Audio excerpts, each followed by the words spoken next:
maggot-infested lineup of alleged entertainment. And it all starts in an hour with today's live episode of America's RAD Cast here on the radnetwork.com. For now, here's what we could scrounge up from our most recent show. Enjoy, and good luck with that. I can hear it. Yep. It works. All right. Yeah. By the way, the show forever and moving forward until it doesn't will always begin with that sound as the way that we figure out if you can hear me. It won't always be an email. It wasn't yesterday. It is today. We got an email from Radcast at the Rad Network. But before I read it, listening and eavesdropping, as I do, on the Midtown studio, we have a new slogan for the show. I love it. I love it. I love it. And I think everybody can I hope that everybody can relate to it. It is a time of turmoil. How many years into this are we? 10 years of society seeming to be angry, upset, having problems. People are dying. People are sick. There's money issues. It feels like every one of us can point to a number of people in our circle and go, they're suffering, they're bad. Oh, you can point at yourself and go, I got my own problems. And hopefully you have somewhere you can go, something you can do. And so that leads us to our mantra about today's show, which is, we got this. We got and nothing else. That's the slogan. We got this and nothing else. Jeff even suggested maybe it's a T-shirt. I think maybe just for the four of us. We'll see. It won't happen. Perfectly. It's one of those things we throw out. It's a vibe. Yeah, we got it was a Yes. combination between D and Kyle, where D was just like, we got this. And Kyle's just like, but we got this, but nothing else. And we're just like, Hey. all right, I'll take that. We've all been there. it. A lot of us are there. All right, so here we go. Start things off with this email from Josh. Hi, Josh. Came in early this morning, says, Rob, my wife of 8 years and I split up a year ago. And my question for you is about missing everything we had, but also just having her around. Things didn't work ultimately, but we loved being together. We loved doing things, big or small, together. And it's just weird as I try to move on. Because I miss that. It took a decade to build it. And now I'm back at square one. And I know being pathetic isn't attractive, which means I'll make myself less attractive by being a downer or not focused on the right things. And then I'm back alone and I miss her again. And I don't know what to do. It's a year. And then I see and hear you, and you seem to be doing so well. You're not drinking. You're not hiding. You look great. By the way, I'm not a homo. That's what he wrote. And I feel so at the end of that. Just in case. Lost, Because his friends are going to be like, you said Rob looked great. Yeah. The borderline homophobic slur notwithstanding, it's okay for men to compliment other men's appearances. Can we all? What is this? Yeah. Is this 1980? No. Come on, stop. Yeah, just don't buy him a drink, and then don't try to touch his back area. Unless you want to, okay. Kyle. I'll meet you halfway. He's like, hey, I'm gonna meet you boy. halfway. Buy me a drink, not in my case a drink, but just don't touch my back. Why But you- dining? Yeah. Drink this. Okay, so that covers the homo thing. You know, sorry, he wrote it. I read it. Whatever. Go grow up if you're so offended by that. As D right away said, the no homo thing. It's actually kind of hip. Gen Z, who has like very, very few of these predisposed biases that the rest of us have, is walking around saying, why? What's the big deal? We call gay people queer. It's okay to use the word homo. Why are you guys all wrapped up in this? It's a healthy attitude if we could focus it right. So that's that. Okay. Look, Josh. Joshy. Yeah. Let's see. Yeah. So my wife died late last year. For those of you who are like, what the hell is this about? So here's look, I don't know if you're the kind of person that can't be alone. That's one thing you have to acknowledge. You have to figure out, can you not be alone? Do you need to be around people? Do you need to be around anyone as opposed to someone? If you do, that's fine. It's self-awareness, but it will guide you better to know, I got to rally to my friends. I got to rally to going out and doing things so that you have social interaction, if that's who you are. It ain't who I am. So I can't really relate halfway. I'm going to meet you halfway on this. I'm fine alone. But I would prefer to be with the right someone. I'm never going to replace Christina. Never. I'm not trying to.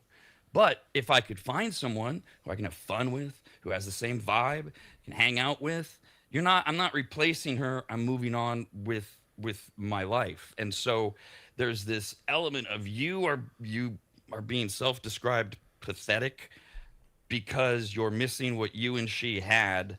You're not going to have that again. You're going to have something different, and maybe it'll be better. So, and I really think, and this is what, this bothers a lot of people. When I have the audacity to say something positive about my wife dying, I don't know. Well, I understand why initially it's like, how dare you? But could you just listen for a minute? I had the benefit of first of all, knowing she was dying, having 2 years to say goodbye, be with her, etc. And you know the big thing I'm noticing?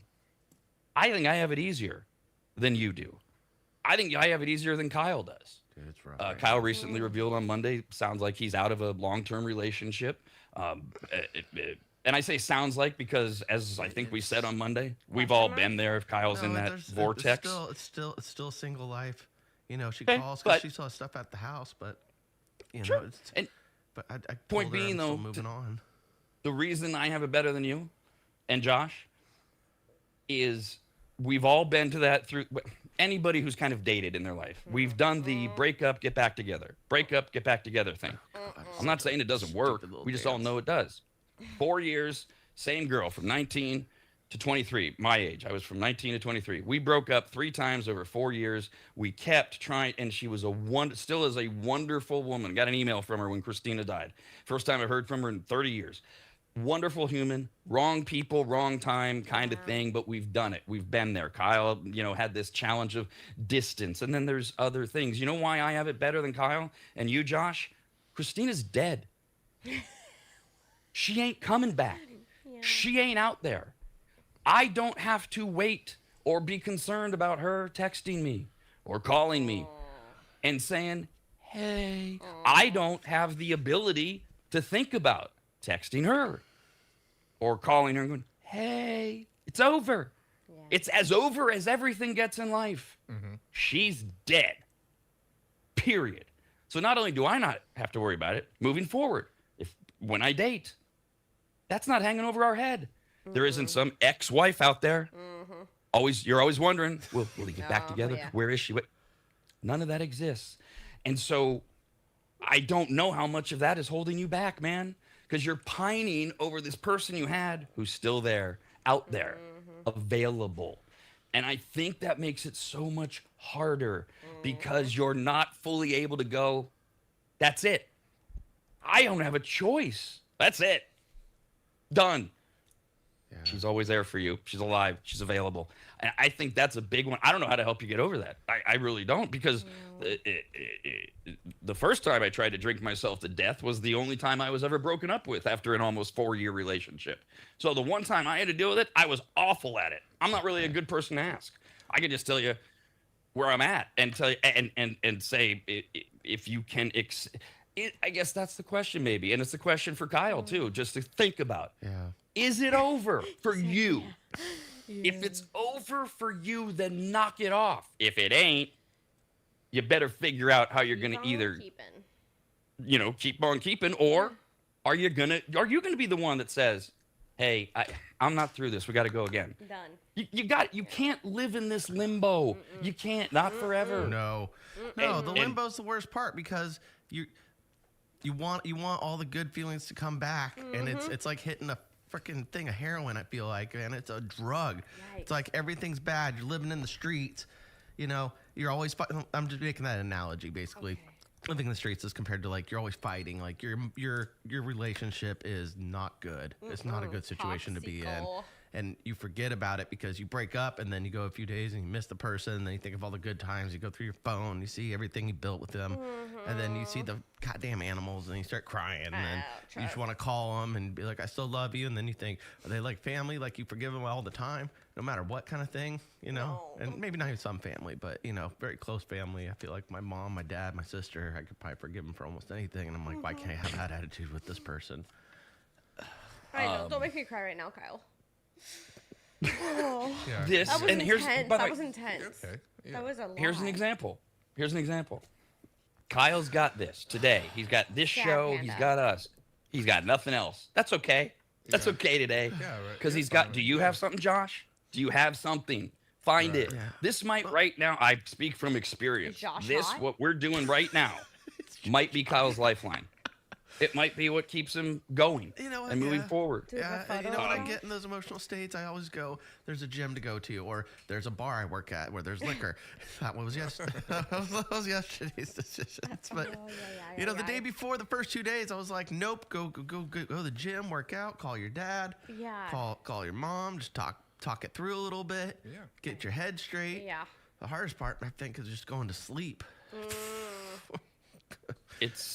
It is a process of everything that Kyle just said, including some form, in my opinion, and experience of watching others do it, of self-destruction or escaping in an unhealthy way. Most commonly, pot or weed or alcohol, things that we just want to get away. It's okay as long as you're not, That's my sure, those are the mental stimulation. Yep. The problem though, and I try to meet everybody where there's at is, of course that's right. And I'm betting Josh knows the healthy ways, exercise, golf, going out, etc. They're also the harder things to do. Especially because you have to feel like too. crap. Smack that ball. I did not want to go to the gym yesterday. I knew it was the better thing to do.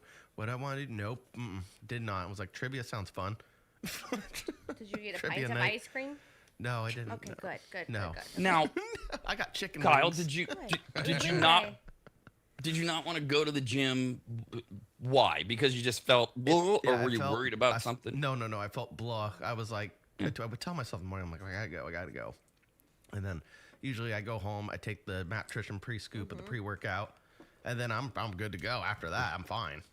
But yesterday's just didn't happen. I got home. And everything, I see all her stuff gone right now. Not everything. There's still things there. I'm like, and that's when I spiraled a little bit. Sure. Dude, guess what? You're gonna again. I know Okay? I am. And I just don't like going through it. That's all. I know. And I feel bad for Josh. That's why. See, it's a year from now, and this dude's still fucking crying about it. Yeah. I don't think I'm gonna be there. I seriously think a month or two I'll be fine.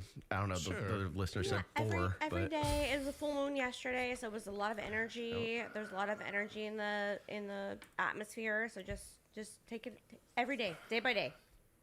We're all doing that. I've told you this before, Kyle. I think we've all gone through it. We're all gonna be fine. We've all gone through it at some point. We're all gonna be fine. Something that we've learned from in the past, or even some people might still be getting over. So it happens, and we're definitely here life for be you. life and it's how we choose to deal with it. Right. So. I don't know. See, Rob, I'm glad you explained things. I felt really bad for you actually when you were telling, going through the house, I'm seeing missing things. I'm 4 days into a 4-year relationship. It's not like losing a wife after 6-7 years you guys were together, longer.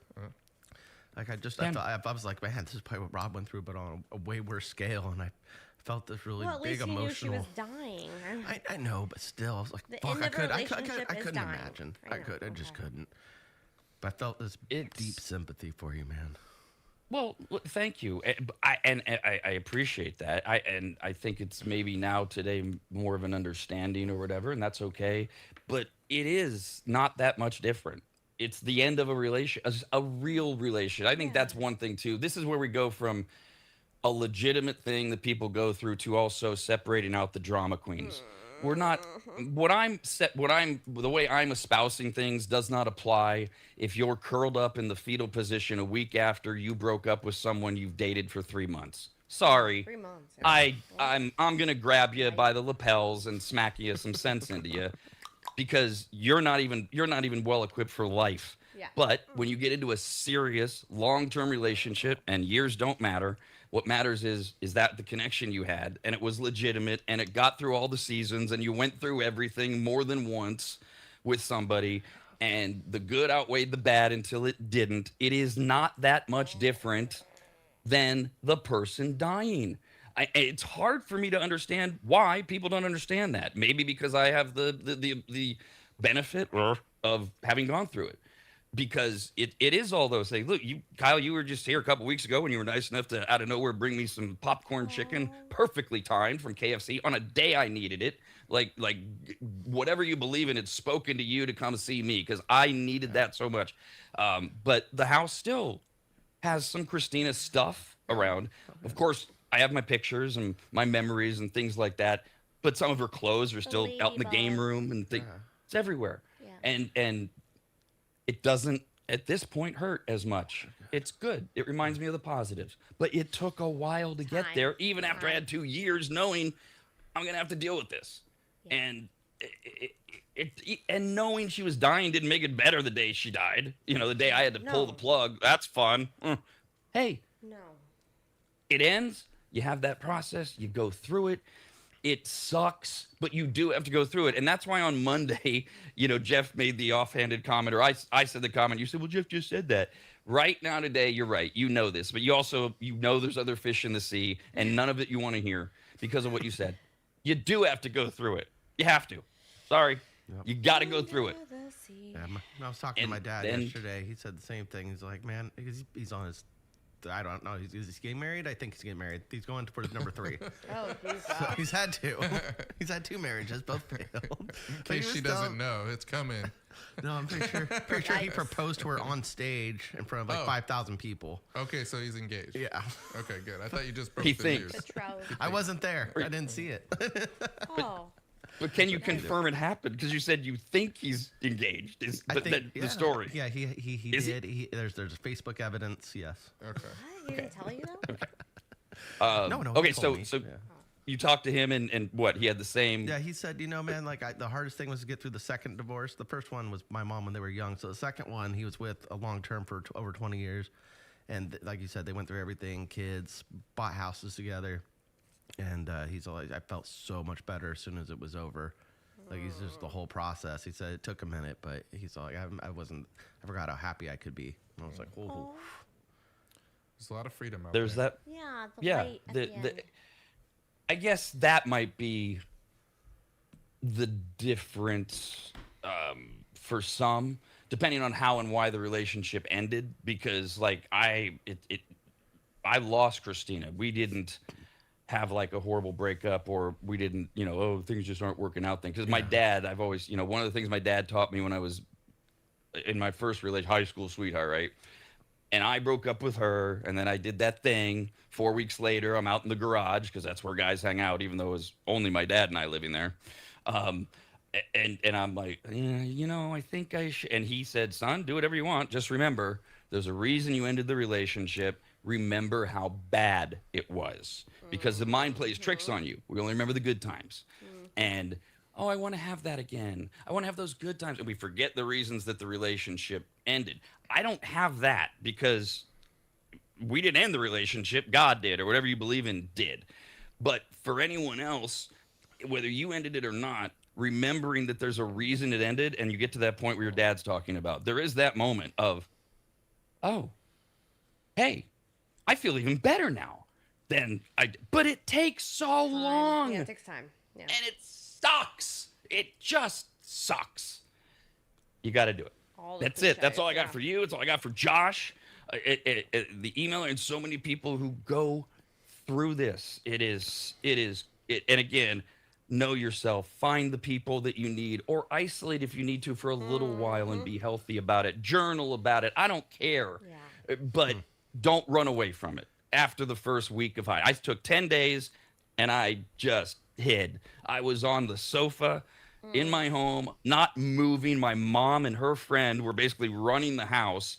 And I'm not kidding. I don't know, other than getting up to pee, I don't know if I got off that sofa much for 10 days. Just sitting there watching TV. Hey, can I get another ginger ale? Thanks. And I knew it. I knew what I was doing. They knew what I was doing. And on day 11, I went, that's it. Let's go. Wasn't great. Wasn't easy. But then you start the process that we're talking about. And you'll get to that point. All of you will get to that point where you'll go, all right, next. What's the next? Not on the next, but I like being alone. I like being alone, so I love being alone. See, I got to be around people. I grew up in a family of 6. There was always 3 siblings of us that were really close together and grew up together, so I was like constantly around them. I always had like a playmate. Yeah. And we had a park down the street. Like, I'm one of 5 kids. I get it too. Childhood was crazy. I was involved with other people, so. Yeah, but I'm saying being alone's nice. Yeah, but it's fine when you want to be. When you want to go home to your bed and turn on Netflix, it's nice, and hang out the cat. But when I go home in the afternoon, I've got stuff to do. If I'm not occupied, I get so itchy and irritated, and I have to get up and go out and go do something. Okay. Yeah. Now, this is interesting between the two. So now, Dee, you say you like being alone, I and love being alone. I love preaching to the quiet. choir, babe. Okay. I love it. Do you though have that other thing that I have realized? I love being alone. You know, especially like Kyle's example. I get Netflix or whatever. I do whatever I want, decorate whatever I want. But I have that part of me that says, hey, you know what? It would be fun. You know, Jeff's having his little hernia fixed here in a few weeks. And for some reason, he has to take a week off. I don't understand this at all. No. A week? So he's making that up, but he's blaming the week off on me. But it's okay. I'll take it. But if it's not you, never mind. I know it's not my fault. But, you know, there's the thought of, hey, I got a week. It'd be fun to go somewhere. And it would be. And I'd be fine. But, man, it would be better with a person, with the right person. Not a person, the right person. Not somebody I'm in love with. Somebody fun that you can vibe with. That, I have recognized I have that in me. And, Kyle, I'm just throwing this out there. I think you're more designed to be around people than do it for work. So you have to do it, but I think you need it. I think you like it. But this is my opinion.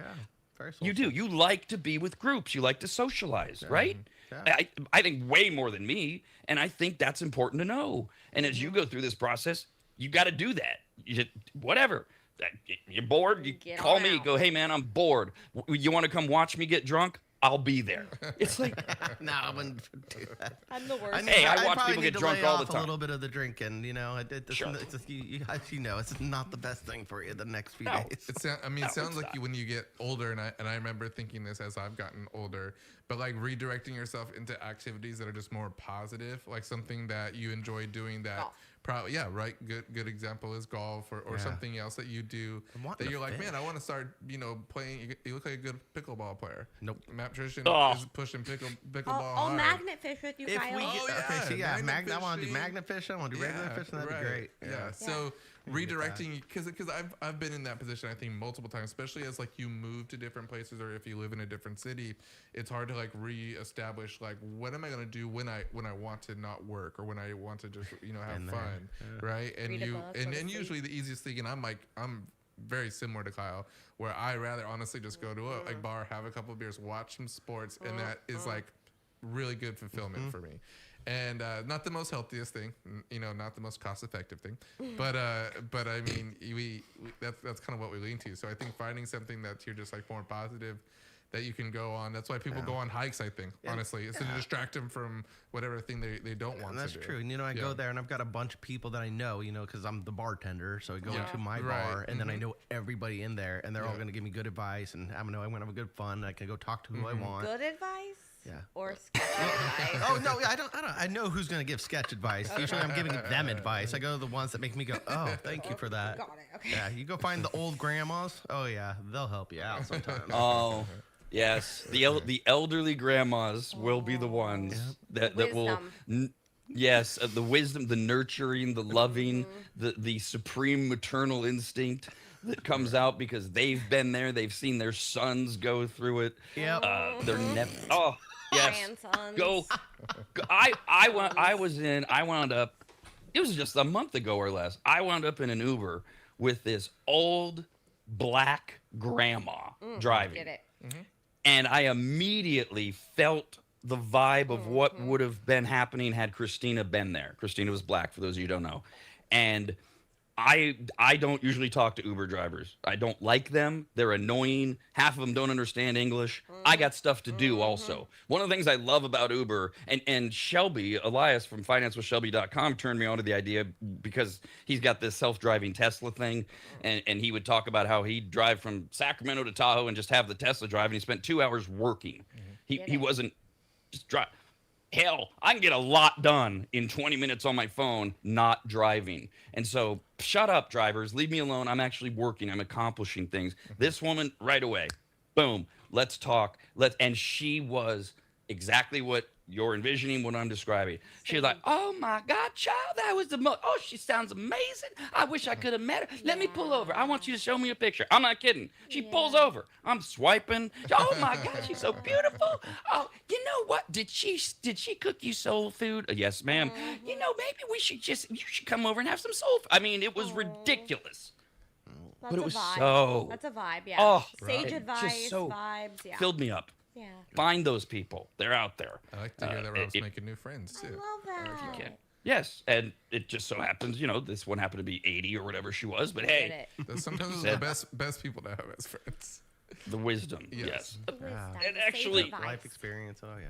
Yeah, and being somewhat private, I've actually made a lot of new friends in the last couple months, and it's been wonderful. It really has. And if that bothers people, that's on you.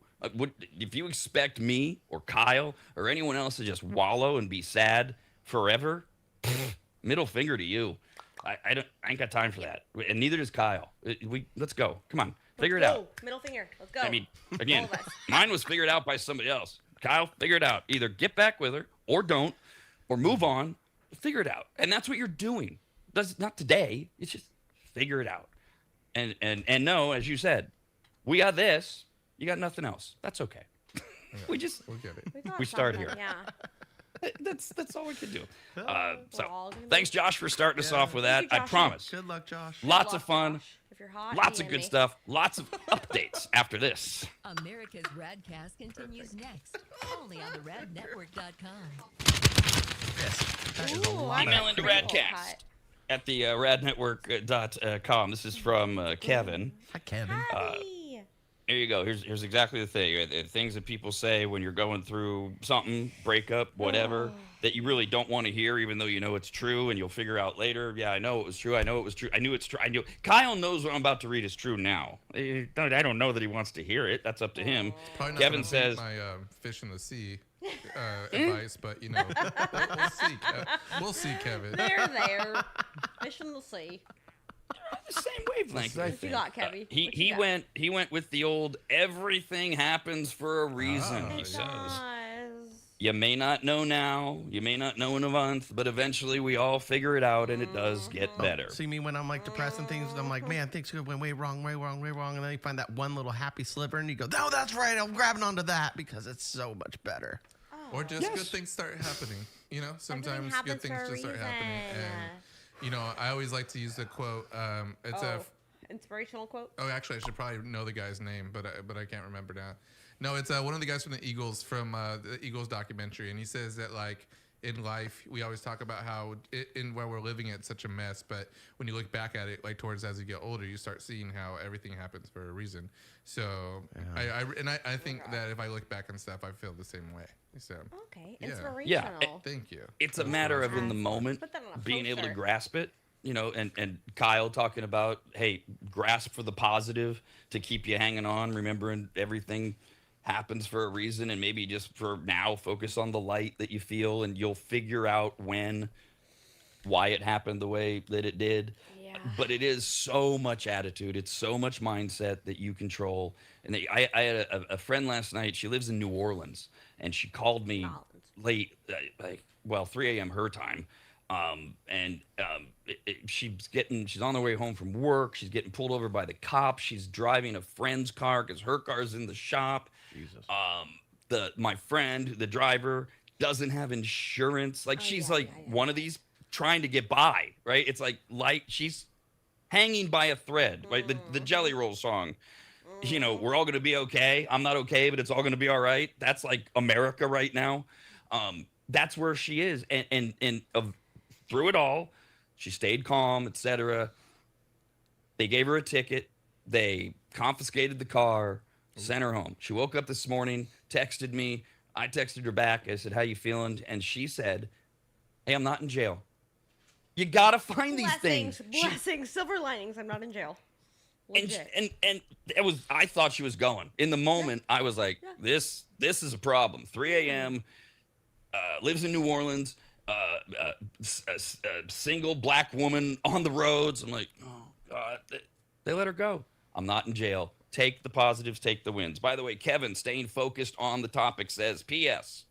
Rob, Is your light out? No. Oh, Is there a little something darker, wrong? the blue. I think the blue contrast on Yeah, the, right, the it's just- military thing. It's just setting. Right. It's not as bright. Yeah, everything's it's Yeah, just okay. right in the middle of your face. I checked everything. It's you're, We haven't everything's moved fine. anything. I can paint your background. We already did What? that. Well, oh, you did that. Oh, got it. Me and Kyle both did it. Oh, Yeah. I'm still painting here, so. I can see myself. It looks fine. You look Shut up, Kevin. fine. Hey, you're going to hear a lot about this today, tomorrow, Monday. Just so we can be obnoxious, Monday is the trade deadline in Major League Baseball. And for a lot of you going, so what? Don't you have a sports show? Yes, that's why I'm bringing this up, jerks. There's a lot going on in Major League Baseball and also in the NFL. Camps have opened, and we are already getting major names getting hurt. There is already so much that is preparing us for opening day of the NFL, figuring out who's going to go to the baseball playoffs. So on Monday, the trade deadline is 3 p.m. By 3 p.m. our time, Monday, any trades have to be done. There's so much speculation that Steve Mickelson, my partner on the Rob and Steve Sports Show, decided on the air the other day to suggest, hey, Rob, hey, why don't we do an expended show on Monday? I'm like, really? Do an You like expended those show? on-air meetings, you know. That's great. I do. I love them. Easy for Steve to say. Right. Yeah, we'll just go from 2 hours to 4 hours. You know, we'll do 11 days. Meanwhile, I'll just do, what is that, a 7-8 hour day of broadcast? Sure, Steve, no problem. Thanks so much. We're doing it Monday. The Rob and Steve Sports Show will air from 11 a.m. to 3 p.m. at theradnetwork.com with as we count down to the Major League Baseball deadline. All right, we got some updates here for you. We will start with yesterday. We told you about the angry attacking beavers in New York. They're mad, and we don't know why. And when they get bothered, they can bite you. And you remember the story was they referred to them as rabid beavers, and then there was that line. Angry Beavers. But not all of them have rabies, or and A Nickelodeon What? show? The What? Angry What? Beavers? Was it? It was. It was a cartoon from Nickelodeon, The Angry Beavers. I had no clue. The Angry Beavers. No, okay. Okay. Sure. I think you just Can I made go all past that now, up. or do we still need? Do we need to work this out? Or No. just go ahead. No, we're good. No, you're good. No. You can move on. Yeah. Okay. So the Angry Beavers in New York, and they're rabid, but they don't all have rabies. That made no sense. That's the root word. Okay, I don't know what that article was. That's why I stopped and said that they literally were. I don't know what they were saying, because you can't be rabid without rabies. Period. A rabid animal is a mammal infected with rabies. That is the definition. So that I wanted to clear up. And something's going on with the beavers. There's something wrong with the beaver. It wasn't just New York. A 13-year-old boy has been attacked in Maryland. He is recovering. The swimming area at Cunningham Falls State Park, where he was, is closed while they make sure the area is safe for visitors. The beaver was picked up after the attack. Yes, he had rabies. Killed him. Euthanized him. The boy will be fine, but angry beavers in the Northeast are spreading. And nobody knows why they're so upset or what Did they're he get a doing. rabies shot? Probably five in the stomach. Yeah, he must have. He has to have. If the beaver was tested positive for rabies, then yeah. I mean, look, he's a kid. They're not going to tell us everything, but What yes, was you the get a kid rabies shot. doing getting Yeah. close to the beaver? That's what I want to Yeah, know. Was he being a poking it little with a jerk, being a stick? little Was he jerk. trying to capture it? Yeah. Or was he just walking through the woods with his friends and it just bit him like a snake, like out of the bushes? He was in their dam. The kid was in the dam, and he was trying to mess with that beaver. That's my All hot take. fair speculation. We don't know.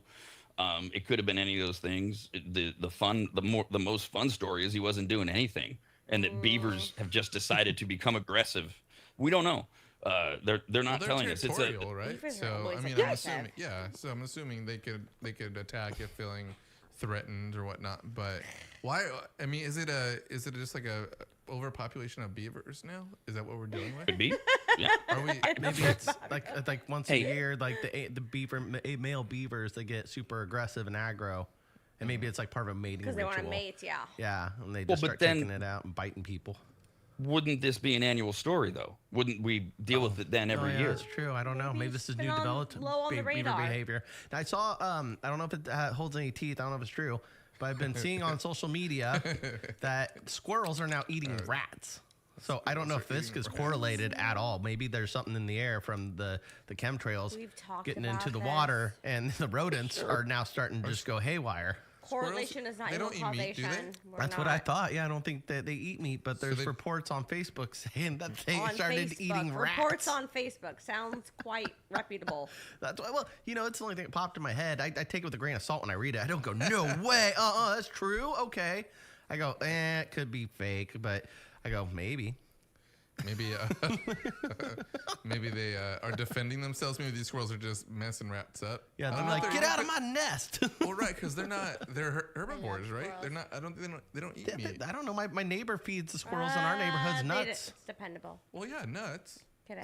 They love it. They eat the peanut shells. They leave them on my stairs, little assholes. I'm gonna give them chicken nuggets. So, quick AI/Google research by your resident pro, that would be me, shows that beginning in 2024, many agencies have been talking about how squirrels are beginning to display widespread carnivorous behavior. So over the last 2 years, squirrels, yes, they've gotten more aggressive and more carnivorous, eating other sources of meat, like apparently rats and things like that. I don't know. Look, can we please just now, in the afterglow of, in the middle of it glow of cyclosporiasis, the diarrhea disease, can we please just for once acknowledge they, as in all government agencies, all government officials, everybody that's supposed to know what we're supposed to be told, they don't know shit. Period. They don't know why the beavers are mad. They don't know where the diarrhea is coming from. They don't know. So stop listening and make up your own stories. It's more fun. I like Dee's story. This punk kid is walking through this wild park. Cunningham Falls State Park. Oh, it sounds so serene. And he gets a little close to their dam. Plus, maybe there's some little baby beavers, and Daddy Beaver comes out and says, pissed. Yeah, get away from my squad. Get away. Next update. Yesterday, we played you this video of the lifeguard in Santa Cruz at Seabright Beach on Saturday. There was what we call a sneaker wave that swelled much farther up the beach than expected, and the video shows what we knew at the time was a 10-year-old boy who waded out into the ocean, and then he began to get swept out into sea. And then this 16-year-old lifeguard out of nowhere jumps in and takes action immediately, saw the boy's head bobbing in the waves, and the video went viral of him trying to pull the kid in. You see the waves, you see the power. We discussed it yesterday. It was, for me, I was a lifeguard, an ocean lifeguard for a couple years in another lifetime. It brings back so many memories. That is not the worst I've ever seen. Those are tough waves. They're bad waves that came out of nowhere. There were actually a couple dozen people that had to be rescued, etc. And it went so viral that President Trump's inviting the kid to the White House and his family. They're going to try to actually coordinate it with the 10-year-old, but we were missing some details. And we have a lot more today. We now know that that 10-year-old boy who had waded into the ocean was visiting with his family. His name is Nathaniel. He's from Dallas, Texas. And he was on vacation with his mother, his sister, and his father when they decided to go to Santa Cruz. His father spoke out. His name is Summit Ray. Summit Ray. It could be Rye, but I think it's Ray. Summit Ray is the dad who said the dad assumed his son was going to die. That's fun. He's going to die. He says, quote, "He was drowning. He knew he was drowning. He blacked out. He went unconscious. When he came out of the water, he was clearly limp and he didn't look like he was breathing." That would be his 10-year-old son, Nathaniel. Meanwhile, that lifeguard is named Ryder, and he comes from a long line of amazing ocean lifeguards because his last name is Williams. So my cousin,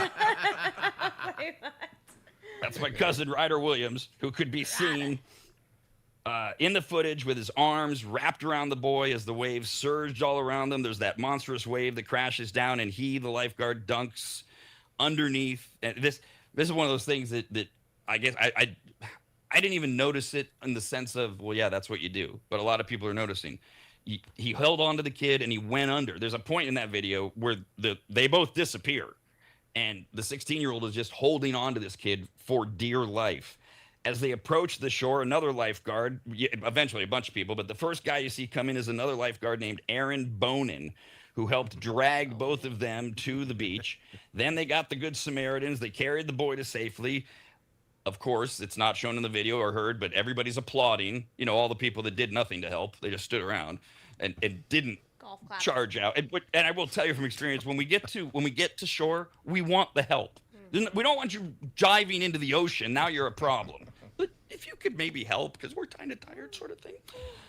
Williams, the lifeguard, said he was at what we call the water line, and that's where you walk as a lifeguard. It's where the waves come in and where they wash out. That's the water line, because that's where, if you're good at it, that's where you're going to see things like the tides changing and where the rip currents are coming from. And so you walk the water line. And he, the 16-year-old in his first year on the job, said he was at the water line 15 yards down when he looked up and he saw the 10-year-old 20 yards out, losing his footing in ankle-deep water and then disappearing. At that point, he ran into the water. Quote, after the first wave, I was unable to pull him out because he was limp and the waves were pushing so hard. Dead weight, right? Yeah. We've all heard that phrase. Bye, boy, It's I could help. I at 5'11" and 175 pounds could help Kyle at 6'4", 250 plus. 250. Okay, I can help Kyle get to his car if he's drunk. Get to a car, not his car. Sorry, an Uber. Be driving. If he's drunk, but he's awake enough, I can get him there. You put your arm around me. Kyle's out. Kyle's screwed. It's dead weight. Beyond, yeah. It's like, Jeff, I need you to get out of bed and drive to wherever I am to help drag Kyle into an Uber. It's like, so that's, you know, the dead weight thing in the water. It's true. So once they got the boy safely back to the beach, Williams and the other lifeguard, Bonin, assessed the child, and then he resumed his lifeguard duties, as we heard yesterday. And this kid, this 16-year-old kid, I told you yesterday, might be something to this kid. This is what he said. I'm grateful to have had the opportunity to return the child to his family safely.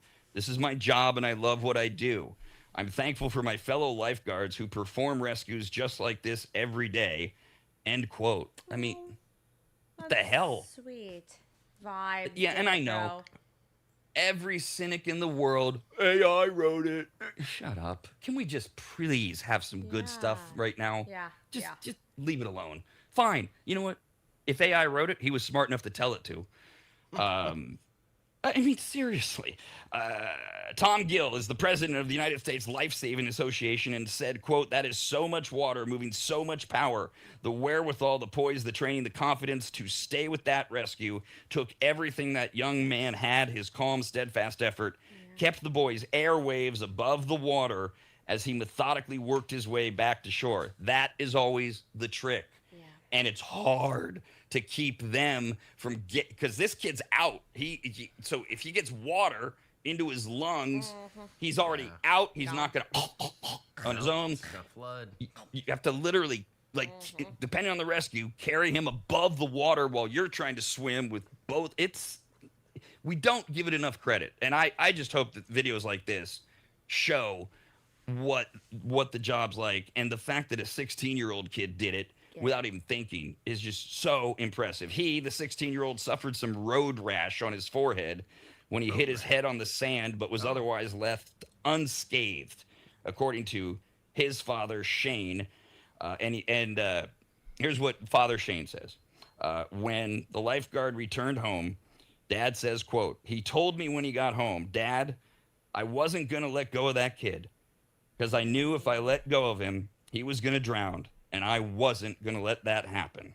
Not on his watch. I love that. That's so cool. Dad says it brought a tear to my eye, and it was pretty amazing. By the way, same kid, 16-year-old, my cousin Williams, he rescued 2 others after this, as they all went back to work. What? He just went right back to work and rescued other people?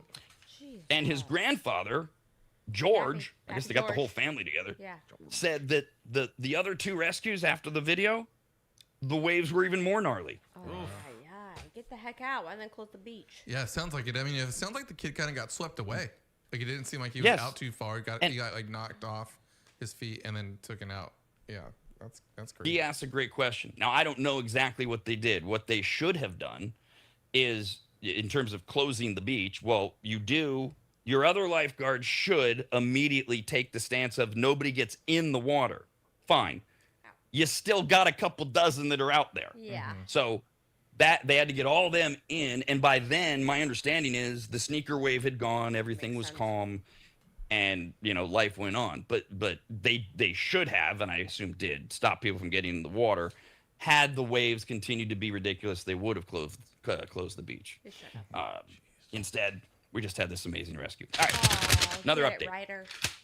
I mean, Ryder Williams, your cousin, your brother. This is why we're obsessed with things like Jimothy. And we should be obsessed with things like this. Just anything. Positive. Anything that isn't political or horrible, negative. Yeah. And let's try to not make it any of those things. God, it's just, we need it. All right. Trust, yeah. This came into a radcast at the radnetwork.com. It's from Kay. Okay. Hey, what up, Kay? Referring to yesterday's soapbox, which I didn't mention once during the show because I'm the worst broadcaster on the planet. Didn't remind you. No. Wednesday, new soapbox. It's up there. It's at theradnetwork.com. And Kay says, I really enjoyed the most recent soapbox called America is Sick. I agree with you. What the hell is going on here? Pause. That's the title. It's all about, it's old school me venting kind of soapbox over being paranoid and obsessed with everything that's out there that we're supposed to be afraid of and reacting to it. It's one thing that the media reports it. It's another thing that we go, I'm going to change everything I do because I'm going to live another 3 years and because I'm going to drink 5 cups of coffee a day now because this new study came out. Drives me friggin' insane. Kay says, to me, it seems we've been bombarded with so much fear porn for the last decade. People just can't think for themselves. They let Google and social media do all the thinking for them. And in case in point, no matter what facts you put into the question, Google AI still lists Taylor Farms, Taco Bell, and Central Mexico as the source for the poop bug. But if that were truly the case, wouldn't it be nationwide by now? The West Coast has the least amount of cases of all the states. And well, hold on. You went off the rails there. You don't need to speculate about if blah, blah, blah. Your point is that Google, all of the AIs, all of the search engines will tell you Taylor Farms, Taco Bell, Central Mexico, because that's what the media has reported. And they have not done as big of a job in recanting it. This is that old headline. Jeff from RAD Show arrested for molesting a goat. That's the headline. 3 days later, the retraction is printed on the bottom of the web page with a little asterisk. Says, we said that Jeff was molesting a goat. Not true. The goat was molesting him. It's a rabid goat. He got bit by a rabid beaver. But sorry, Jeff. I don't even like goats. But in that story, you're a goat fucker and always will be. Because the retraction doesn't match the reporting. That's all that Kay should be thinking about, because that's what. But again, my problem is that we follow this and we aren't going to Taco Bell. We're caring about where Taylor Farms for no reason. For no reason. There is literally no reason other than people are getting a parasite that historically is linked to produce, period. End of story. That's the only reason, because everything else has been ruled out. No actual positive tests of Taylor Farms. No specific cases linked to Taco Bell other than anecdotally somebody saying, I'm sick. Yes, I went to Taco Bell in the last 3 days. Great. What else did you eat? Where else did you go? Leave Taco Bell alone. Now, yeah. Also, I mean, like these things, symptoms like this stuff come from like 50 different things. I feel like some people automatically go to the most recognizable thing they think they could have in their head: Taco Bell, Chipotle, whatever you want. But there's usually a lot of things people do that could cause bacteria getting into their system too. So, great point. Think about this: before cyclosporiasis, somebody gets out of nowhere, seemingly massive diarrhea, food poisoning, whatever, and they're managing it, but they tell their friends or coworkers or whatever, and their friends or coworkers say, "Well, was it something you eat?" And it very likely somebody might say, "Well, I did have Chipotle the other day because that was in the news. That was the thing. That was before this." Yeah. Now imagine you've been inundated for a week with lettuce, Taco Bell, lettuce, cilantro, Taco Bell, Taco Bell, Taco Bell. Now you're even more prone to not say where you ate. You're more prone to think, have I been to Taco Bell? Have I eaten lettuce? Yeah. Even though there's no proof it's that. It's how the mind works. Now with all of this, cyclosporiasis, which causes severe diarrhea, now in 45 states, triggers frequent watery diarrhea, nausea, cramping, bloating, fatigue, lasts longer than the normal stomach bug, and many people are looking for ways to ease the painful side effects. Like once you have it, ugh. Doctors say that while antibiotics are needed for treatment, you have to also deal with those frequent bathroom trips. Yeah. We've all been there. We know what happens to our butthole after red. It stings. It's raw. Oh, the raw part. Oh, after you wipe so many times in the day, you gotta get some like those Puffs lotion wipes. Rough time. Or we have an opening here. Like, what's the phrase? And was it? Oh, it was Rahm Emanuel, the chief of staff for Obama. Never let a crisis go to waste. So you see a diarrhea disease. There's got to be an angle. Time for big. Goes through the roof. Yeah. Did you get Pepto-Bismol stock, Kyle? Sure. Oh, okay. That's a smart That's idea. one. Has Pepto tripled their marketing? Have they come out? To Jeff's point. Yeah. Got Cyclo? You need us. Yep. They should. Oh man, they'll do it just like all the other spray bottles did when COVID happened. Kills the COVID-19 virus. But they're like helps relieve cyclosporiasis. Yeah. Upset stomach. Yeah, there you got a point. Yeah. So you've got existing stuff, right, that you could use these, but then you also have an opening for a growing sector to go, ooh, this is our chance to really explode. Bring on big bidet. Yes. Ooh. Yes. It is time for all of us to just break down and spend the money, not the bidet kit that you get on Amazon that you attach to your toilet, which is worthless. A bidet, which sprays the water on your butthole. Oh, yeah. And it Warm has a water. heater temperature. Yeah, the warm water. And maybe a massager. Yeah, the warm water. I mean, why not?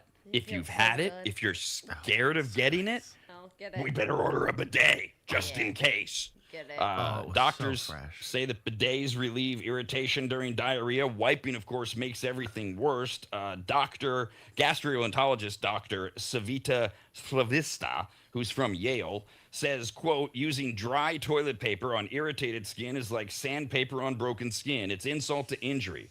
A bidet, like the company that's paying me to say this, that's not in the quote, a bidet replaces the harsh mechanical friction of dry paper with gentle fluid dynamics.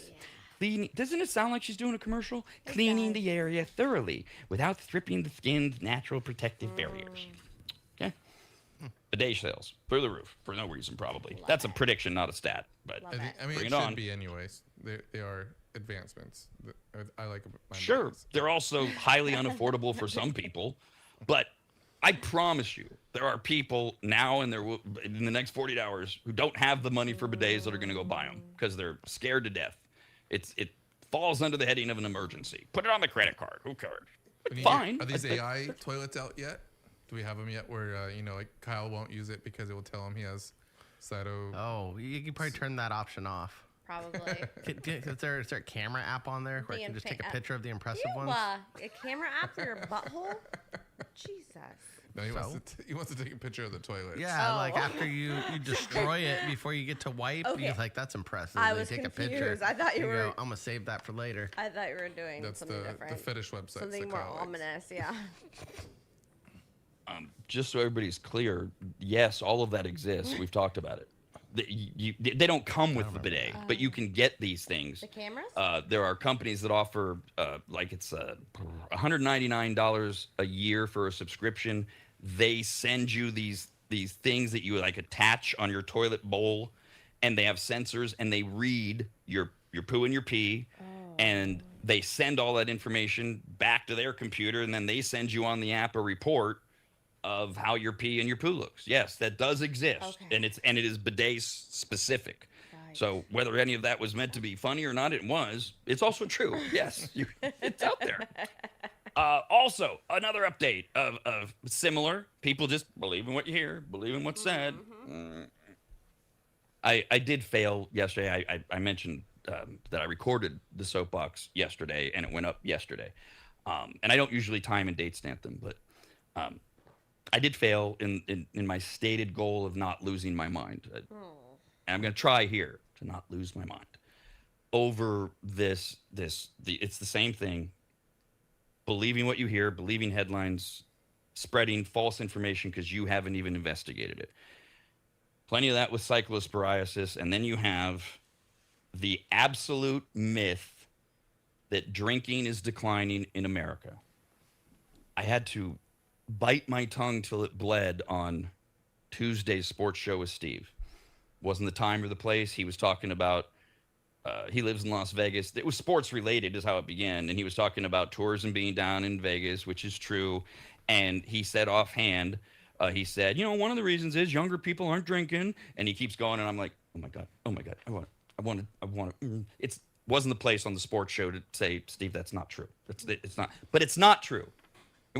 It's because he hears it. It's because he says it. Now, one of America's oldest wine and liquor distributors has filed for bankruptcy after more than 125 years. These are the companies that take the liquor from the liquor company and bring them to you, your bar, your grocery store, whatever. That's what distributors do. They were once the second largest wine and spirits distributor in America. They're called Republic National Distribution.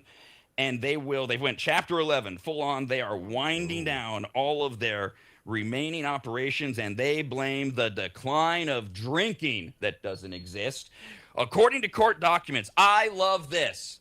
This is a filing in... Oh, settle down.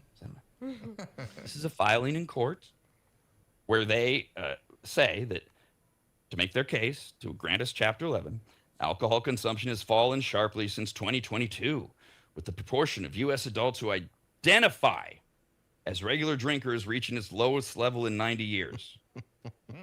That's not proof of anything. The fact that fewer U.S. adults are willing to say in surveys they're regular drinkers does not equate to fact. Right. It equates to what humans are saying. Yeah. What does their behavior show? Well, fortunately, we have that information. Nielsen, you've heard of them. They do TV ratings. They do radio ratings. They also do, they're a behemoth. God, they've got a monster business plan. Yeah. And they also do overwhelming the majority of statistical analysis and behaviors for companies like this is who's buying your product here, there, where, everywhere, sales. It's extraordinary what they produce. Their reporting shows that for the week ending July 11th of this year, total alcohol sales compared to last year are down by 2.5%. Okay. Now that's alcohol total, they say. Okay. They say total alcohol. Their story falls apart, though, when you do the math. Beer and wine, which has alcohol, right? Yeah. Down 3.9%. Spirits, like just vodka, tequila. Get it. 2.5% down year to year. Okay. But wait, if you add those up, okay, 2.5%, 3.9%, 2.4%, that's down almost 10%. That's big. If you're used to $1 billion a year, I'm making this number up, and you suddenly lose 10% of that, right. That hurts. Was that 100 million? Yeah, 100 million. But anybody know? I bet my bartenders know. You know what an RTD is? A retard? No. I thought the bartender thing would be a hint. RTD? RTB? Retention. I have no idea. I haven't heard this term now. Retention to tension deficit. Never mind. Retail something. Ready to drink. Oh. These are RTD. Prepared. God, this is what the industry calls them. It's what the industry calls them. People aren't going to walk up to you, hey man, you carry RTDs? The industry calls it ready to drink cocktails. Flavored malt beverages. Okay. Got it. Hard seltzers. Wine-based cocktails. They're all called ready to drink. Now, gotcha. Now, okay. Stay with me. 9.5% combined drop, beer, wine, spirits. RTDs are up by 31% year to year. Yeah, we have what's called a Sun Cruiser at my bar, and it's an RTD. It's iced tea and vodka, and these people love them, man. They sell out quick. Yeah. Chase. Oh, I don't know that I've met a Gen Zer this year that isn't obsessed with some RTD. They're left and right. But to the point, if those are up 31%, and these other alcohol things that they're citing are down a total of 9, then you have to go to volume and wait, are the percent? No, there's nothing shifty going on here. Research indicates that the category of ready-to-drink beverages and cocktails will grow in the next 3 years by 400%. Hey, maggots, it's almost time for today's live episode of America's RAD Cast. So get some coffee or whatever illegal narcotics you use to wake up. Maybe take an ice bath. Please do something close to bathing and just leave everything as is. Set to the radnetwork.com. America's RADcast continues next, only on the radnetwork.com.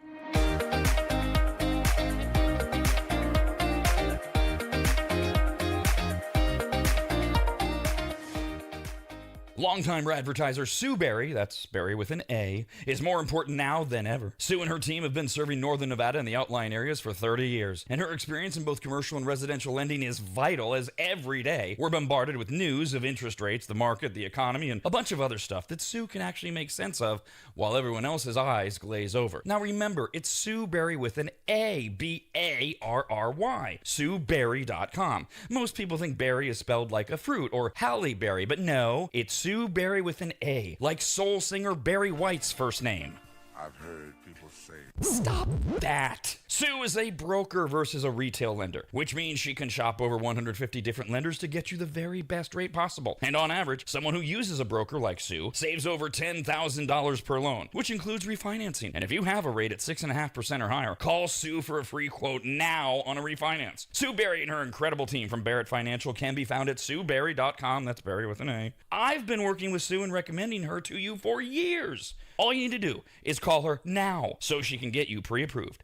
Just call your residential and commercial lending expert, Sue Berry, at 775-843-9983. Oh, Rob, stop. You're going too fast. What was the number again? 775-843-9983. Or just head to SueBerry.com. The number's right there. Berry is B-A-R-R-Y. SueBerry with an A.com. That's Sue Berry, B-A-R-R-Y.com. SueBerry.com. Disclaimer, Sue Berry, NMLS number 366040, Barrett Financial Group, LLC, NMLS number 181106, Nevada 5091, Equal Housing Opportunity.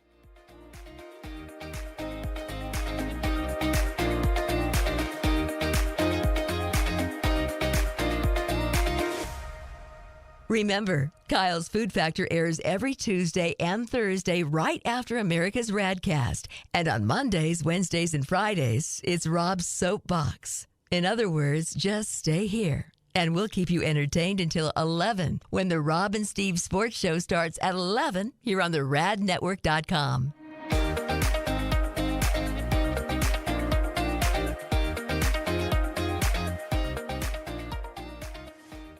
If you go to AdvantageSteam.com, which you should, at the top of the page, you'll see the Services tab. Click on it, and you'll see that Advantage Steam does carpet and upholstery cleaning. They protect fabric and fiber. They clean and seal tile and grout. They polish natural stone. They clean rugs, especially those really nice ones from foreign countries. And they treat urine damage. And not just urine, but vomit and feces. No. Yuck. I assume if you need that service, you either have children or pets or you live in a frat house. But either way, they'll take care of you.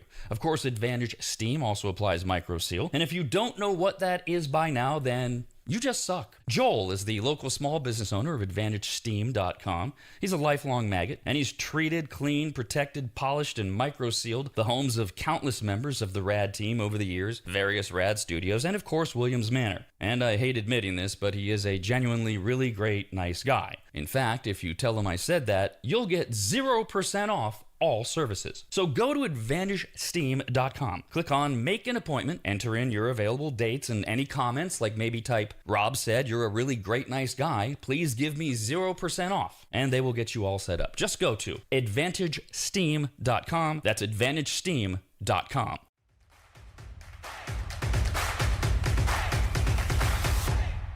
If you think nobody cares that you're alive, try missing a few payments and see what happens. But, har har, never miss America's RAD Cast. Hilarious. This is America's RAD Cast. 5, 4, 3, 2, 1. Rob. And it's less creepy than my thing, which is after I have sex with a woman, I'd say, you've been robbed. Kyle. For some reason, like IJKL. IJKL, yeah. MNNOP. What? And I did. America's RAD Cast.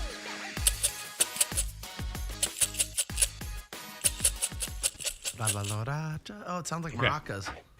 Hey, I just don't want to waste my voice until I know you can hear me. Hi, welcome to the show. It's Monday morning, and a couple things right away. If you care, if you know, really. Major League Baseball trade deadline today, 3 p.m. San Francisco Giants just traded Luis Arias, which was expected. He's going to the Phillies, and we'll cover all of this today with a live Rob and Steve sports show, 11 a.m. to 3 p.m. That's the deadline, 3 p.m. Tariq Skubal, the big name, going from the Tigers to the Dodgers, and now everybody's head explodes over the Dodgers. Oh my God, the Dodgers! So we'll talk about all that today on the Rob and Steve Sports Show, which means if you're doing math, today is all about pacing. So you're going to get about 30% from me. I'm hoping we'll get, 70, 80% from the rest of the team, and that'll level out at our usual 50% effort for a good show. You guys with me? Yeah. Y'all ready? All right. Okay. Let's go. All right. Go team. I got 120% in me today. A So little Jeff, vacation this weekend, so I got. you a little did. You had energy. your little guys weekend, which is why we're piecing everything together with duct tape around here like usual. So one of the things we're working on is the connection between me and Midtown and you guys. The thing that I'm seeing on my screen on in my corner, right in my corner, that's what's going out. Usually, yeah. I don't know what you're seeing, okay. but yeah. You're seeing his laptop. You see the quad? You see like us Yeah. four? Okay. See, Yep. Kyle hit it already. So like, what is that's not? It's He doesn't want that black laptop in it's- the corner. You gotta bring it over to the it's left. actually this screen, yeah. Center him. Because we would come over. Sorry. My yeah. hair is getting cut off on the Oh, top gotta too. get If that you could hair, get yeah. me a little higher. I mean, Kyle has got showbiz hair, man. We can't cut off the Yeah, look at showbiz that's hair. nice today. Yes. Did you move that laptop or the screen? Oh, it's always me. It's always No, me. I'm saying that I'm looking at my frame right now. So I'm I no, can see that. you didn't. No. We cobbled together a sports show on Friday. I turned everything off. I have not been in the room until this morning when I turned everything on very carefully to make sure that we were all set. He pushed the buttons really soft. I didn't. There we go. There we go. Now we're talking. He likes Oh, it you can there. watch right us there, anytime. Right there. No, cut it.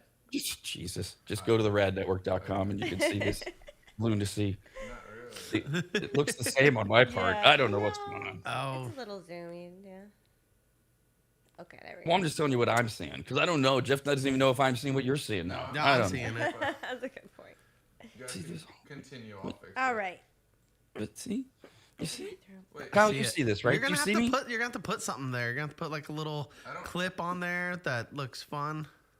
No, little because trinket or we want to something. go over here. Ah, Yeah, there we- we go. But then your picture doesn't fill out the whole frame. Oh, there it goes. Okay. Oh. It's just a little left to right. We moved it a little bit. But now Rob's bleeding into me.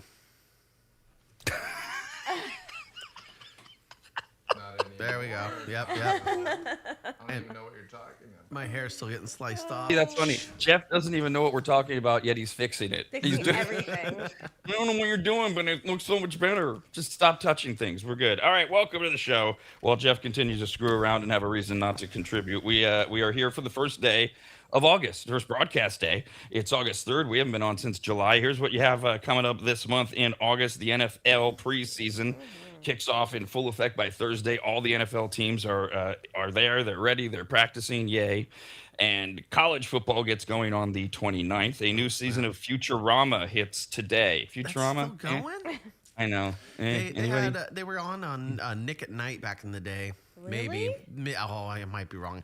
No, I think they did. I think they came on last minute. Part of my childhood. Yeah, it was either that Yeah. or Cartoon Network. One of the two. That sounds more Probably accurate. Cartoon Network. Yeah. Yeah. Okay. Either way, late night on Friday, Saturday nights, I'd watch it if it came on, but I never followed it. No, Futurama and American Dad, they keep having these up and down, are you new, where are you existences. I've never really gotten into either of them. It's always been like, it's fine. They never grabbed me. Either one of them.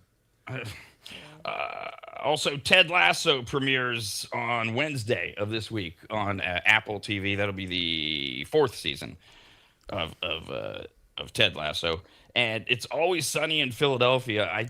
This is a show I thought was gone a long time ago. It was a great. I know show. it's never gone away. It was so goddamn stupid, but it's so funny. I think it's gotten better. Yeah, I don't watch better. Well, I don't know. I don't watch the show. Yeah, no, I watch like the highlights on like YouTube and stuff like that. And to be honest with you, like I'm very impressed. Like it's very funny. Yeah, if I was like to watch FX and watch like my DVR, I should watch those. But it does look like it's getting like kind of better. Like everyone's, I don't know, falling into their roles. Like if you don't laugh at the stupidest situations ever, then you probably won't like it. Like you can see somebody being like, "It wasn't funny. That would never happen in real life." You just gotta take that out.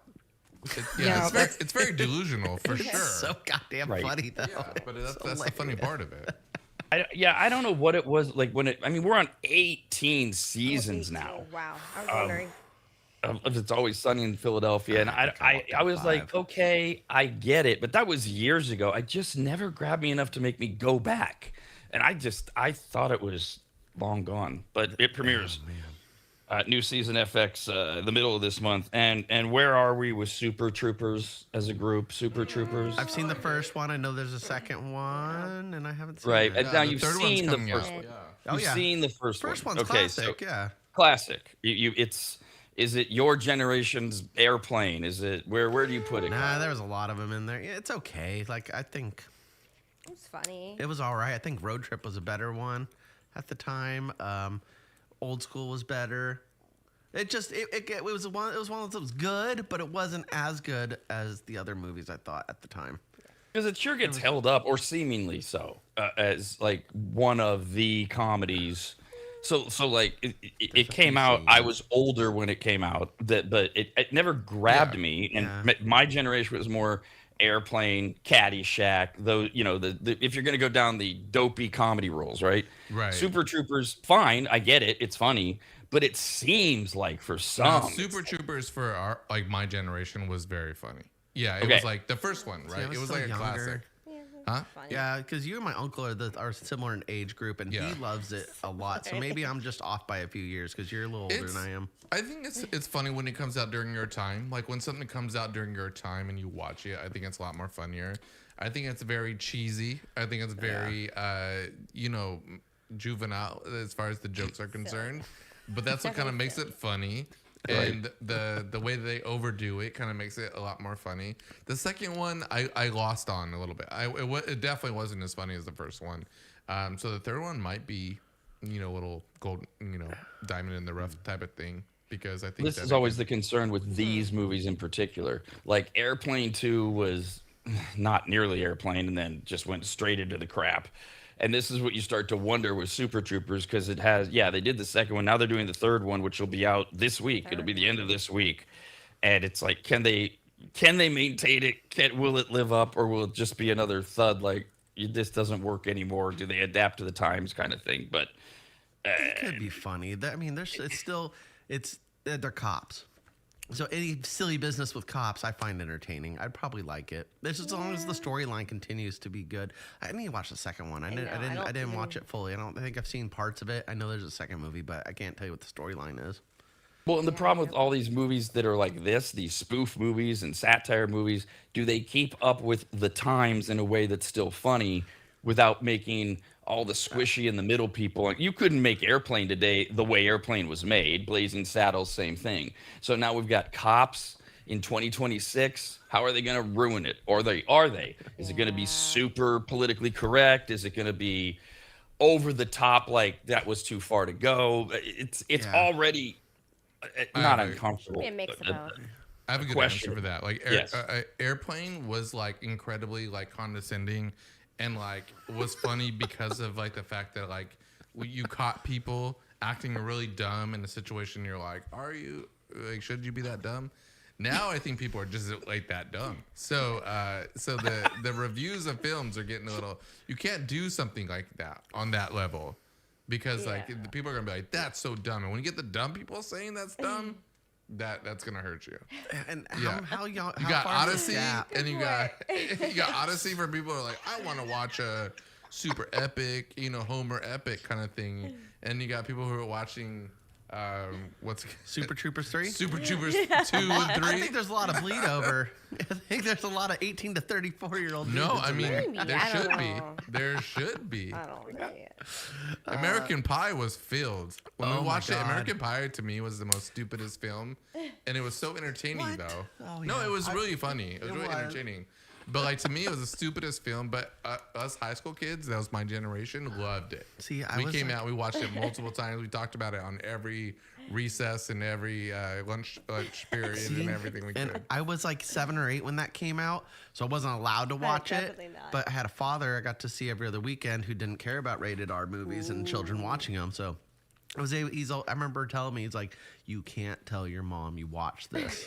Did you tell your mom? Put it on. I didn't say shit. Kept that one quiet except for on the playground. I tried then- to. See, the thing with these stupid movies, where you're right, you have to be able to go in. There'd be these people that say, "Oh, that'll never happen." What do you think you're watching? But so you have to go in. You suspend your disbelief. But can they be stupid without some other jerk making it political or uncomfortable? That's the problem, right? That's where the ability to enjoy it comes in. Well, so I always felt like that was the same thing maybe 20 years ago when this movie came out, 25 years, I don't know when it came out, American Pie or whatever we're talking about. Now, Super Troopers, right? A little longer, right? Maybe a little longer than that. But now it is an issue, right? So like now everyone wants to like look at every film and say what's wrong with it. I mean, if you look at Super Troopers, you're going to find 50 things that are incredibly wrong with it.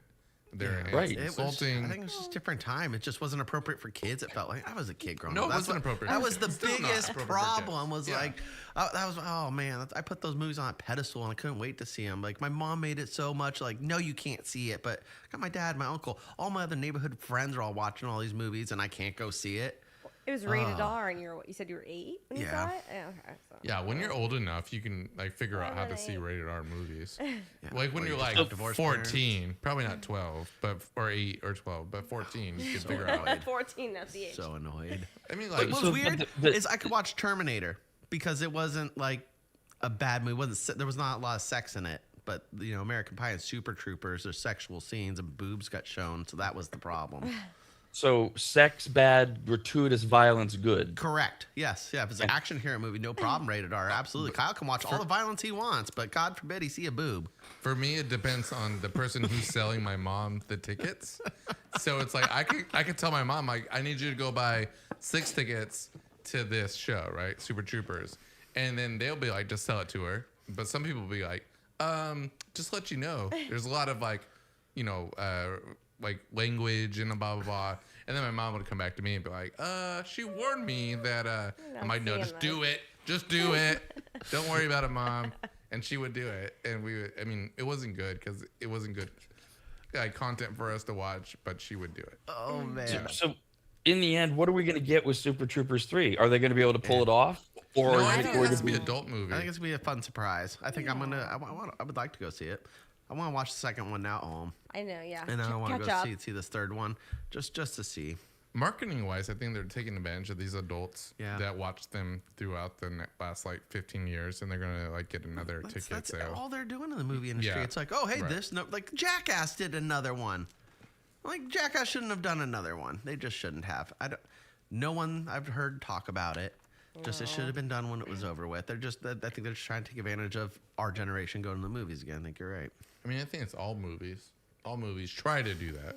They don't succeed, but all movies try to do that. I want a new movie. Well, it's also a question of what grabs your nostalgic button and Yeah. what makes you want to go out and see it. And then, yes, is the quality there? By the way, we're talking about how, everybody has their, this is everything wrong with the movie list. Jeff was saying, here's 50 reasons you couldn't make Super Troopers now or whatever. Right. And it doesn't matter that those lists have gone nuts over the Odyssey. And Right. Kyle made the point of different time. Well, there's nothing more different than the time that the Odyssey takes place.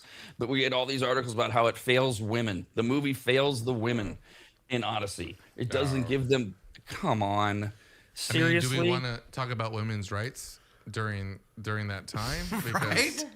that'd be a debate that we should do because That'd be a totally different movie. the fact that Holy there's like shit. female goddesses, Yeah. you know, that actually They're surprised me. progressive. Yeah, right. That's exactly what I would say.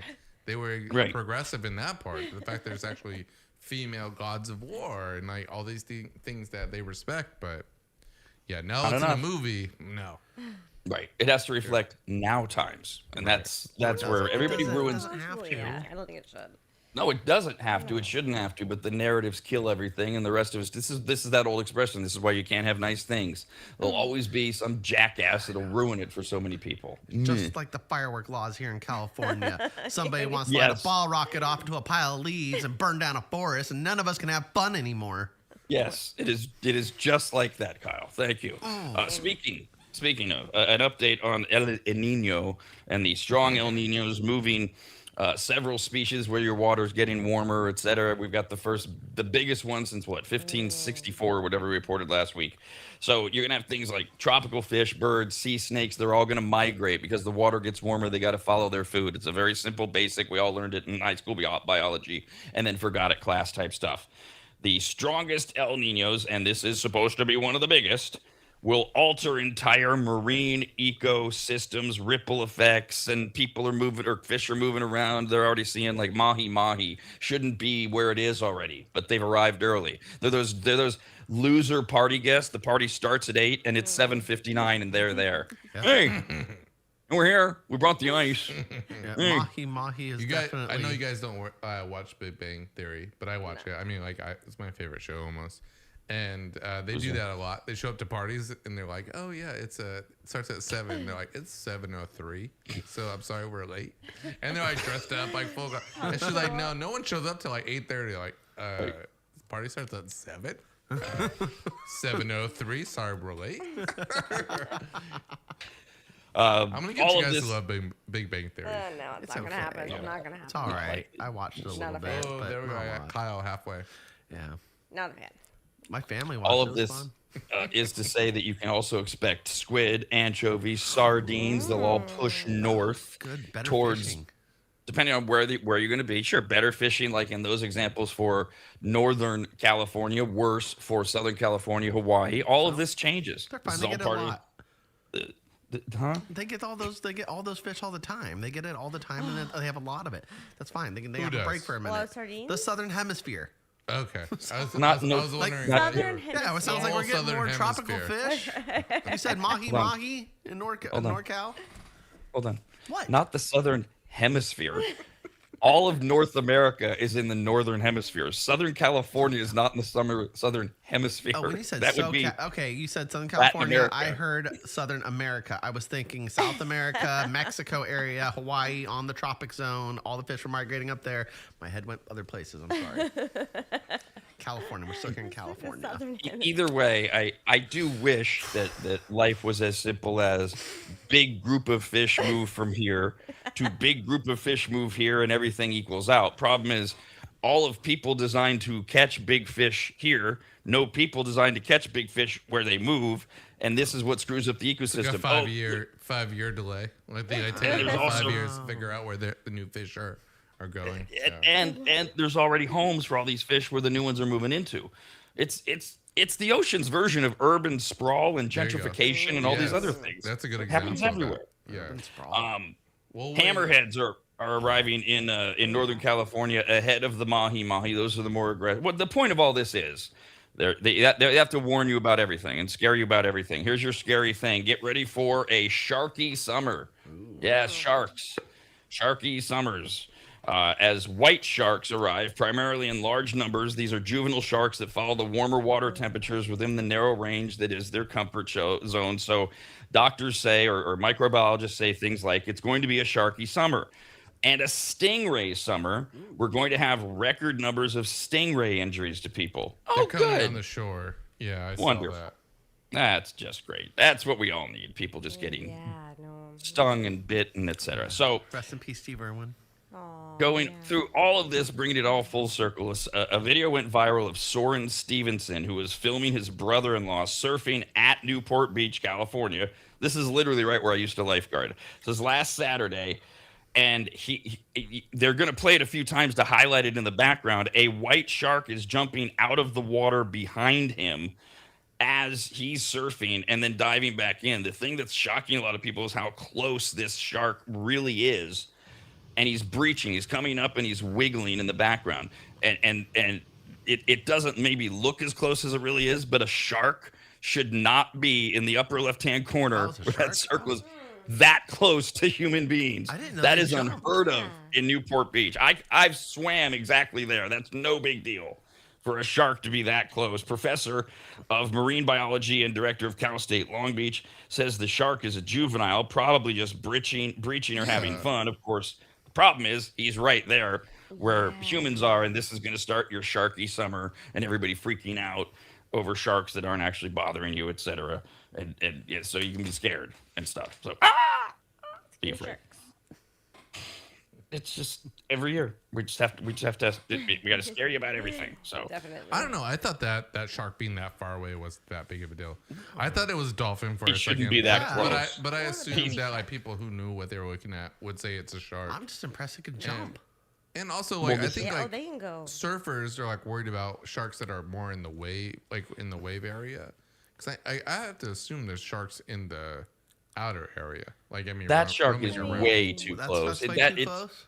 it's not. That is not a proper depth view of where that shark is. That shark should not. You should not be able to see sharks breaching from the beach of Newport. That's nuts. In LA, That's yeah, nuts. for sure. Yeah. So in that sense, they are too close, but they're not a problem unless we start screwing with them. And this is where we go down that road of who's in, who's home, and let's just close beaches and we'll start hunting sharks and we'll be hysterical and do stupid stuff. That's what we do. I'm on a different wavelength where I feel like we should stay out of the water if it's smart for us, because that's where they live. They can't get on shore. They can't chase us or anything like that. And I think that's why I have like this is like my only irrational fear I think I have Sharks? is of sharks. I Yes. say take chances and I do that all the time. I agree Everything with you, else, Kyle. I agree everything with else you. I have, I'm good with it. But I'm Right, talking the about only when I get in the difference- ocean. Still, I haven't been back in the ocean in about I 10 know years. if I get in the Fear of ocean So, and like, I I go haven't- swimming, there's a good chance something could just bite me or get ripped out. Like it's just you just know that Yeah. going in. Right, What you and just said was the opposite of what I wanted to hear. You can't say jumping in is just going to get you a good chance for someone to take a chunk out of you or something like that. Like You never know. no, exactly. You never know. So why risk it, right? Why do I have to jump in and risk it? I can watch it. You from don't. my- from You my don't. YouTube. Yeah, you don't. I don't I have to don't. either, but I'm going Right. to. Yeah. right, just the issue that I fear when you hear these stories, shark summer. Yeah. Don't go, Jeff. You're making excellent sense. Just Right, that don't makes don't sense. support I people wanna who push tell it. me Yeah. don't tell me I can't go. That's No, all. absolutely not. Yeah, Right, right. that's the- but And we you should do. what you If want. I want the shark to absolutely. bite me, it can. If a shark bites Kyle, I'm yeah. gonna like, We'll oh, stay on the man. shore. Yeah, that's No what he asked for. That's what he wanted in his It'd life. be such a cool story, though. What happened there? I got bit by a shark. No, it's not. That's I love what how I want to be Kylie- kyle to everyone. Glad you here. survived. Kyle You equates and it to Ashley. like a raccoon attack. Like, oh, what happened there? No, it's a shark. You're like missing half your torso. Also, you Raccoon don't attack. survive them very oftenly, so Well, I mean, here's the thing. Do you have more of a chance of getting struck by lightning than you do a shark attack, Yes. correct? Okay, there's Yes. my point. Okay, thank you. All right. how many people It's have very known rare. they got struck by lightning? 0. Okay. Shark attack, I knew 0. one. All right, just to let you know, it's like a million difference. There's like a million people difference between a lightning strike and a shark. Oh, here's attack. where the numbers get A interesting. million. Yeah. So What's- just to let what's- you know, What's the point of that, Jeff? I don't know. Kyle's trying to make logic out of a lightning strike. And Right. it's like, lightning strikes are super rare. So I'm going to go jump in shark infested So water. are shark infested. All I'm saying is you have more of a chance of even if That's it what is I'm shark saying, you're infested, wrong. you have more of a chance of dying in a car crash than you do getting Yes, into the that's ocean. correct. Like you take Well, these chances on a that is day-to-day correct. basis. Yeah. Why be a little sissy lala and not go in the goddamn water? No, that's Well, a they'll that's probably correct close the stat. beach if there's a shark. No, as long as his stats are correct, I'm fine. I'm just saying that like you can't be like, oh, the odds of me getting attacked by a shark are the same as me getting in the water. Like, no, it's like you it's a higher risk of you be getting in the ocean where the sharks are. I know. And car, yeah, there's like what? But it What really would you that, say? Like 4 billion people driving cars, 3 billion. Well, So here the What I'm- odds of I don't have the the stats on that. I'll look it accidents up. happening in Like- car accidents are very high. Yeah, I think it's 1 in very true. 5,000. I'm just saying, like, if you take that risk of driving to the beach, and then you're a little sissy log going, there might be a shark in here. I'm like, you already took a risk on dying today, like way more of a risk with those numbers, but you're afraid to go jump in the water. That's where it doesn't make sense to me. Yeah. There's a lot more fear I don't in the wanna jump in the water water. than there is the car. Embedded. That's what I'm saying. People don't think about that fear. No, they don't. No. What I'm saying is the odds are 1% for someone driving to a beach, and 1,000,000% of people, someone getting eaten by a shark. That's what I'm saying. As far as how No. Okay. the I don't opportunity know. for there's so many people that drive in cars every day, right? Yeah. Yes, we got that. How many people go into the ocean every day? A bunch. That's what No, like Okay. So hold on. My I'm saying. my The sample poor brain. sizes are off. it's incredibly My poor off. brain. Don't use First that of as all, logic.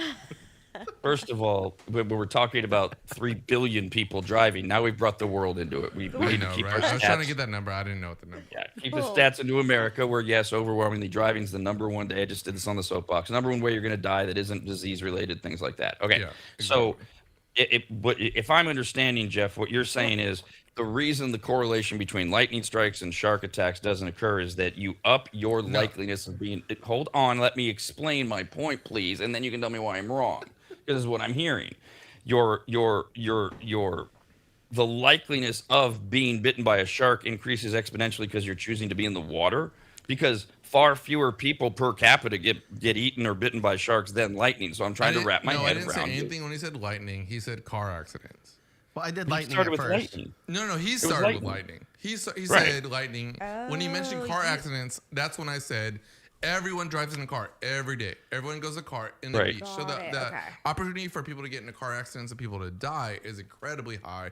The percentages are incredibly low compared to the people who go into like surfing, shark-infested waters to go and swim or surf in, right? You already know there's a little bit higher of a risk of being attacked. I'm not saying that's going to happen because there's obviously millions of surfers every day who don't get attacked. How I'm does just that saying the risk equate is a lot higher. but so Kyle's rationale was more people you're more likely, not more accidents. people. Yeah. No, but originally he said lightning, and that's how he was Yes. justifying it. So No. His justification at the end that I said something about was the car accident one. People get more in accidents and more in car accidents than they do shark attacks, which is very true. right. But there's a you're- billion more people who are driving So- cars than people who Yeah. jump into the ocean. So take the car accident thing out of it, Yeah, because you were arguing right. before the car accident. I'm trying to figure out No, does Not it before the car it, accident. so his justification of lightning strike, so I'm going to jump in the ocean is fine with you, but it didn't sound Yes. like it. No. If you want to take the risk of getting hit by a lightning strike over a shark or even a fish attack, a jellyfish attack, whatever you want, it's lightning is super high, right? So he mentioned car accidents, and that's when I jumped. Well, that's what I'm trying to say. Like people use they that a don't lot. get it. They're like, oh, I'm afraid to go jump in the water because I might get bit by a shark. I'm like, but you take this chance every day, 1 in 5,000 of driving every day. Somebody who drives every day, no one thinks twice about it. But the second you put water in there in a beach in a scary No, movie that's what called I'm Jaws saying. that That's scared a not- generation, That's what then I'm saying. people freak It's out. That's not the difference at all. It's the fact that It is. billions of Tennis. people drive, so the car accidents are high. Rob, my That is head's nice. starting Only now. Please. Are you guys? No. No. I'm sorry. So you're saying that I watched a lot of the Shark same Week. amount of people who My drive mind on the is freeway are on the the same amount of beach. people who surf in the ocean? Because It's not about No, amount. he wasn't equating those. I'm taking people's fears. I'm saying people don't think about. Okay, so like Yeah. those Well, that's take what I'm numbers doing. out of it. The There's no same numbers thing. involved. Let's take all Let's the take numbers out of you it. and me right now. Let's you take and mass murder over Right, shark that's all. attacks. Yes, I'm fearful over mass murder, over shark attacks. Someone that's going to come and kill all of us in a shooting attack is going to make me more fearful than someone who's going to a shark that's going to eat me. I'm saying the percentage of that happening is so small, right? And the percentage of traffic Car accidents. car accidents Like, are wasn't- really high, and shark attacks are very low. So you can't take that same percentage of saying more people die in car Let's accidents. just do highs and lows. You took a high risk of almost dying today, but you're not going to take a low risk of jumping in the water and having fun and throwing the football around because you think there might be a shark, even though it's a low risk, even though the news said, hey, this beach has sharks. We saw one jumping over here. Didn't harm anybody. It's just swimming doing its own thing. Like, I don't know. I'm not going to be afraid to get in the water and play That's in the exactly water. the right term right there. I'm not going to be afraid. I'm not going to be afraid of driving 25 miles. How many miles did you drive this morning, the people that right? are afraid to get in shark water But should be you more afraid used of that driving. analogy. But you used the analogy. You said that people who are in car accidents have more to fear than shark attacks. No, he didn't say car I think accidents. people Getting in in general, your car and driving. like anybody driving, should be more afraid to get in their car and drive than they should about getting in a beach with sharks. That's a small like example. Okay. No, it's not. I'm sorry. So Jeff, it sounds to me you're arguing the likelihood quotient. He's saying Why? If you're definitely. talking about average and percentages, how could you not? I don't get how you can't not. So the people who get in the ocean that are going to be fearful of sharks attacking them have to be compared to the amount of drivers that exist in the U.S., California, the whole world, whatever you want to do, and that number isn't so low that the percentage of being a shark attack is not something that you should ever make a reference to. That's what In I'm other saying. words, right. Same thing of you walking out in public. The same thing of you getting attacked by a stranger is going to be higher than a shark attack. So what I'm Right, saying but- is, So go and swim in the sharks and let them eat you. I know, Because but it I never just will put happen. the likelihood quotient argues that when you use the shark attack example, the person will simply say, "Well, I won't get in the ocean." Whereas we're all driving, we're all doing certain things to live our We're livelihood. talking about If this- averages and percentages. You have to talk about whole numbers to actual attacks no, or actual we're deaths. not talking about If- people's attitude. if No. the statistic attitude. were people who die in bear attacks person versus people who die in bear attacks on golf courses, the latter of the two is a more controllable environment. The people on the golf courses are not as responsible as far as behavioral wise, percentage wise, as the Right. people who are out We in the got to talk wilderness. about Yes. statistics, Jacob. Well, we're talking about Well, see, statistics. I We gotta just get have said to- you got yeah. excited. You have to break down the statistical quotients when you're arguing these type of things to get to where is the lifestyle The argument. more people that drive in Sacramento is the more people that get in the ocean in the whole world, probably. I don't know Right, if that's which is right, why but it's probably equal. This is where your argument carries weight in that we can't track one thing. That's true. We can't track. You can't properly say the number of people who get in accidents compared to those who are driving, and then give you the right percentage of the people who get in shark attacks compared to who gets in water, We can't. because there's all these quotients. Well, what kind of water? How far out are they going? How many Yeah. are there? We don't know. So I Same thing understand with car accidents. You know, there's variations of car accidents from fender benders to fatal, fire traps and all that kind of stuff. So I think that the risk is not high. That's always for statisticians, the risk of people use that all the time. The people who drive compared to people who have accidents is super high, right? People use that all the time. It's very not true compared to the people who have licenses and who actually drive, and then people actually who get hurt or die in car accidents. It's very low. I know that we hear about it a lot because there's so many people. Shark accidents are very low, and they get reported. Yeah, I understand. But there's not very many people that go into the ocean and go and just give themselves to them. Not compared That's what to you have to try to- drivers, Yeah. guys. Come on.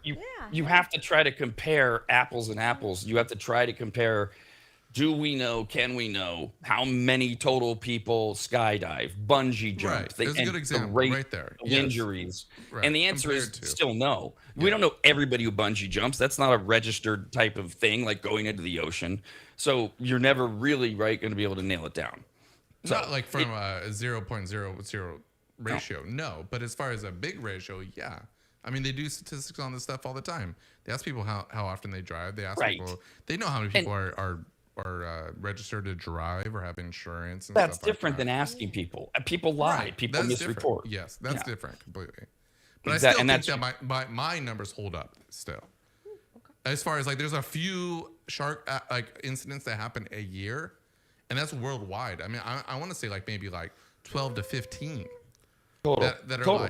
Right. total, right? And I know there's more than 12 or 15 fatal accidents that happen in Sacramento every year, but day. compared to the drivers, But compared to the amount of drivers that exist, Well, that's the compared thing. There's probably not that many sharks either. There's probably not the amount of sharks in the traffic that jam. doesn't matter. on We're the talking about beach. risk. I know. That's what I'm saying. It's like if you already took like this attitude of like jumping in your car, you already know you might have a chance of driving. You did that. You said the statistic. It said I didn't say it. worldwide. It's I way didn't say less. this. You said that there's more people that drive that should be fearful of driving. Everybody, than people I'm should saying be you get fearful in a of a shark car, attack. you should be way more afraid of getting in the car than you are getting in the ocean and playing around with where there might be a shark. Yeah, I think it's. That's all I'm saying. You roll the dice, but you're comfortable with it. You're not comfortable because you're scared of the unknown. I think it's the a water. very I think irrational it's more statistic, of, and people should not get caught up in I'm that. not even trying to do math. It's like it's just like Because I can say that about like mental thing. 25 other things. Like why drink booze every day? People who don't jump in sharks and dive with sharks every day, they don't drink alcohol every day. Like there's not a very like parallel statistic to that, but I'm saying that the risk compared to is a lot water. higher. That's all I'm saying. It's compared to the people who drive every day and the people who, and then also the necessity of driving and getting to where you need to be for your life is a lot more important than people jumping in the ocean to whatever they're doing, right? They're surfing, if they're body surfing, if they're snorkeling, whatever it is. And I want to be one of those people, to be honest with you. Like, that's like one of my biggest Really? adventures in my older life is not being scared to go into like snorkel and like do like real things in under the water. That's a big thing. But I do know the statistics on it. So And so bringing it all the way back, my point was, regardless of the rationale that Kyle or anyone else is using, we just need to make sure they're all allowed to do it. That's all. Absolutely. Let Kyle take his risks, whether he's arguing because I'm lucky I got here when I was driving or because he knows the statistics. Because my concern is when we're cold, it's a sharky summer, we're going to start closing beaches. That's not the answer. Yeah. Let Kyle go out there and fight a shark on his own. no, the risks are all on fine. you, and all of that is easy. I mean, Good. again, like I think I face those fears too often in my life of making bad decisions. Going, oh, we'll just risk it. We'll just do this. Like it's not. But statistically wise, it's not a good decision. So Right. that's But all it's I'm called saying. life. Yeah. That's where the life part comes in. So that's America's Radcast, only on the radnetwork.com.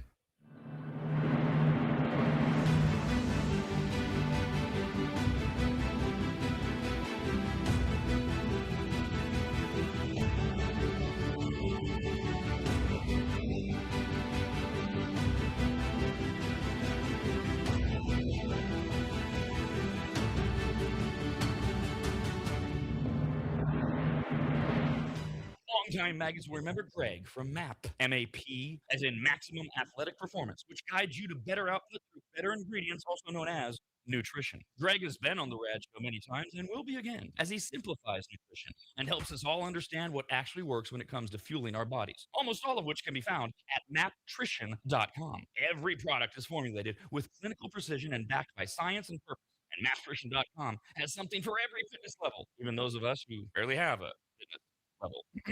With nearly 20 years as a nutritionist and a specialization in sports nutrition, Greg works with athletes and everyday individuals to optimize performance, energy, and overall health through smarter fueling strategies, all of which starts at maptrition.com.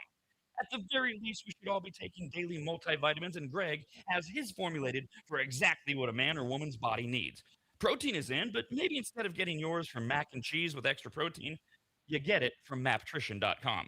And of course, all things workout, training, and exercise are available as well. From pre-workout to creatine and other muscle builders to recovery supplements and more, all at maptrition.com.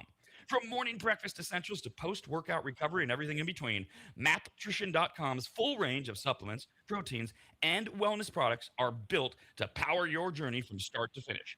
Check out all the products and find what's right for you and order it shipped to you all at maptrition.com. That's maptrition.com.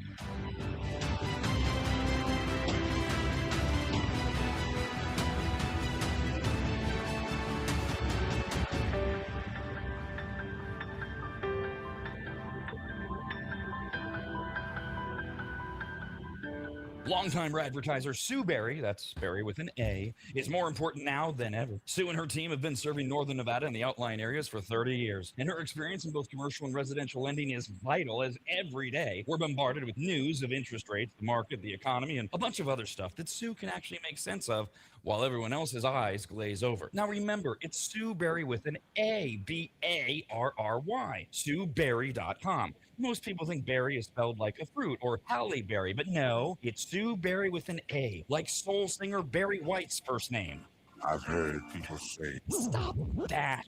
Sue is a broker versus a retail lender, which means she can shop over 150 different lenders to get you the very best rate possible. And on average, someone who uses a broker like Sue saves over $10,000 per loan, which includes refinancing. And if you have a rate at 6.5% or higher, call Sue for a free quote now on a refinance. Sue Berry and her incredible team from Barrett Financial can be found at SueBerry.com. That's Berry with an A. I've been working with Sue and recommending her to you for years. All you need to do is call her now so she can get you pre-approved. Just call your residential and commercial lending expert, Sue Berry, at 775-843-9983. Oh, Rob, stop. You're going too fast. What was the number again? 775-843-9983. Or just head to SueBerry.com. The number's right there. Berry is B-A-R-R-Y. Sue Berry with an A.com. That's Sue Berry, B-A-R-R-Y.com. SueBerry.com. Disclaimer. Stu Berry, NMLS number 366040. Barrett Financial Group, LLC. NMLS number 181106. Nevada 5091. Equal housing opportunity.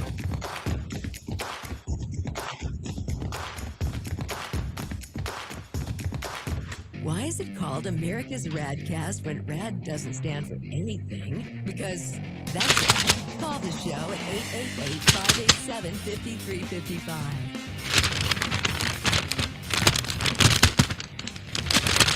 We got this email into radcast at theradnetwork.com. It's from Jacob. Hi, Jacob. By the way, Jeff, if you haven't seen your cell phone, please check it, because I heard you were engaged in multiple arguments there during the commercial break. I got it now, yeah. As we have unleashed. I'm able to do both or all three. Yeah. Okay, good.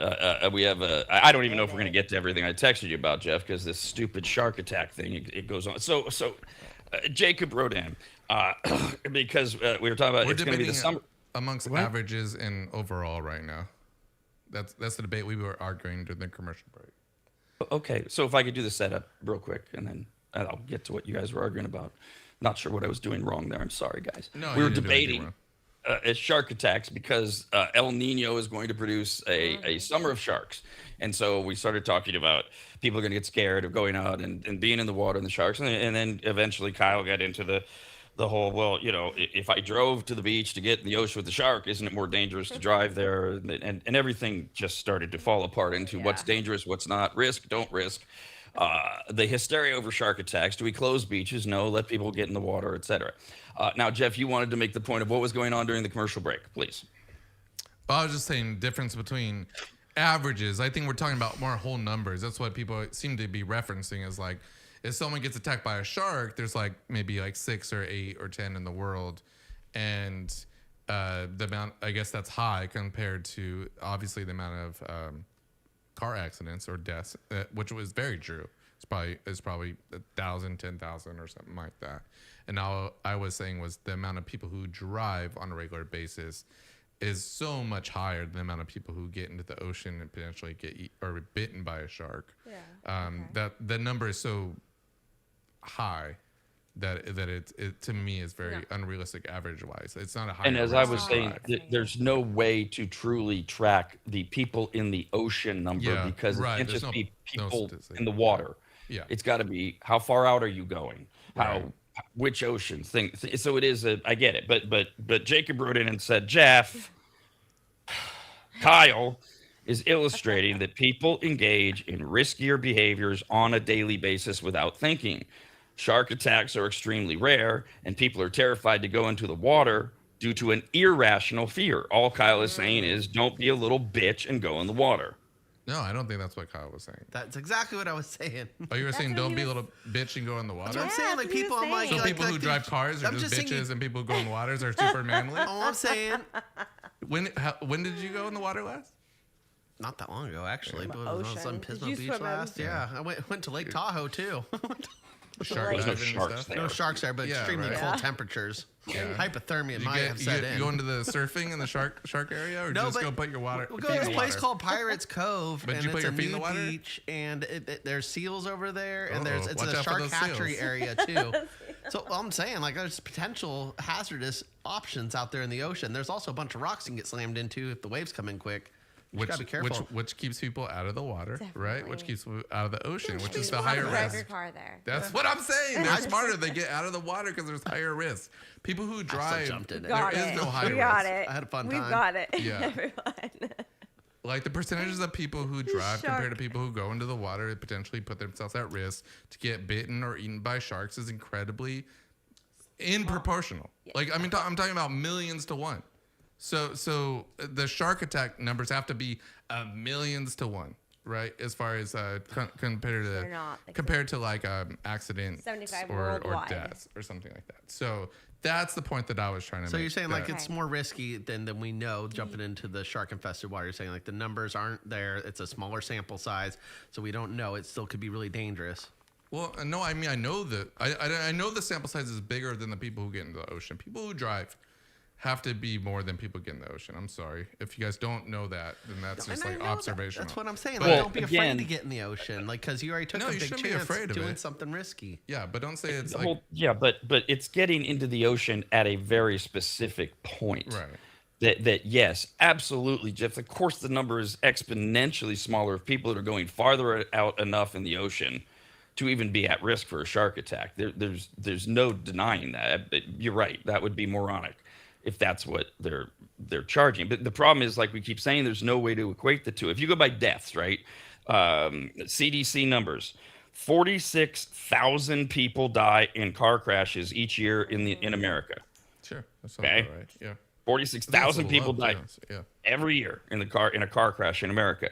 You actually have to go worldwide to get to a shark attack comparison because many years nobody dies in America. Right. It is 5 shark attacks per year in death. Right. There are only about 60 unprovoked bites that happen every year in the world 60. from sharks, and only 5 or 6 deaths. Right. So it's the comparison rate is we're I'm way jumping out in of the ocean. I'm jumping in the No, ocean. you're I'm jumping in the talking ocean about- you're talking twice. about accident. I'm gonna make a slice in my arm and let the blood come and see you what guys, happens. Again, you guys forgot about the whole numbers. You're talking about the average numbers of 60 bites a year worldwide. It's so little. No, you didn't talk about the amount of people who drive compared to the amount of people who get into the ocean in shark infested I areas. know, but still, come on, that's so much littler. Say Yes, there's like even if you- 100,000 people that jump in 60. I will give you some homework. If you can do just the bare amount of homework. I passed statistics class. I'm not doing that again. I'm done with Bell graphs and the calculators. All right, then you maybe shouldn't have passed it properly.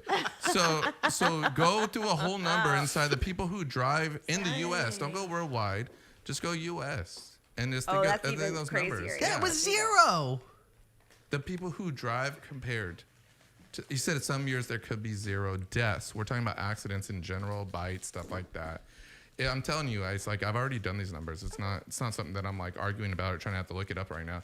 It's so far. I mean, it's so far differential. So I mean, it's fine that you say don't jump or don't be fearful of the water. I think the same thing. Go and do what you want to do. Jump in the water. The only argument I had was that one statistic that you said. It's like people who drive, they're more statistically able to be like more at risk or die. And maybe in some sense you're right because there's a lot of risk in driving. But I'm saying when the numbers are out there, that's not true at all. And I'm talking about it's a hard risk. Yeah. By the way, there are, just for those that care, there are 230 million licensed drivers just in America, and 150 million Americans get behind the wheel every day. That's where we go back to what I call the likelihood quotient. It's another way to argue things sociologically, et cetera. So we've solved that problem. Why don't we move on to food news? Food brings the people together, both in good times and in bad weather. Sharing a meal, sharing a laugh, raise a glass. It's a simple pleasure we all have. Food, oh glorious food, it nourishes my soul and mood. We're now serving food news. Food news about food is brought to us by Maptrition at maptrition.com. Greg from Maptrition can be found at maptrition.com. Go to the radnetwork.com. Go down to our Radvertisers page, and you can link straight over as well. We will begin. It's back to school time. Yeah, More traffic. Pringles Mingles, a puffed snack in a bag rather than a can. That's not new, but these new mini chips, which have been out for a couple years, now have a couple new flavors that they're releasing just for the kids to add to the Pringles Mingles lineup. So they're made for the kids, and they have whole grains and without artificial flavors or synthetic preservatives, so you can feel good about buying them for your kids. So we have little bags of Pringles Mingles, which these are just little bow ties. Is that? Oh, it's cute. I've never heard of these things. They've been around for 2 years. So they have barbecue sauce and chicken nuggets, Pringles Mingles.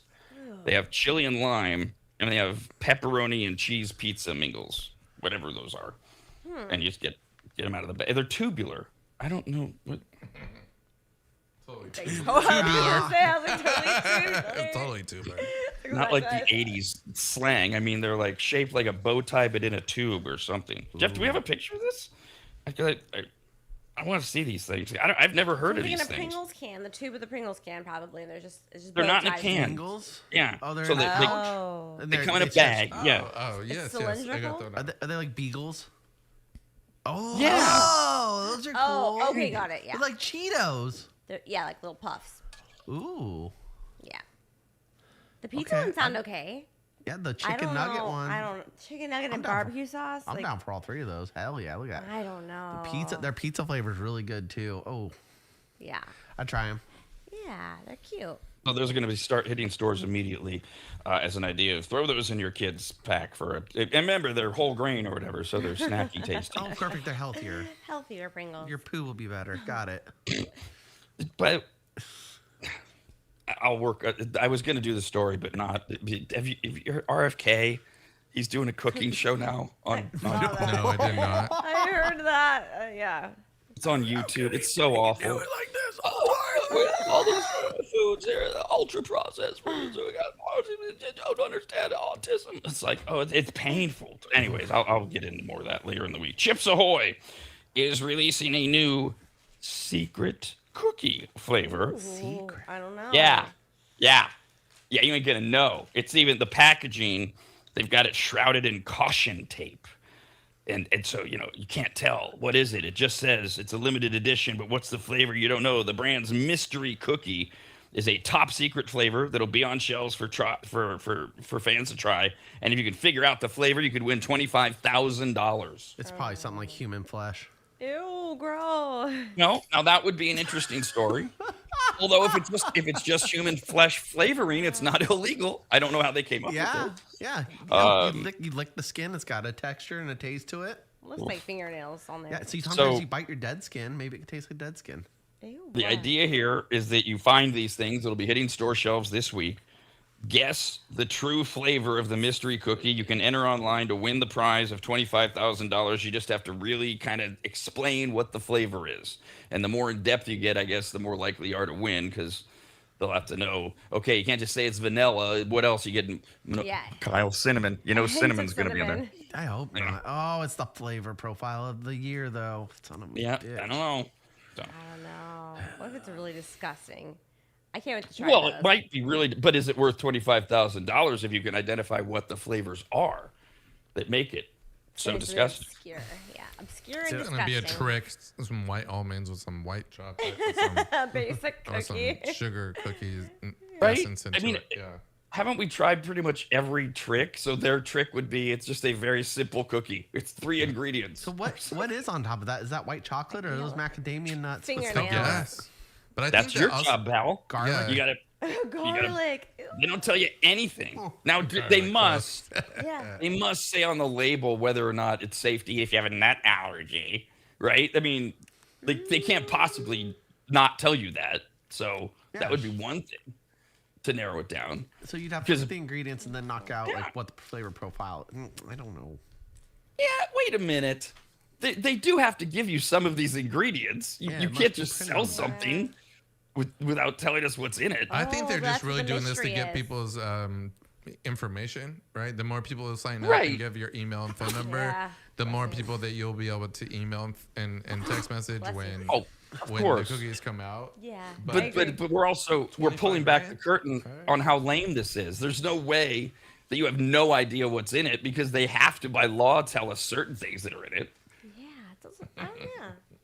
I mean, I Fun. guess they can go generic with artificial flavoring to a certain extent, but you're gonna have a basis for what's in the cookie. Or Feed they it can to just say- AI. Maybe. They can just say the first person who gets it right gets the money, and the 30 or 80,000 people who probably do it afterwards get it wrong. But Well, they're doing there's it. going to be Everybody has multiple to, right answers probably. right, and everybody has to enter till Halloween, and then all the right answers. Right. You're in a drawing. I think this is a marketing promotional push to collect data for something that is non-existent in a sense, Yeah. right? I know that. Of course it is. That's my Okay, opinion. Yeah. I know, but you're taking the fun out of it in your way. I want to take the fun out of it in my way. I didn't your know way. that. No, Sorry, your I'll take way. mine back. No. Your way. I am granting you 100% true. I just want to be validated that my way is 100% true. There's no way you're not going to have any idea what you're eating Right. Yeah. because it's right there. That we should be, and as I was saying, we could probably feed it to AI and get a pretty good idea of what the cookie flavor profile is. No, I don't know. I'm just saying. They put hints of. There's a lot of crazy things. I just got back from like a trip with my friends, and a lot of times they ask me questions, and now I just get to go ask AI. Like, what do you think about this, and this? And I'm like, I don't know. That's a good question for AI. We are smack dab in the middle of the food news segment, but we also have within food news a holiday pile as well. Yeah.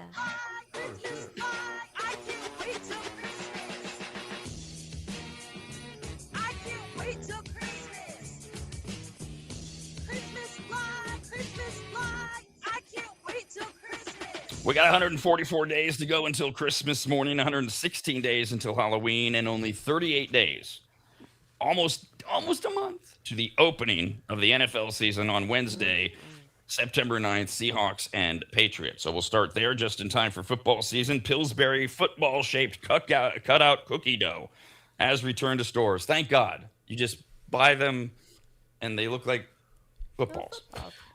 Their football cookies have a classic sugar cookie taste. They are shaped just like the football, and you get 20 cookies at $4 per box. Yay. Yay, touchdown. Oh, they're As the doughboy would say. You can decorate them yourself to add little extra embellishments on there. What would you add? Yeah. Glitter. Glitter on the cookie? I'd put icing and put glitter on top Sparkly football. of it. Yeah. Edible glitter? Yeah. I'm assuming. Okay. Definitely. I don't just eat glitter. I didn't even know there was edible glitter. I just said that. What? I was risking If that. you eat edible glitter, does it come out? No. No, it's son of a.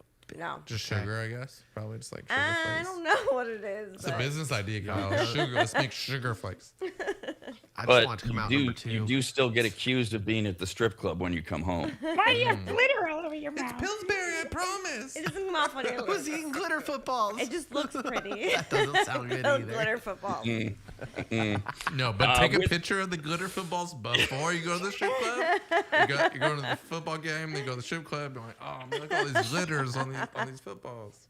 With football season here, Tostitos is up next. They got a new chip and dip, starting with spicy queso blanco flavored tortilla chips, inspired by the iconic chips and queso pairing. So you blend zesty queso cheese flavor with vibrant peppers and spices, and you get chips that are supposed to give you the rich and vibrant taste experience without needing any added dip. So in the chip, you have like a chip that tastes like your spicy queso. That's hard to imagine that you're going to put it all into one chip, but they say they it's are. going to be disappointing. There's no way. Cool Ranch is for Doritos like the only chip that has like the good amount of seasoning on it to where it's not necessary for a dip. Even then, they fall short. I don't have any hope with Tostitos. I You just still like- need a dip. I like the perfectly timed and delivered deadpan. They're going to be disappointing. Seriously. son, just don't even root for the Kings. It's going to be disappointing. It was just like very. They do have a new dip, but not queso. So Tostitos is also releasing a chunky guacamole, mild and medium hint of lime flavored dip. Nope. No. This made with what they say are quality ingredients. The dip starts with Haas avocados, onions, tomatoes, jalapeno peppers, finished with a hint of lime flavor, chunky texture, designed for the perfect scoop. Obviously, you get it in the refrigerated aisle. The Tostitos spicy queso, or I'm sorry, the Tostitos chunky guacamole, they call it. Yeah, I don't like having the word chunky in it. It's not sound appealing. Guacamole is chunky if you make it right. I know, but I do like fresh made guacamole. The Chunky, guacamole in a Tostitos jar, I'm going to look at it sideways, though. Yeah, I mean, like, guacamole it should be kind of smooth. If you have salsa in it, like tomatoes and stuff, then it could be like some it onions could be and garlic. usually like chunky and stuff, which I do like. I like onions and tomatoes and stuff. I like a chunky guac. Yeah. Yeah, but I don't. Okay, but I prefer chunky guac. Yeah, I don't like my avocado chunky in guacamole. No? That I want smooth. I like it Yeah. more. Oh, Right. see, I Just like, avocado, yeah. Oh, Yeah, see, I like definitely. my avocado to be a little chunky in the guacamole. Just I don't mind avocado. it. I'll eat it either way, but man, a little more chunk. Oh, I like that. Yep. I just feel like chunk is just like not stirred enough, in a sense, or mash enough. or mashed enough. Okay, Yeah. yeah, maybe that's It's good. like Yeah. it's like Unless you could stir it. lumps in your mashed potatoes. I don't need that. No, I like silky. Unless you mashed like pick like potatoes. super ripe avocados. Yeah, Then that's gonna be hard. But and then you're gonna get a little chunky. You can't avoid that, I don't think. But Oh, You can. you can. You can, You've got a for sure. garage. You've got tools. You can yeah, avoid it. like, yeah, industrial mixer, yeah, for sure. Also, KitchenAid. Kitchen. as we look at holiday food, we'll move on to Halloween Oreos are already out. Summerween, Toll House, Summerween. Stupid. Now General Mills is gearing up to drop a half dozen new items in the coming weeks. 3 of them are glow-in-the-dark packaging. Ooh, Spooky, for sure. Coming to grocery stores soon will be fruit roll-ups, mini rolls in Screamin' Strawberry. Well, that's strawberry, right? Yeah. You add a scream to it, makes it exciting. Screaming. Okay. Yeah. Bloody Mummy Cherry Orange Fruit by the Foot. Oh, It's just cherry orange, right? But it's now bloody. orange. Was Bloody that mummy. old fish? Just changed that to old fashioned. And Tropical Nightmare Gushers. Ah! Are all coming out. The tropical flavors are delicious. I like the blue ones. Really? Okay. I wish it was a little skull shaped or but- something. But now they're nightmares. So it's words. I guess they're adding. They Okay. did, yeah. Words and pictures. Very ghoulish. Last week we told you that Betty Crocker had announced the release of 3 new Harry Potter inspired baking mixes. Those are already on sales, and now, in honor of the changing season to come, Betty Crocker has released 3 baking mixes that spotlight the most beloved fall flavors. Of course, you've got to have the pumpkin spice cheesecake bar mix, which features a graham cracker crust and a rich pumpkin spice cheesecake. Yep. Sounds good. Yeah. Delicious. I love I'll the try. pumpkin spice cheesecakes and like the banana breads, but they make them pumpkin breads instead with the icing on it. Oh, it's good. And these are, you're making these, for those that aren't following along, you're actually making these. The Betty Crocker Apple Cider Delights Cake Mix, which falls under their super moist line and is not the photo you're currently being shown. It uses pudding to obtain an unbeatably tender crisp.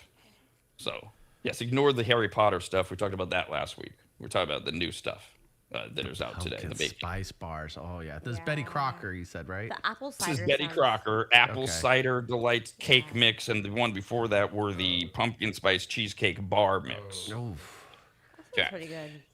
And then there's the Maple Delights Cake Mix, which highlights an underrated but equally delicious fall flavor. Maple, get out of here. You may have never considered baking a cake with maple syrup, but this new mix will convince you, says Betty Crocker. Those are all coming to stores immediately Maybe worth a try. right. Yeah. as well. Sounds festive. yeah. All right. Other than that, yeah. The cheesecake bars sound good. That'd be a good idea That's if you your have to go to a favorite one? Halloween party really quick and you need a box set to cook stuff. Boom, easy going. What Yeah, if it's just not buy 'em. quick and you have to set it for an hour? Costco. What's your new dessert line for fall? Exactly. Save me 100 of those. I'll be right there. Also, Christmas creamers have started to arrive. Oh, love these. Yes, okay. International Delight is releasing a new Christmas coffee creamer on the way to stores right now.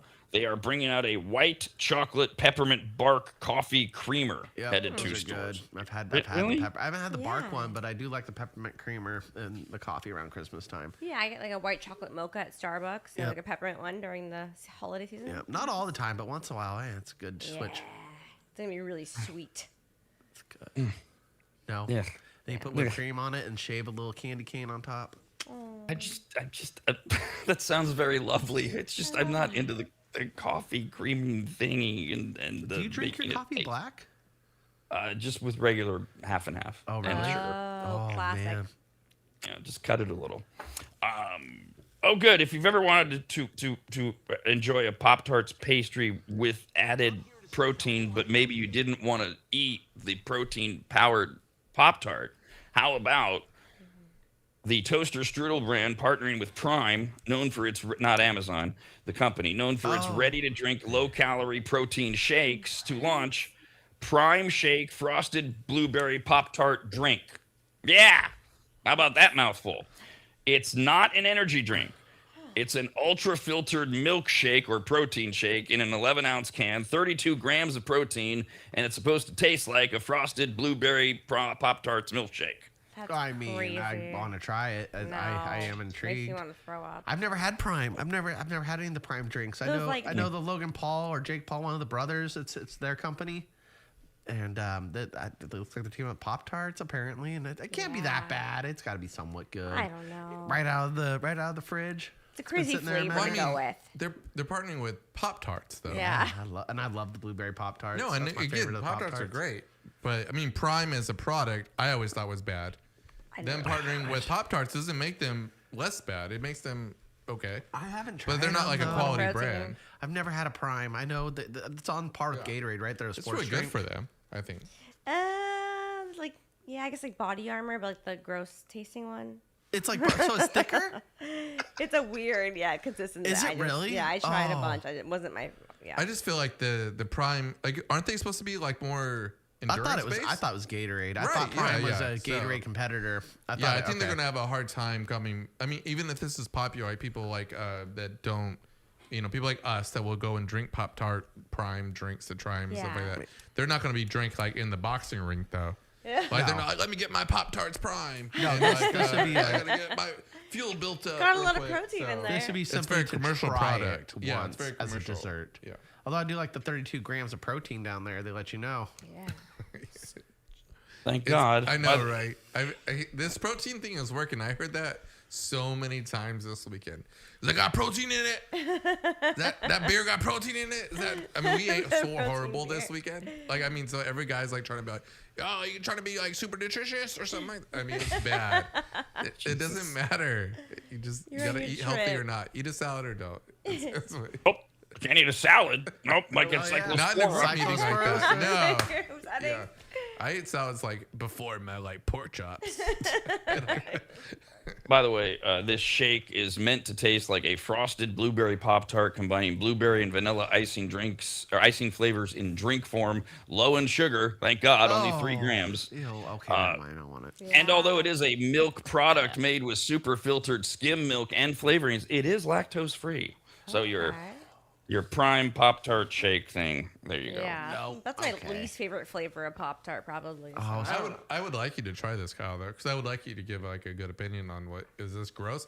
I think this is gross. Looks disgusting. Yeah, you said 3 grams of sugar. I don't think I don't it's have gonna be much. like gross, but I mean, I don't think it's gonna Okay, be so like it is a protein after. Is it a workout That's a prime protein that shake? tastes That's like what it's we like don't know diet. yet, because It's like it's diet. Pop Tarts, it's Target, and it's Prime. Like all those three things don't like don't mesh, speak like yeah. healthy, but it doesn't matter. Yeah. I don't know. Did RFK approve this? Well, remember they Definitely are not of. they are very specifically making sure you know that it's not an energy drink. It's an ultra filtered milkshake, which you could call a protein shake. Sounds if you want. worse. I That don't sounds know, worse. yeah. Of course. Yeah, this sounds more like a post-workout thing. Yeah. Yeah, Like this a protein shake, right? Like a Yeah. muscle milk or whatever else Yep. you do. But this is part Pop Tarts Prime. So All right. Got the try. I will I think go. I- Target's down the I street. just I just printed this story out of spite. It's just another story about how Gen Z's drinking as much alcohol as everyone else, like I told you from the beginning. Sorry, I need to keep just pounding that in your head because you're just going to keep repeating stupid stuff like, yeah, Gen Z's not drinking. No, actually, they are. Shut up. All right, last one. Pepsi. This is not a joke. It's not an April Fool's joke. It's not a gimmick. It's here.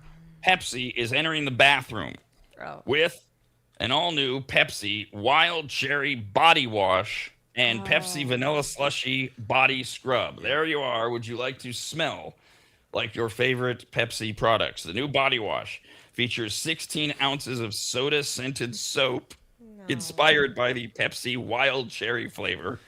It even looks like the soda with a dark brown hue and bubbles that resemble carbonation. The body scrub is a foaming sugar scrub reminiscent of vanilla flavored Pepsi. I do agree with Kyle. It's not a bad smell, but is that what you want your body to smell? I don't mind.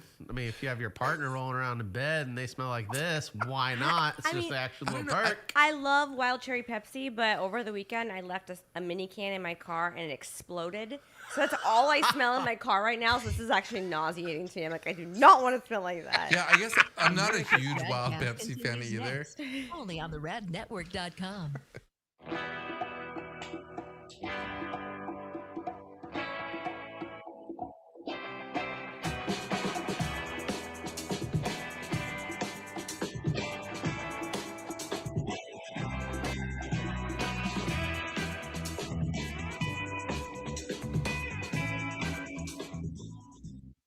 If you've never heard of microseal, let me tell you what it isn't.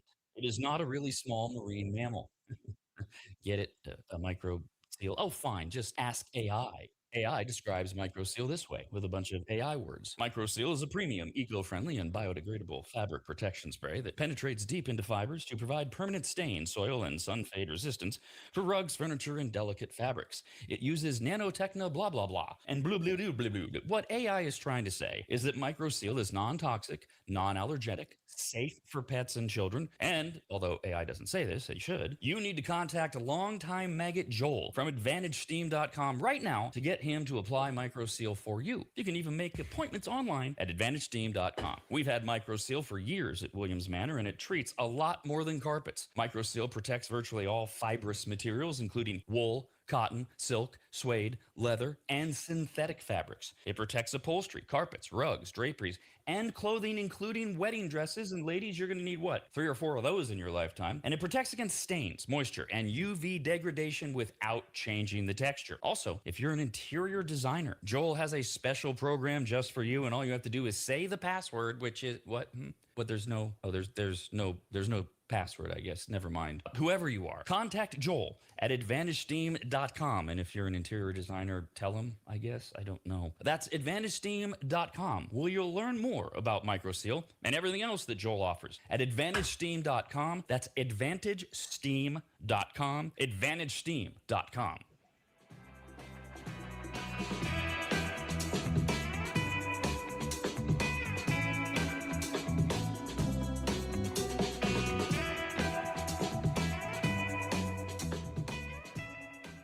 Longtime advertiser Sue Berry, that's Berry with an A, is more important now than ever. Sue and her team have been serving Northern Nevada and the outlying areas for 30 years, and her experience in both commercial and residential lending is vital, as every day we're bombarded with news of interest rates, the market, the economy, and a bunch of other stuff that Sue can actually make sense of while everyone else's eyes glaze over. Now remember, it's Sue Berry with an A, B-A-R-R-Y, SueBerry.com. Most people think berry is spelled like a fruit or Halle Berry, but no, it's Sue Berry with an A, like soul singer Barry White's first name.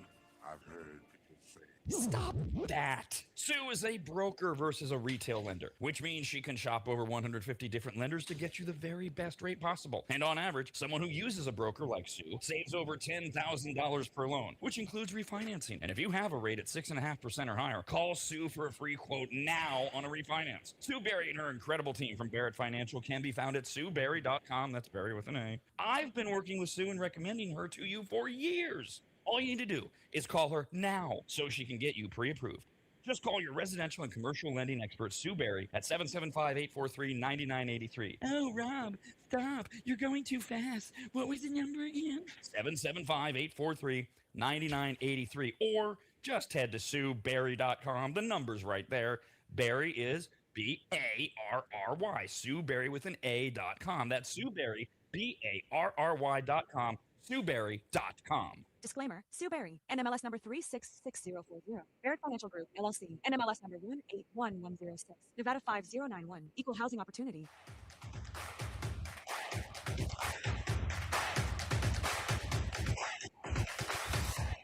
Welcome back to America's RAD Cast. It's Rob, Kyle, and sometimes this guy named Jeff. 3 straight white guys offering their deeply intellectual experiences on being discriminated against and having their asses slapped at work. Join in at 888-587-5355. All right, I want to go back to it. There were a couple of things this morning that I wanted to throw out there. We were talking about the summer of sharks or whatever this is, and we got off on this whole you're more likely to die of a shark attack, a lightning bolt, a car accident thing.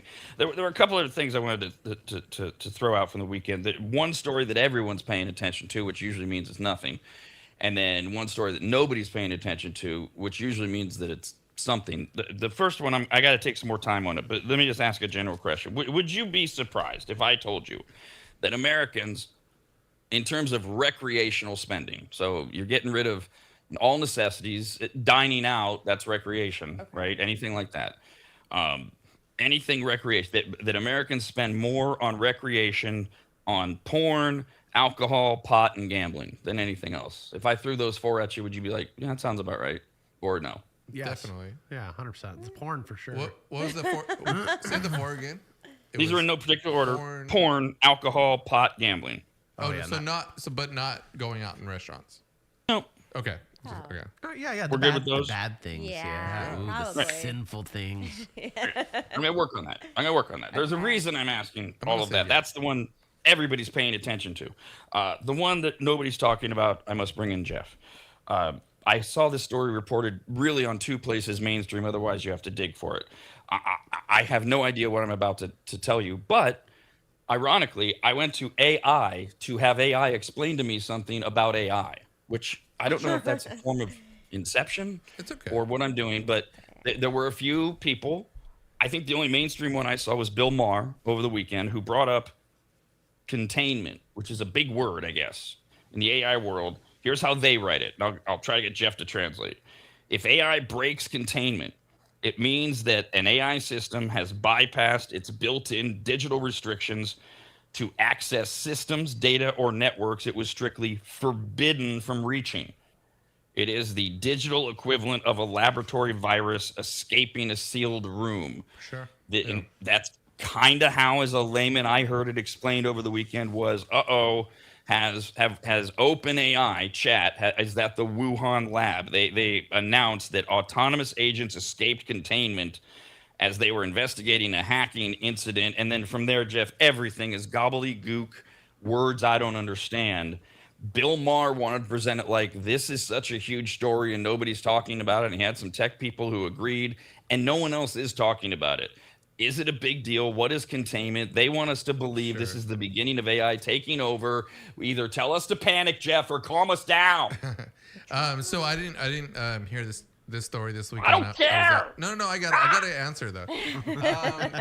As far as what you're talking about, containment, right? We're talking about the ability for AI to act within its restrictions, right? So we're not giving it the whole internet. We're giving it some of it. We're giving it all the data that OpenAI or Claude or whoever Gemini is feeding it, right? That's the difference between these AI machines right now, is how they train them to this point.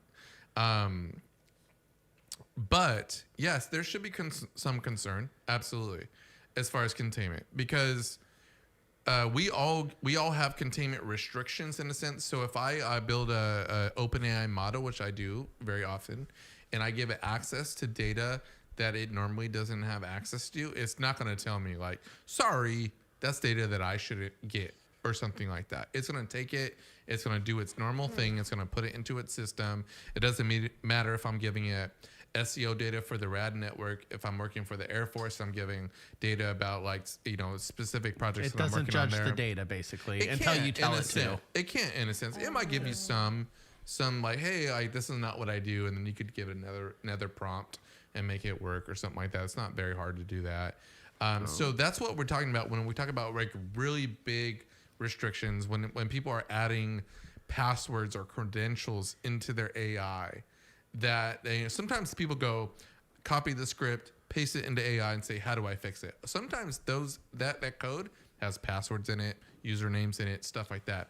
And you don't want them to be able to use that at all. You hope that in general, but that's a very naive thing to hope. Just like, if you put a password onto Google, you would hope that it would be restricted, but it's not. They're going to collect it and they're going to be able to send you a notification in a month and say, hey, your passwords are vulnerable because you leaked them in a sense.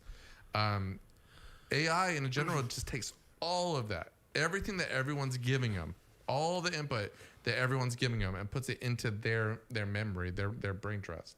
So that's where I think the risk is, that giving access to other things might exist.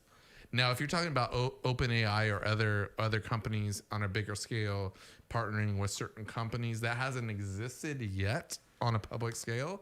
They're not partnering with the government, really. They're trying to. They're doing the best they can. They're arguing about certain things like that, especially with the Claude and stuff like that. But us as individuals have the ability to open up these AI models to get information that they normally don't have access to. Say someone from the DMV or someone that has access to a lot of information can actually give them credentials or something like that. That could be risky. But right now in these models that I build, if you're trying to take responsibility for what you're building, like we all do that in tech every day. So it should be monitored and it should be like realistic, but there's always that risk. And so the way they presented this to an idiot, right, over the weekend through 3 idiots. I mean, they didn't have a tech guru on. They had a couple people who are educated on it and they read about it, kind of thing.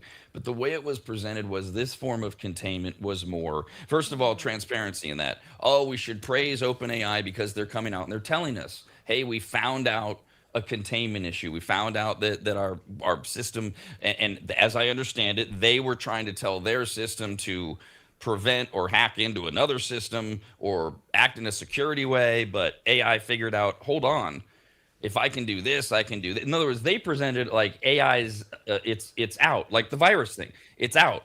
It's now creating its own mind. It's become, this is the beginning of it. All of those horrible things, Jeff, that we heard 2 years ago, this is the beginning. AI is starting to think and become, and it's not quite sentient, but it's headed there. That's really how it was presented in a non-fear-mongering way, but there's no way anybody on the outside looking in isn't going, I'm scared of this. Sure. So with most risk, again, there's the dark market web. I'm sure people have heard of that, right? Before, where this is the internet that exists, that sells drugs, that sells, I guess, people, you can hire like hitmen and stuff like that, right? And supposedly the governments of all the world have not been able to eliminate this kind of market from existing. So this market is always going to somewhat exist from bad actors. They're going to try to put their intellectual property onto these markets and try to get people to buy and use it in a probably like not good way, I would assume, if it's on the black market. These bigger companies are probably at risk too. I mean, they're not watching all their corners and all this stuff as far as how they're getting maybe either infiltrated, or again, we're able to build models on their AI. So if we can trick them, and it's not just me, there's a million other people like me that can trick them, you're going to get around some of these restrictions. Maybe they might pop up later. And that's what I think the government's going to come up with, like a kill switch. They're going to do it. I promise you. This is something that's not talked about right now. It's been talked about a little bit on the black market with the internet. It's to kill parts of the internet, which means it will go down. We won't be. It's like seeing those red lights flash on the when you drive through, kind of thing. It's all a stop sign. That's what the internet's going to turn into. It's going to be like, this is down for the next week or two because they had violations. It's going to get more restrictive than ever before pretty soon.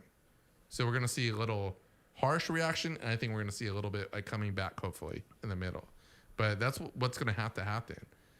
We don't have mechanisms in place right now that if someone gets good AI for a bad reason, that we're able to retract it. Like we can't pull it from them. This is where people get super scared, and where the arguments start screaming about how we're supposed to stop AI, and I'm like, that you can't do. It's here. But they get super scared about, what about other governments? Our government can do whatever it wants, kill switches and all that. But what about other actors? Oh, and they can't shut down this dark web. Well, what good is this kill switch, et cetera, et cetera? So I guess the good thing is, dark web exists in multiple, what we call intranets, right? So this is not like an internet that exists like worldwide. They open them on multiple servers on multiple countries and stuff like that. But yeah, it's very similar, right? It's very similar to how do we stop the black market compared to how do we stop some of these AI markets that could potentially lead to that. I don't think we have anything like that yet. But are we a week away? Are we a month away? Are we a year away? From that? Who knows? So it sounds like AI is getting better, though. It's getting smarter. It has to. That's the point of it. Yeah. It has to get smarter. That's what I'm excited about. The fact that it's going to get smarter. Yeah. Is there a good side to this? Like maybe it gets a little bit out of the cage and it goes past its what are we calling it? A containment? Well, the good side is all the good that it does, right? So all the good that AI does for, again, we talk about the medical industry a lot. We talk about the small business industry a lot. But there's just like there's still like half the population that like are they don't like AI. I mean, D, you're one of them. Like she doesn't use it. And I'm saying, like, just use it, and you'll start realizing the potential that it has, and you're going to be like... I told you I'm open to it. No, somewhat. I know. So I'm just less use staunch it. about it. I'm not going to, like, throw you off a cliff. I I'm like just to write saying my that own captions. I like to do I don't want someone else thinking that for me. That's fine. That's what Deez wants to protect. You can rewrite your own captions. There's no one going to stop you from doing that. But I'm saying as a whole, as far as an efficiency system for businesses that usually do X, Y, and Z, and now X, Y, and Z can be done automatically or with very little effort from them, is a very, I want to say, business saving a tool for them. It's not like I'm going to make $5 more a month. This is a business saving tool for a lot of businesses. So we're going to look at the good parts of it, and we have to eliminate the bad parts, just like everything. I'm a little sad that we're not as high up in the government as we need to be to eliminate some of the black market stuff that is already there that seems to be kind of easy to eliminate. It's just the lack of resources and money and stuff like that. So when the last study we did, and they seem to be remaining pretty specific, that give or take, there's 20 to 30% of us who have on some level fully embraced AI, meaning either we're engaging in it, we're using it, we're writing new ones like Jeff is, et cetera, or we're just acknowledging it's here and it's helping us, and we're not really actively doing it, but we're okay with it. Then there's that sounds like D's in the middle, that pliable 30-ish to 40-ish% of, I'm not sure that I like it, but... And then there's that 30% of it's the devil. It's the end. It doesn't all have to be religious. I'm just using that as one example. This is too far. Foreign countries. Is that 30%, Jeff, right now for you? They're a lost cause, and we'll deal with them later. No, I think there's a little difference. I think there's a little difference in that, and there's there's some people that just don't want to use it, right? Fear, whatever reason you want to give it, but there's certain people that don't want to use it at all, and I think that in 5 years, less than that, 3 years, they're all going to be using it. And that's the tough part. It's not like there's a 80% of the AI market that is just for efficiency and for people to use it to better their lives. And the post office is using it. I mean, people should. Yeah, right. Like, I mean, like there's things that exist that it just makes it more efficient. Sure. That's very ignorant for you to pass up on. Now, there's the security issues on the long end, the futuristic issues that you might be concerned about, which have no real pertaining to you as a person that works at the post office or uses the post office, or someone who has them help you write scripts for emails or something like that. That doesn't hurt you at all, right? So the fear mongering is a little bit more on like the side of people who are suffering the most, to be honest with you, that are not benefiting from AI. And they're not even going to know the difference when AI takes over and runs the world because they're not even paying attention. Here's what they need to really pay attention to. It's not even AI. It's a problem. It's quantum computing that's going to be the issue. Because the second we get those on a mass scale market, they're going to break encryption. Everybody's information is going to be stolen by somebody. That's now, again a little fear mongering on the left. No, but it's true. They can. It will. They'll be able to. That's what they're worried worried about? No, Jeff, we're not the dealing with difference security between issues. the difference, Jeff, between you and 98% of our audience is you understood the sentence that Kyle just Yes. said. So Right. I'll allow you to try to keep people Yeah. engaged in this. What? Well, so I mean, I'm assuming Kyle means that they're giving up like personal information. Or No, something? no. So what happens? Like the way a quantum computer works, right? No, That's I know, that's the yeah. issue they're dealing with. It deals with the bits zeros and ones. It can be a 0 or a 1 at the same time. So it's gonna be able to break any encryption. So any password That's not security or true. firewalls, it's gonna be able to break down That's no not matter true. what. I really think that people use this word quantum computing as this again another fear mongering tool. Because do you know what quantum computing is? Yes. What is it? I invested. So it's a computer, and it can see the boy. digits, the breakdown of zeros and ones, right? The qubits. every It can be a 0 or 1 at the same time. So therefore, it can process data a lot faster than a normal computer, because a normal computer has to take a qubit and go 0 or 1, 0 or 1. Whereas the quantum computer can see it both at the same time, and it can do all these calculations a lot faster. So it's going to be able to break through people's passwords a lot quicker, and it's going to take down any security issues with your banking and all your online security. All the thing that you It's said going to be before gone. the password thing, right? So quantum computer things are exactly what you said before the like automatic encryption of all passwords that exist in humanity. No, but they'll be able to break it down a lot quicker. It can probably take like a few minutes So- or seconds to so, get it knocked out, where it uh, would take a normal computer years to break through. Again, so a better term is like what we hear is a supercomputer, right? So supercomputers are used, and they're very. I mean, quantum technology are a lot of processors that are put in together in tandem. So you create supercomputers by creating this one huge big computer, or just putting tons of them together, right? So you create supercomputers, and a lot of these things live in like universities or big government institutions, and they're able to. If I ask AI a question and it takes like 30 seconds, it's gonna probably take them like 2 seconds, right? Kind of thing to compute that processing and send it and come it back. Breaking passwords and stuff like that does not exist in a software program. So yes, the technology, sure. But the technology has always existed. It existed 20 years ago to break like passwords and stuff like that. It's the existence of the ability, and people saying quantum processing, quantum technology, whatever you want to call it, isn't going to necessarily break the security process that we already have in hand. It might break certain people who name their passwords like 123 or something like that. That could be potentially vulnerable, or people who use the same password for every single account. I'm gonna send you that they stuff use. I've been watching. Yeah. And see if you want to break it down for me. Well, what I'm saying is like the fear of technology is there always, right?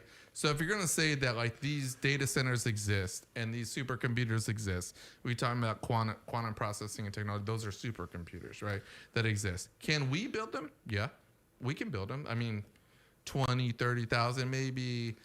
Incredible amount of utility processing power, which is going to get you on the list of like PG&E or SMUD or something like that if you're using over a certain amount of energy. That's what they like monitor now when it comes to supercomputers. You do have the ability to try to be a agent, to be on the black market, to try to decipher credit card numbers and use them and stuff like that. But then at that time, you are super criminal, right? Well, yeah. You're the same as like a 5-time bank robber, right? You've robbed 5 banks or something like that. So I don't think that's like just like easy for someone to search on Google and be like I didn't say quantum I didn't processor. say it'd be easy for them. I'm saying like it's just out there. Like you No, get that one bad apple, it's gonna wipe what I'm everything saying out. is this technology has existed for a long time in the military and stuff like that. Like so the fear of it existing shouldn't be what we acknowledge, because that's not in our hands. Well, that's what I'm saying. They need to be. Yeah, We're I'm back to thinking, the shark in the car accident. We are. No, same thing. But it's also like, yeah, it's a little bit like it can happen, sure. Is it going to happen? Are you going to do it? Well, that's No. what I'm saying. Am I going to do it? I'm not going to do it. Yeah, but Is Rob going to do it? Is not. And Dee's not going to do it. That's what I'm trying to say. Because Like, we're all we're people that try to comparing follow the law, and we don't have the resources to build a $50,000 enterprise to try to steal people's information to then get arrested for 20 years. Yeah. Like it just doesn't. Okay. It's the probability is there. I mean, it's always there. So is it more dangerous to think of AI taking over, or watch out for a bad apple with the a supercomputer that is now a quantum computer, and they do bad with it and encrypt everything, or should we be more worried about AI taking over? Well, that's my full point. So the quantum computing, which is a term that I feel like people are throwing out there as a scare tactic, has been around for decades, for 20 plus years, right? It's not in the hands of me or Kyle or the people that are in this room, but they exist. It's hardware wise, and it's usually like a full force of people. You have We'll take that out of it. Take that out. We go up the works with this. Can we just go back to? I'm trying to go to work. I don't know if I can make my PG&E bill today. We got to deal with back to school, and the kids have daycare, and so this guy wants to know. Kyle asked a great question. Take all the specifics out of it. If I'm going to worry about AI, should I be more worried that AI is going to take over and control humans, or I should be more worried that a bad actor is going to use AI to take over and control humans? Those are two different things. Sure. Yeah, bad actor for sure. Yeah. I would think that there's. I mean, that's always going to be the risk. But is this Jeff what that guy should be worrying about right now when he picks up when he's scrolling and he sees these stories about containment? Should mom and dad and all of us, should we be doing anything, or is this just Jesus? I don't have time for this, or is this a way this affects day-to-day Americans who have real friggin' problems and we throw everything at them? And this is how you get distracted and you stop thinking about what's real. Is this real? Is this something we should be worried about, or no? On two different points. One, we need to ignore this a little bit when you're not a technical computing company, right? You don't have a big risk at someone taking over what you're doing. It does exist. If you're a normal consumer, the things that we're giving you on a day-to-day basis, or the things that Visa are giving you or American Express is giving you as far as how to stay away from these type of scams or something, is the best tactic.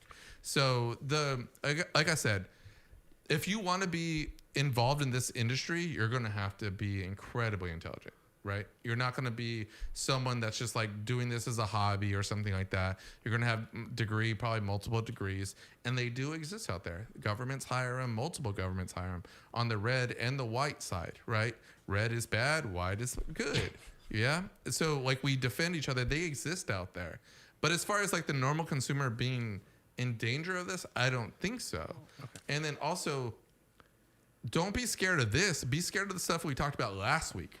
As far as the fraud stuff that happens, the people that call you and take your money out of your gift cards in your bank account, because these big things, they only affect a small percentage of us. These big frauds that happen on like a AI scale or something like that. If you're talking about like robots taking over, that's a whole nother thing, right? That's a whole nother scale. I think that's what people are worried about. I don't really think it's about multi-computer. This has been out there for 25 years. Right, I've known universities that have had these computers forever, so they have this existence. It's the ability of creating products, and that's going to be a consumer-based product. I'm assuming here in the U.S., products that are going to be fearful to watch out for. So with the AI break-ins containment, I got one more question. Break-in containment's scary. Can it also now communicate with other devices linked up to your Wi-Fi? So say like, can it have its own mind and tell your Roomba to do something destructive and blow up, or could it do? Not right now, but I'm sure it will happen in a few months, in a year or something, right? Yeah, right. They're gonna say America's RAD Cast, only on the radnetwork.com.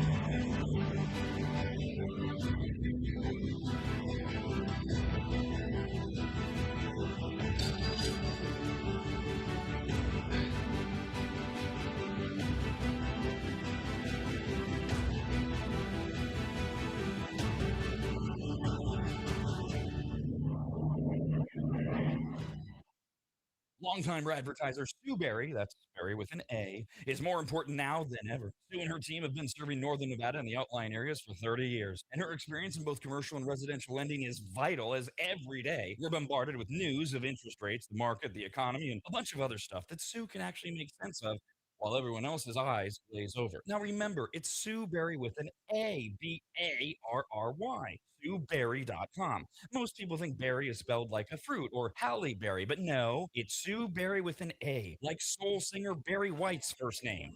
I've heard people say, Stop that. Sue is a broker versus a retail lender, which means she can shop over 150 different lenders to get you the very best rate possible. And on average, someone who uses a broker like Sue saves over $10,000 per loan, which includes refinancing. And if you have a rate at 6.5% or higher, call Sue for a free quote now on a refinance. Sue Berry and her incredible team from Barrett Financial can be found at SueBerry.com. That's Berry with an A. I've been working with Sue and recommending her to you for years. All you need to do is call her now so she can get you pre-approved.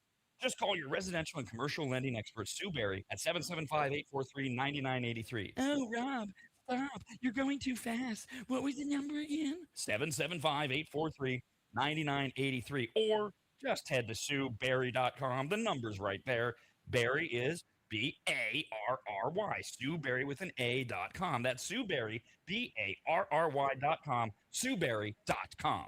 Disclaimer, Sue Berry, NMLS number 366040. Barrett Financial Group, LLC, NMLS number 181106. Nevada 5091. Equal housing opportunity.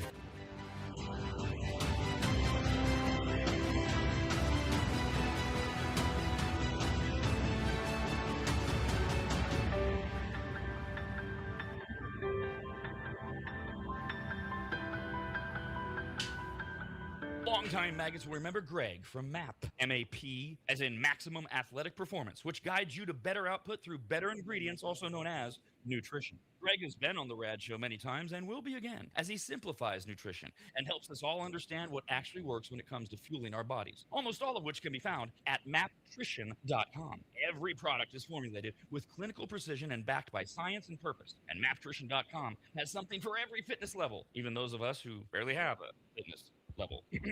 With nearly 20 years as a nutritionist and a specialization in sports nutrition, Greg works with athletes and everyday individuals to optimize performance, energy, and overall health through smarter fueling strategies, all of which starts at mapnutrition.com. At the very least, we should all be taking daily multivitamins, and Greg has his formulated for exactly what a man or woman's body needs. Protein is in, but maybe instead of getting yours from mac and cheese with extra protein, you get it from mapnutrition.com. And of course, all things workout, training, and exercise are available as well. From pre-workout to creatine and other muscle builders to recovery supplements and more, all at mapnutrition.com. From morning breakfast essentials to post-workout recovery and everything in between, mapnutrition.com's full range of supplements, proteins, and wellness products are built to power your journey from start to finish. Check out all the products and find what's right for you and order it shipped to you all at mapnutrition.com. That's mapnutrition.com.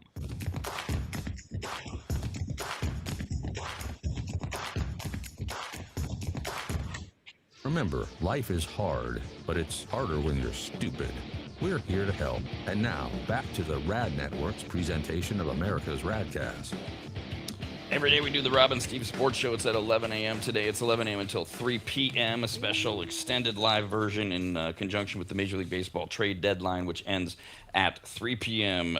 Today. We'll be live at the radnetwork.com starting at 11. Let's do some entertainment news now. Overture, curtain and lights. It's time for entertainment news. All right, quick check-in. We'll start at the box office. Anybody seen The Odyssey yet? No, Anybody? no, not yet. Me too. Anybody see Spider-Man Brand New Day? No. I'm going on Thursday with my sister. All right. That's as close as we get to being in touch. D on Thursday, probably going. We're going to say probably because, things happen. Spider-Man Brand New Day. Tom Holland's fourth solo movie as Spider-Man snagged a stunningly large opening weekend, collected $355 million just in North America in its debut. If you don't adjust for inflation, that is the second largest domestic opening weekend ever.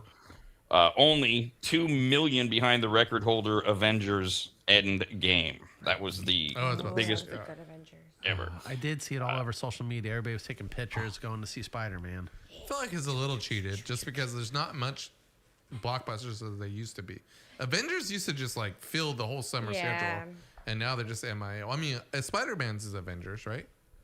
As far as it's all the same family. It's all the same. Yeah, I mean, it's all Marvel. So many, I just remember, the original Spider-Man was Tobey Maguire. Now there's so many different little offsets of it. It's just like, why? I like him. I like Tobey, and I like this new guy.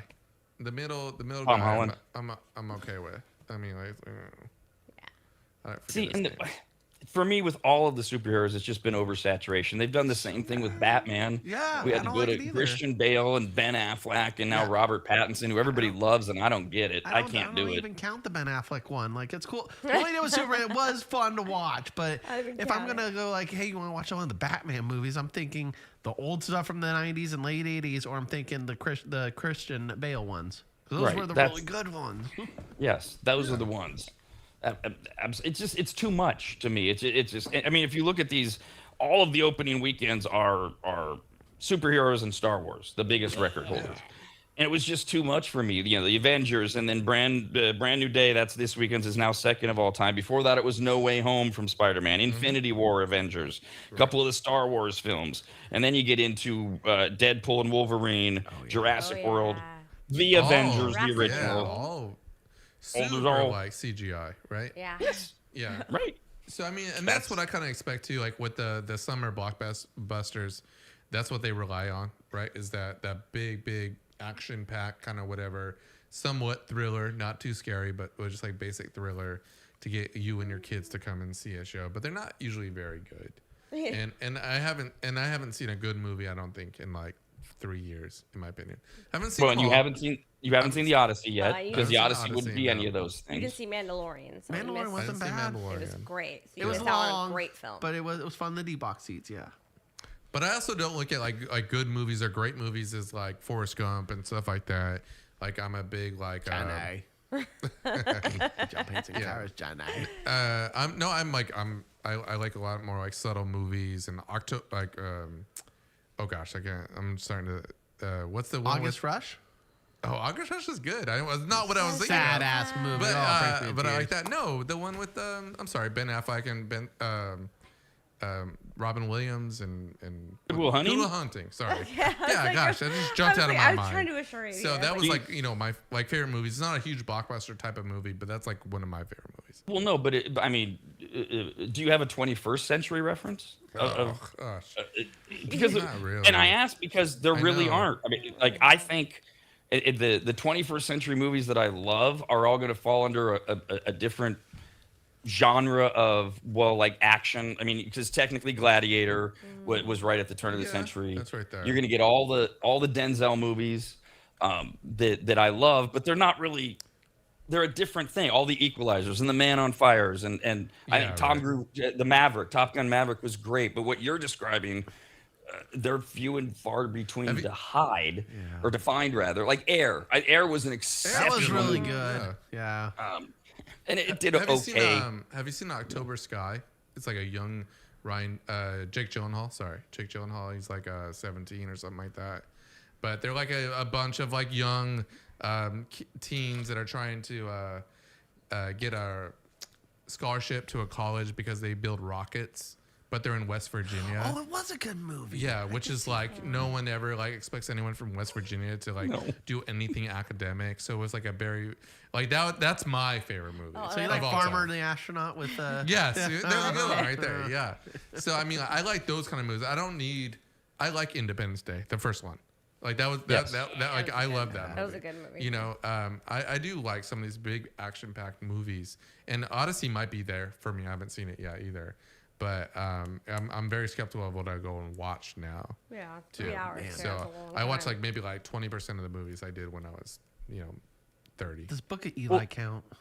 Yeah. Sure. What do you mean count? It's a movie. Like 21st century? Like, has it gone past, or was that too old to think? No, Like, it's 21st century. 2008 or something. Excellent movie. Excellent movie. Fantastic. I just put that all in my Denzel bundle.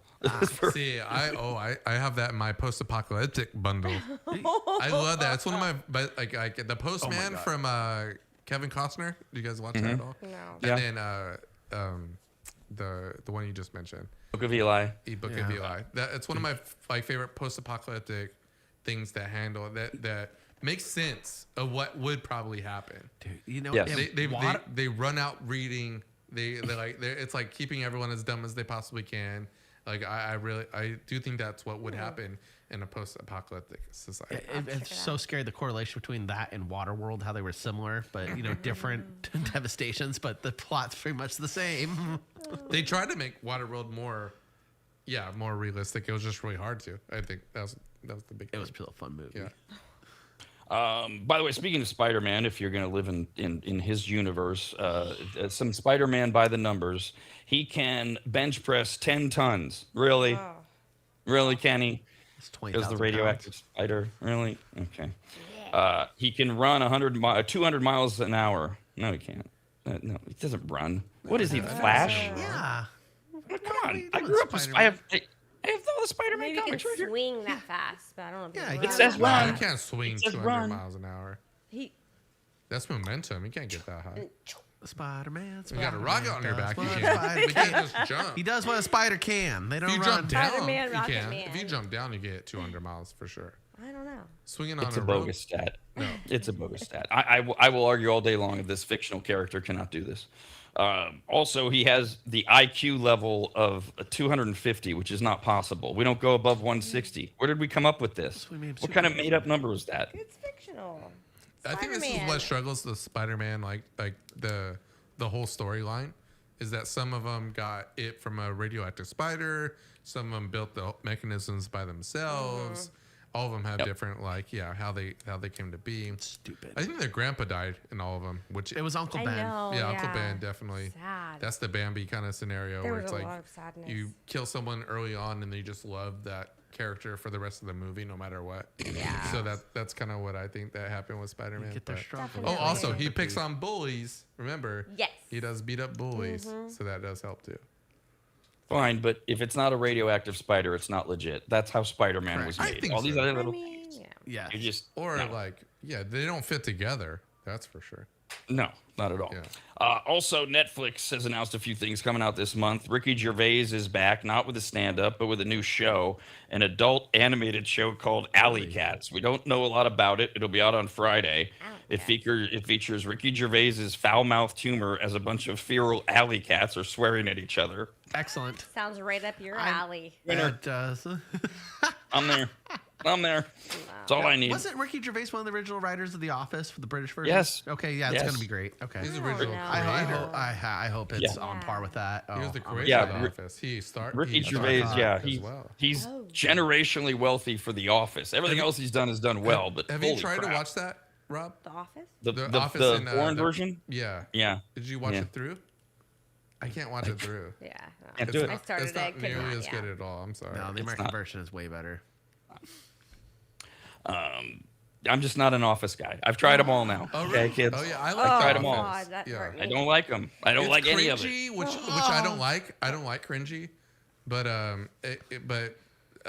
Michael Scott is the Hilarious. cringiest Oh my gosh. character ever. I'm Parkour. sorry, dude. Oh my I know. god, it's so classic. It So really is. classic. I think if you watched it when it first came out and just, it's classic. It's been explained to me a million times over the years as to why I'm supposed to like it. I have tried. I've tried with an open mind, and I just Yes. yeah. Yeah, He goes, you "Do know I what? Steve Carell. He's like, I as a don't know. manager, do I need to be feared? No. Don't wanna be loved. Do I want to be feared? Yeah, definitely. Also on Say loved, right? Netflix, a couple weeks from now, Shane Gillis's dopey show Tires comes back. Might get more attention after his roast thing. That's a stupid show. I like tires. Man, I'm not. No. Not that funny. That we talk about cringy, dude. That is a little his cringy. co-host. Oh my Yes. god, he is too cringy to watch sometimes. The manager? Yeah, the manager. Oh, yeah, he the is son cringy. of the tire shop. Yeah. Yeah. He's hard for me to watch. He's too cringy. Like The Office was good because there's a balance of cringiness. Michael played his I think yeah. I agree. I think that's what makes it perfectly placed. Is that he's so Same bad thing because they're over they're a and comedy over. team. watch. It's So, like- painful to watch for me. I have a hard time with it. I'm like, ugh. The manager with no chin, that guy, right? Yeah. Him and Shane. Shane are like our writing team, so they probably built this together. Yeah, that makes sense. And honestly, like I think he's incredibly stupid and funny. Like I mean, like he's taken out of Yeah. the script enough, and You he's should funny. do the same thing over and over. I'm over that. Oh. What season is it? Season 3? This is gonna be 3. Okay. Season 3, it hits August 13th on Netflix. America's Radcast. I cannot. Only on the radnetwork.com.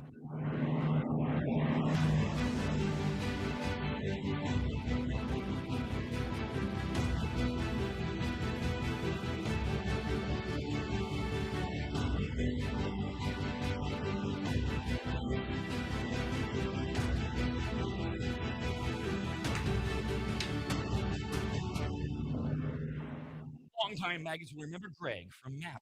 MAP, as in Maximum Athletic Performance, which guides you to better output through better ingredients, also known as nutrition. Greg has been on the RAD show many times and will be again, as he simplifies nutrition and helps us all understand what actually works when it comes to fueling our bodies, almost all of which can be found at maptrition.com. Every product is formulated with clinical precision and backed by science and purpose. And maptrition.com has something for every fitness level, even those of us who barely have a fitness level. With nearly 20 years as a nutritionist and a specialization in sports nutrition, Greg works with athletes and everyday individuals to optimize performance, energy, and overall health through smarter fueling strategies, all of which starts at maptrition.com. At the very least, we should all be taking daily multivitamins, and Greg has his formulated for exactly what a man or woman's body needs. Protein is in, but maybe instead of getting yours from mac and cheese with extra protein, you get it from maptrition.com. And of course, all things workout, training, and exercise are available as well. From pre-workout to creatine and other muscle builders to recovery supplements and more, all at maptrition.com. From morning breakfast essentials to post-workout recovery and everything in between, maptrition.com's full range of supplements, proteins, and wellness products are built to power your journey from start to finish. Check out all the products and find what's right for you and order it shipped to you all at maptrition.com. That's maptrition.com.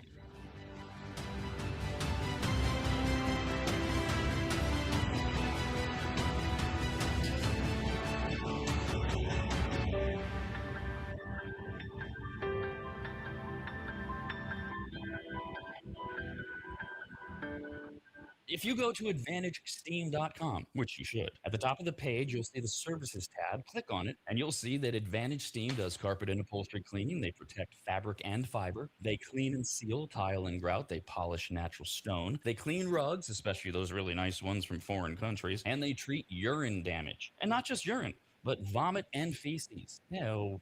Yuck. I assume if you need that service, you either have children or pets, or you live in a frat house. But either way, they'll take care of you. Of course, Advantage Steam also applies microseal. And if you don't know what that is by now, then you just suck. Joel is the local small business owner of AdvantageSteam.com. He's a lifelong maggot, and he's treated, cleaned, protected, polished, and microsealed the homes of countless members of the RAD team over the years, various RAD studios, and of course, Williams Manor. And I hate admitting this, but he is a genuinely really great, nice guy. In fact, if you tell him I said that, you'll get 0% off all services. So go to AdvantageSteam.com. Click on Make an Appointment, enter in your available dates and any comments, like maybe type, Rob said you're a really great, nice guy. Please give me 0% off. And they will get you all set up. Just go to AdvantageSteam.com. That's AdvantageSteam.com.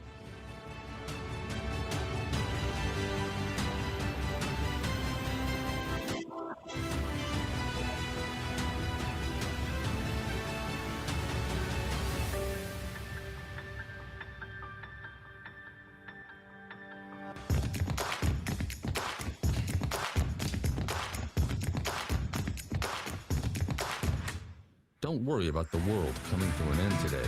It's already tomorrow in Australia. Good day, mate. All things RAD are online at theradnetwork.com. We were doing entertainment news. A couple of quick straggling things. Doesn't matter. It's Tom Brady's 49th birthday. Way to go, Tom. Yeah, happy birthday. All right, we're going to play a quick little game here. Name that movie. Name that comedy. Here we go, guys. If you can figure it out, just shout out the title. Just looking for the title. You ready? It's a movie. It's a comedy. Okay. 1995 movie, comedy, nothing. Okay. Paul Rudd. Okay. 1995 comedy movie, Paul Rudd. What's Paul Rudd 95. No Googling. Yes, no Googling. God. No, we're not What's it Googling. called? It's a Alicia Silverstone. Clueless. Clueless. Clueless. There we go. I saved never Alicia saw it. Silverstone. No, I know you did, Yeah. but I was thinking of something else. So I was happy that it wasn't that movie. I never saw that. Oh, it's a great movie. It's Clueless? okay. It's okay when you're like a teenager. No. Timeless. Does I'm it? sorry, always. Does it hold up? Is this one of those things, Jeff? As people age, we've been talking about nostalgically we cling to and we'll go back to like Pokemon. But I don't think it relates too much anymore because you're dealing with a high school that's like a high-end high school, which a lot of people don't like relate to a lot too. It's like, and then it's Alicia Silverstone, who people don't relate to, and then they're kind of, they talk down amongst like women and stuff a little bit. So I think that might be like thrown down a little bit. I think the best part of it is the skater guys and the boys that kind of like make fun of them a little bit. Yeah. But so that is a little bit of what you're talking about with the. But it's nostalgic. To me, it's nostalgic, and it's yeah. It's not something you should look up to. Is what I'm saying. Yeah, you can watch Tires. I'll watch Clueless. No, I don't want to watch Tires. I'll watch Clueless too. But I'm saying don't look up to this movie or Tires. Okay. Or Tires. Yeah. Well, the difference being, Tigers is modern. It's Tires modern. It's on Netflix. Shane Gillis. I mean, Clueless. We're talking 1995. So how about like with everything else, we bring it back? A TV series based on the classic 90s teen comedy Clueless is in the works, and Alicia Silverstone, who has nothing else to do, will reprise her role. Well, of course she will. Why not? Right now. Why not? Nobody else from the movie will be in it. They're big now. Paul Rudd doesn't have time to do your cute little series. Paul Rudd for sure. But maybe what's her Stacey friend Dash. name? D or what's her Dion. Stacey Dash. Yeah. Yeah, well, Stacey Dash conservative. isn't so popular in Hollywood these days. She's a conservative, and Brittany Murphy's dead. So really, it's Alicia Silverstone. She went the wrong way on conservatism too. Like she just took like that very hard line too. Not the Trump line, just the hard line. Yeah. So the new Alicia Silverstone series, which we don't know where it will be, it looks like it's going to be on Paramount Plus. And it will pick up 30 years after the original film when her character, Cher Horowitz, she's figured out a lot in the new series. She's successful in business. She's mastered motherhood. Oh, wait, her daughter's high school years. Oh, how do I deal with this? I'm so clueless. And she has to parent a teenager, and so she feels clueless all over again. Is that what this movie's about? Like she went to high school or something. She was stupid and she didn't know anything about it. Now this is her being stupid in adult life. I've never seen it. I don't know anything about it. That's just what it sounds like. Sounds like a dumb blonde who can't make it in life. But that's like a very like relatable thing in a movie. It's like the original Legally Blonde, but high school status. There's a lot of people. Does she get smart and figure out crimes or? No, I don't think she's a detective. The end of it, she makes her No, way. I think, what did she, what was her big accomplishment in the first one? It was like she got like a A instead of a B or something. In the first movie, it's very superficial. It's very, I mean, like, there's a lot of fans that will love it. Classic movie. I think that I would definitely watch it. So it really should be called like Ditzy Valley Girl. Clueless. Gotcha. Okay. Yeah. For sure. Gotcha. Okay. Yeah. I've never seen it. I don't know anything about it. Use the Clueless name to cling to the name, but also because, I mean, it's a big deal that Alicia Silverstone's going to actually do it again. Yeah. That's awesome. Right.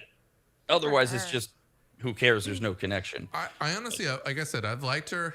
I think she's done bad choices, and it hasn't worked out for her. Like, bad movie she's not choices? in Odyssey. Yeah, right. Oh, okay. She was in Barbershop too, right? So it's like I liked her in it, but it's not going to get you like a very long career, right? So you're gonna get like Clueless 2 when it comes back when you're 50 or 48, whatever you are, and she's gonna get like, what was their other movies? I forget what their other movies were. That's why. Yeah, I mean, she'll get those too when she's a little older. You can tell Dee was more concerned about.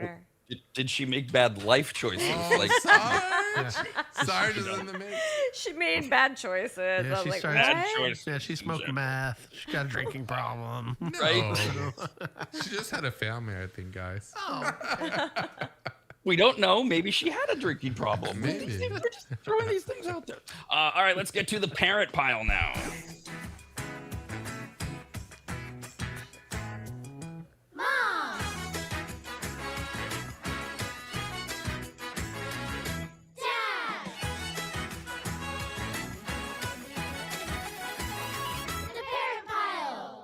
Almost nailed it there. We went too long. Yeah, I had my finger on it too. It was just like just. Did you see the follow up, by the way, of what else we're gonna need here? We don't need it right away, but we are gonna need this, Mister. I don't check my text, even though that's the way you tell me to communicate with you over things that come up during the show, and then I say I'm gonna need this, and then I don't know, I'm not ready. Okay. Can I say what the last text was? The last text. Hold on, I better make sure. Can you say it? I just got it, but okay. Why would you say it? It'll ruin the whole story. No, I'm just saying that. What? No, you're good. Okay. Okay. Tell me when we get to the story. I I'm confused. Oh. Yeah. Oh, shut up, Kyle. Like anybody understood that conversation you and Jeff were having 20 minutes ago about. I was lost in that computer. too. I was trying to find my way through the mud. I know. I was looking at both you guys like ping pong. Let's get. I know. So, parenting. Everybody can relate to this. We've all either been kids or parents, and back to school time. School season just around the corner. A new survey of millennial parents found that just driving their kids to and from their school activities takes up an average of 38 minutes every single day. Oh. Yep.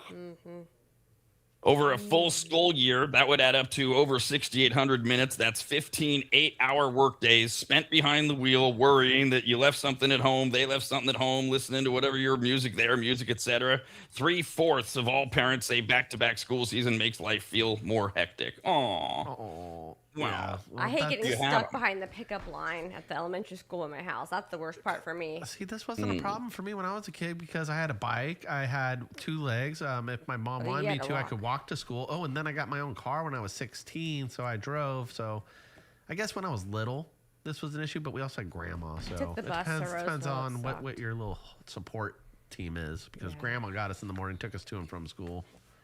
This is just sorry. This is what changing the changing times. This is what being a parent means now. You know, Kyle says we had the opportunity. Well, in my day as kids, you didn't have the opportunity. You were told if you want to go somewhere, ride your bike there. There was no option. There was no parent limo. Ride your bike if you want to go play baseball. If you want to go to baseball practice. Oh, you're going to go to the movies? Ride your bike. Yeah, it's 2 miles down the road. You're not going to be wearing a helmet, and nobody cares because it was now you can't walk down the block to go to your friend's house. That's just what we created. Yeah. So in a lot of I see on TikTok like there's like these videos that are like, this is how I dress when my dad's watching me, and it's like super conservative, and they go out the door. It's like, this is how I go to the party, and it's like super, not so, Not as- a little slutty. A little right? risque. A little risque. Yeah, that's how we Very used to do it in junior high too. It's like, this is how my parents watched me leaving the house. This is how I used to go and fish for random things in the levee. Like, yeah. Nothing changed. It's just the different things that we're doing, the different applications. Right. But there is a big time It's commitment. like what they believe and what they're okay with believing. Because my dad's like, I knew you weren't doing that, but he didn't care. As long as I didn't come home with the police. That's all. And now it seems they really do care. They're obsessed over it. Oh, yes. And you can add in then take out the safety angle, of course. Then you add in that these parents are driving all these kids everywhere. You've got travel leagues. You've got if you're into athletics at all, you're oh my God, the amount of money and time. And since we have to drive them everywhere, you've got all those things in place, etc. It's a lot of big time commitment for sure. And you can tell angry people are when school starts and they're in that line again and they have to go to work now, go back to the office. It's been. I hate people telling me about their school schedule. I'm married to one who has like summer breaks and like stuff like that. Where I'm like, this is not what normal people get to do, right? So, like, if you're like, hey, let's schedule a vacation because I have like 2 months off. I'm like, I don't have 2 months off. No one has 2 months off. What do you do for a living? I mean, like, it's like they're used to it, and it's like it's super weird that they're like, oh, I have like 2 months left. I'm like, I don't have 2 months left. I never had the 2 I have like maybe 4 days, maybe. We used to have this thing of 3-week vacations. the Guys, it is hernia fixed. toy of the moment. Most parents, and it's not even for parents, but also goddamn Gen Zers are obsessed with these squishy things. Yes. The palm-sized squishy Jello-like dumplings with cartoon faces. Yes. They're squishy balls.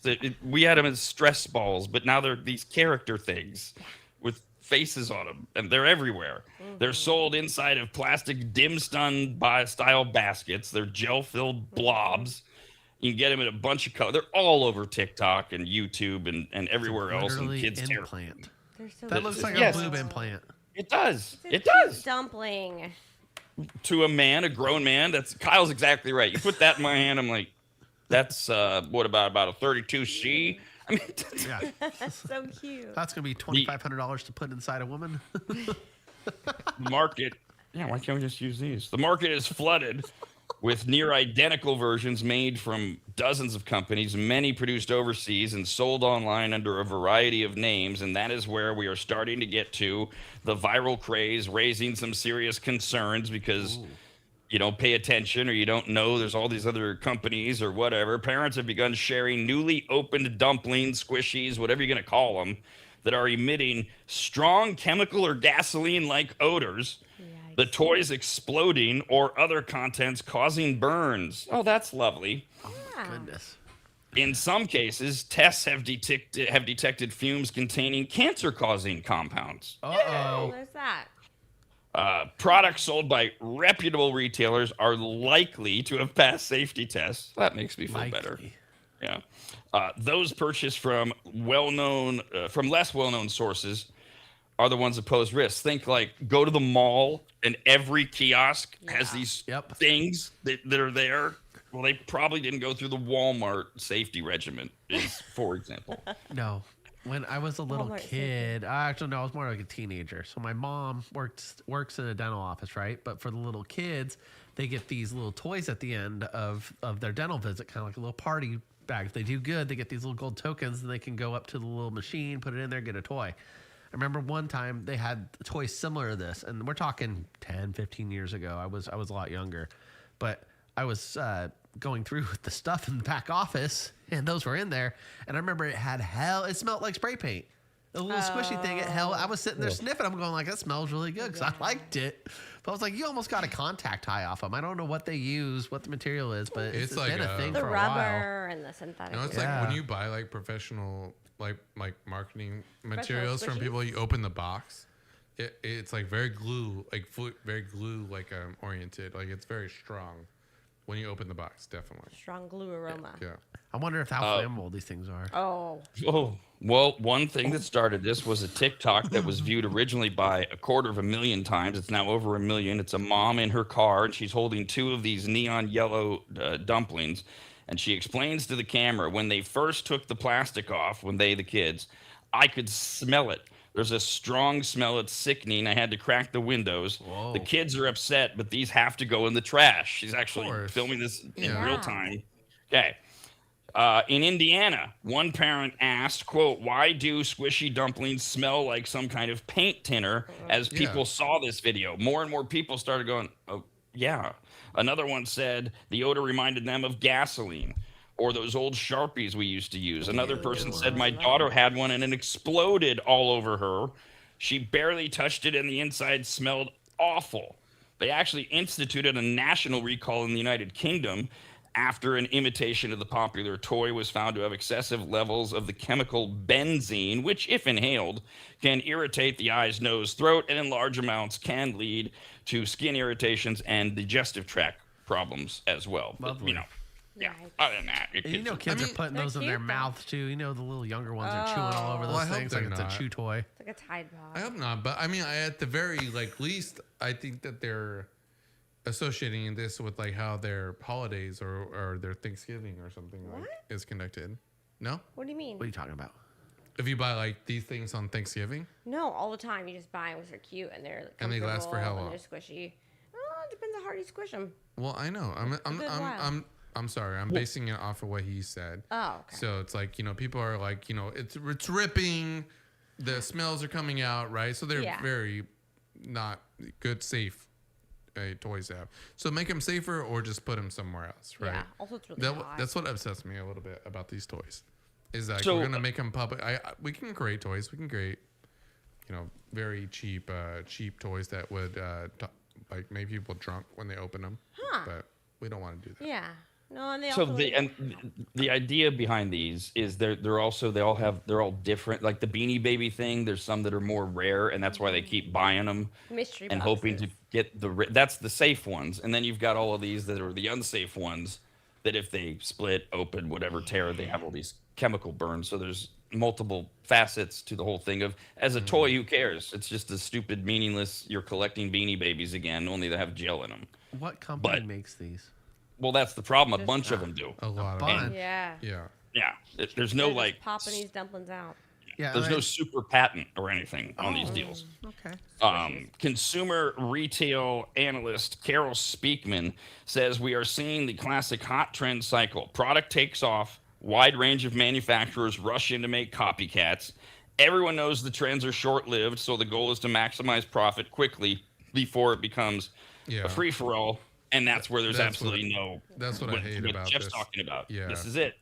It's all out there. I've been dealing with these type of line of products for a while. So like obviously you're gonna make sales initially, but they're not gonna like carry on. They're not gonna be a next year or the year after. They're gonna be like, why would I ever buy stuff from them? That product exploded in delivery or something. And that's what not all of these do, but maybe like 5 out of 100 do. Definitely. So yeah.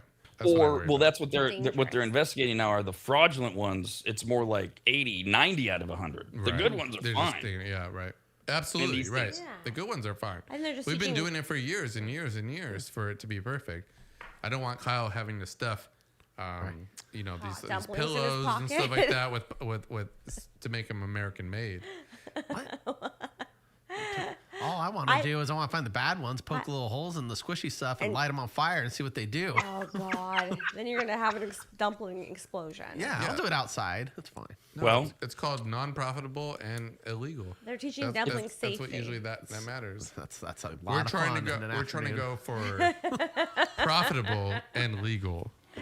What you though, Kyle, for fun, what you're looking for, Kyle, is you want to find the unbranded versions, which contain a range of other industrial chemicals like toluene, which is a solvent used in paint thinners that can cause dizziness and headaches. That's the good There's stuff. also dithofmoradamine, which is, that's wrong, dithoformamide. There you go. A probable human carcinogen.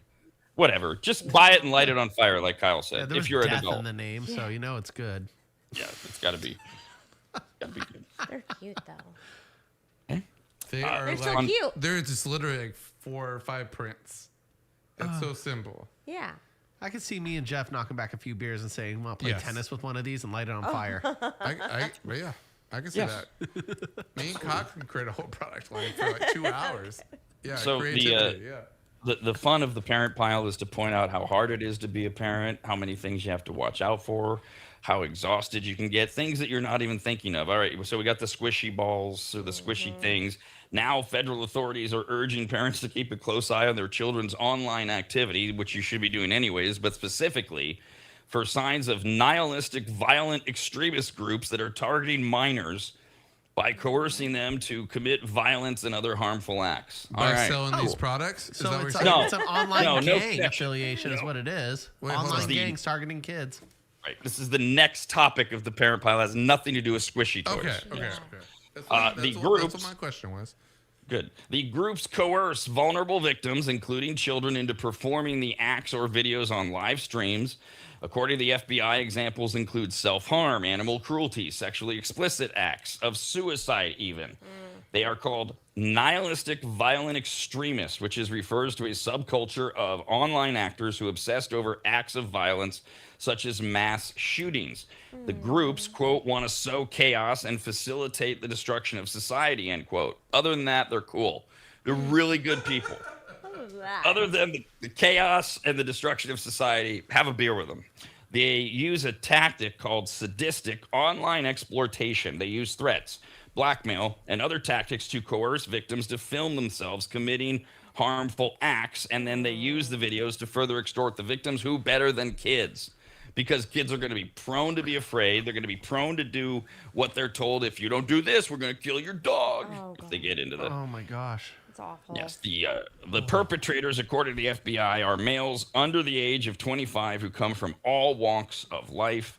And so the FBI said the parents need to monitor online activity, discuss the risks of sharing personal information. The groups use publicly available platforms like social media, gaming, and phone apps. The victims are 10 to 17 primarily, although victims as young as 9 have been targeted. And aside from children, other vulnerable groups that have been targeted include mental health issue patients, people that are depressed, people with eating. The susceptible people in our society. They blast out, they try to find them, and then they say, hey, you know what would be really cool is if you cut yourself on video or whatever. I don't know what I'm not sure if these are the same people, but I always assume, and I watch a lot of like these murder mysteries, like Dateline, 48-hour type of things. And these people who are like committing these crimes, they're not like doing it because it's like I don't know, like this like naivete of like killing people is they have like kind of what we were talking about before. They have this incentive to try to murder. I was watching this Idaho State murder stuff on Netflix. Did anyone watch that? Nope. No? Yeah. Netflix or Peacock. But one of the guys that were killed were part of was in my fraternity. So that's like maybe like peak up a lot. And he's, and his brothers, our fraternity brothers were on giving testimonials and stuff like that. And it's tough because a lot of what you see is very, I don't know, like, I mean, they did follow these girls, right? Yeah. They had all the information they needed to based off of their social media to be able to kind of commit these crimes.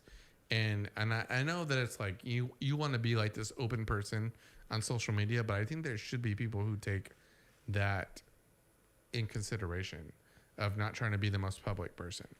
And it's hard because you want to be the most public person. That's how you get like the most views and the most followers and stuff like that. But I don't know. It's always bothered me. I feel like that's something I saw today. It was a big conversation today amongst my group of friends because we're all Sigma Chi's. So seeing that and seeing how people just kind of want to murder people that are in college makes you a little bit more of a target. So are they doing this like recruit them, like use as like little social media soldiers? Or are they selling these videos too to like get views on them on the dark web and make money off of them? Is this kind of like a talking more about like the documentaries? No. These kids that are getting recruited, the kids online that they're targeting, they're like, hey, make these do these things and videotape yourself. They're using these videos to make money off of them. Is what I'm saying. Like because this is a form of what they did back in the 1800s, where they take people with mental disabilities who are clinically insane and they put them in a circus and they bring them as like a little sideshow for people to watch. That's a good point. I mean, as far as that version. So as far as like the video that's like on these documentaries are definitely done before. So there's nothing like that are like documentaries about like, or I'm sorry, social media that are about them afterwards. It's all about them trying to like, make like reference of how this person was or who this person is based off of the comments. I mean, yeah, I think all of them have incredible bias maybe based off of social media. But no, I mean, based off of what I see, it's like this guy killed my friend who was in my sorority. They lived across the street from me. This is my opinion on it. No, he's talking about the nihilistic videos, the sadistic, where they have right. That's not what I'm talking about. That's what I'm trying to say. It's like that's what I'm trying to separate as far as these drastic videos that exist are probably not. I'm gonna say probably not the realistic version of what things happen. It's more or less these women that have seen these murders happen, and the friends that are friends with these people that I give like more stock to when it comes to how they feel about their friendship. I think that it's a very tragic institution to be into when it comes to college. If people get murdered that way. Well, these sorority girls that got killed randomly. It's very tragic. I mean, there's no rhyme or reason to it. So, but I was just talking about the murder mystery that I watched this weekend. And I had talked to my fraternity brothers about it because it was our fraternity that was in it. And they gave all their opinions about it. And they're all pretty accurate. Yeah. The delineating line there, though, is when you said at the beginning of, maybe people should be a little less social. That's on them. And those are adults. And I mean, I would think that they should be less social, but they've got to choose what they're going to put out there. So, whereas when we're talking about targeting children, it's an entirely different thing. That was a misstep. I meant social about like the actual murders after they happened. So that's what I was like referring to a little bit more as far as like after these murders happened, it's the biggest instance that ever happened in these people's lives by far. Like they go, oh, this might be the most emotional thing that ever happened to me. No, you had 3 people murdered like next door to you. It's the most emotional thing that's ever going to happen to you ever in your life. So their responses, and they didn't know anything. They didn't know anything about the murder or anything. They caught him, DNA wise, but I mean, I'm saying that like it's fearful, but we should relate to the fact that there's a person who's just incredibly psychopathic that killed these people, and not someone that just like wanted to, in a sense. And there was evidence of that early on, and they got it. They solved it pretty early on. So that was kind of my point. Whereas, I'll to do Kyle's it. question, these nihilistic, violent extremists. We'll give you an example of one, Kyle, because you were asking how do they do it? What do they do? Alexis Chavez is a San Antonio-based member of a group related to the 764 network, which is part of this whole nihilistic extremist movement. According to the Justice Department, he was involved in multiple instances of coercing minors to harm themselves or commit harm. And then there's a domino effect to doing it. You find them online, they're vulnerable, you start talking to them, whatever. Chavez got a minor girl to kill herself by overdosing on pills in a video chat. Secondly, later, he worked with a second girl, tried to get her to kill herself by overdosing on pills. It didn't work, but she lived through it. He still came in contact with her and then coerced her and another girl in another country to undress on camera, cut herself, and perform sexual acts. And yes, then he sold those videos as child porn trafficking. So that's where the money is all coming in. They coerced another female victim to carve the word Zach into herself. And again, they're selling these because we like to watch people self-harm, kids. We have a sick society out there, dark web, absolutely. In another one, December of 23, Chavez and another person coerced a minor girl to cut her tongue and to torture and kill a cat on the video. Another victim was coerced to light her arm on fire, and he was finally arrested in 2024. These are examples of what the nihilistic, violent extremists are doing in order to target kids, and then what they have them do. Those are all kids in America that they're targeting and having them do things to, yes, gain money. There's also that element of the Joker from The Dark Knight. Some people just want to watch the world burn. And Right. Can I get a kid to do this? How sick, right? How sick? Can you get anyone to do this?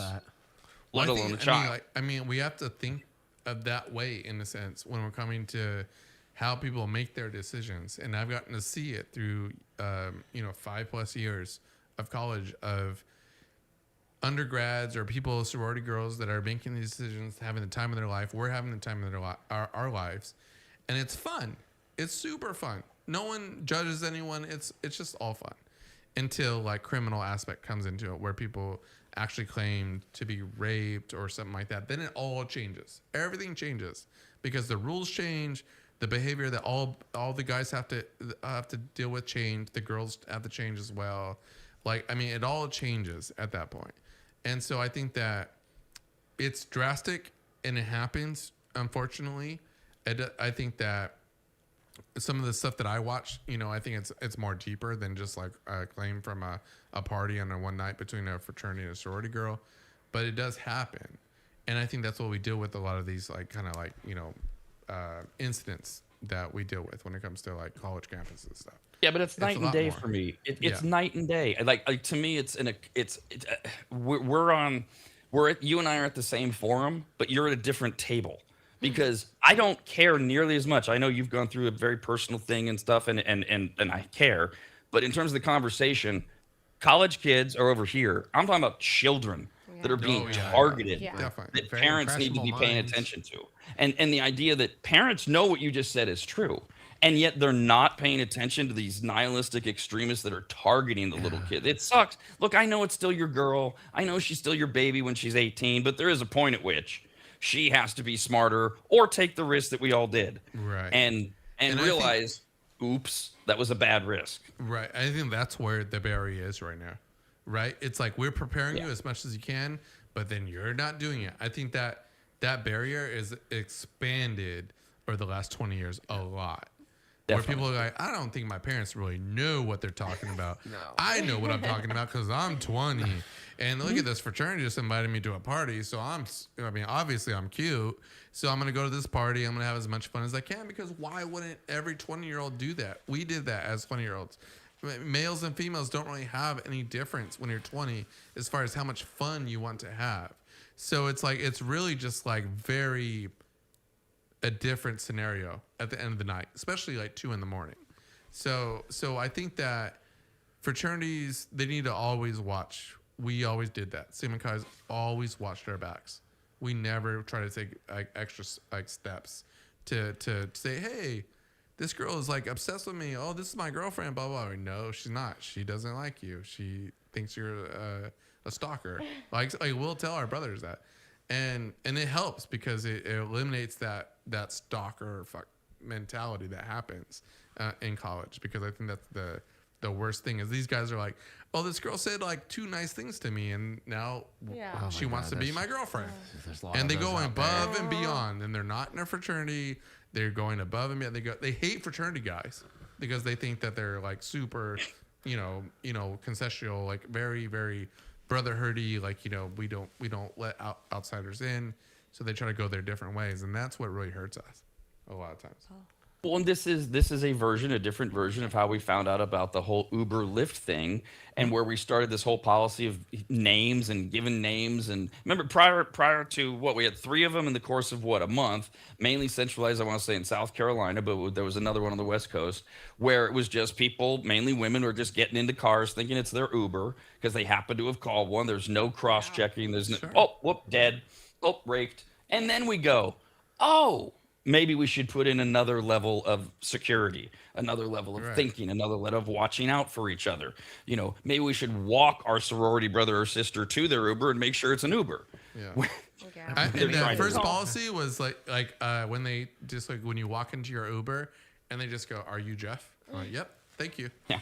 That was like the first policy that existed. Before that, they didn't care. Whoever walked in their car, they would just take them.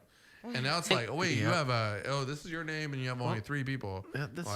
And even then, I always laugh at that. Anybody could say they're Rob. Yeah, I'm Rob. No, and now they've added in the PIN number. Some of them. No, then they can just look at it a little bit and go, no, you're not, or something, or they just don't care.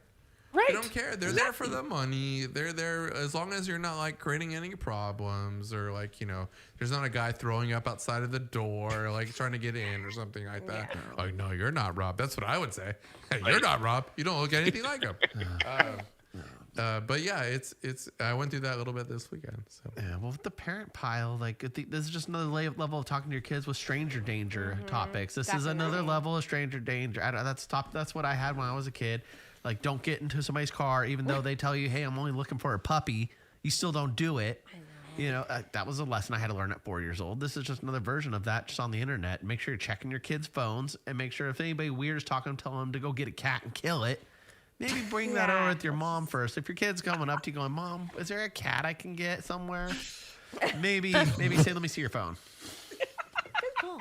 America's Radcast, only on the radnetwork.com.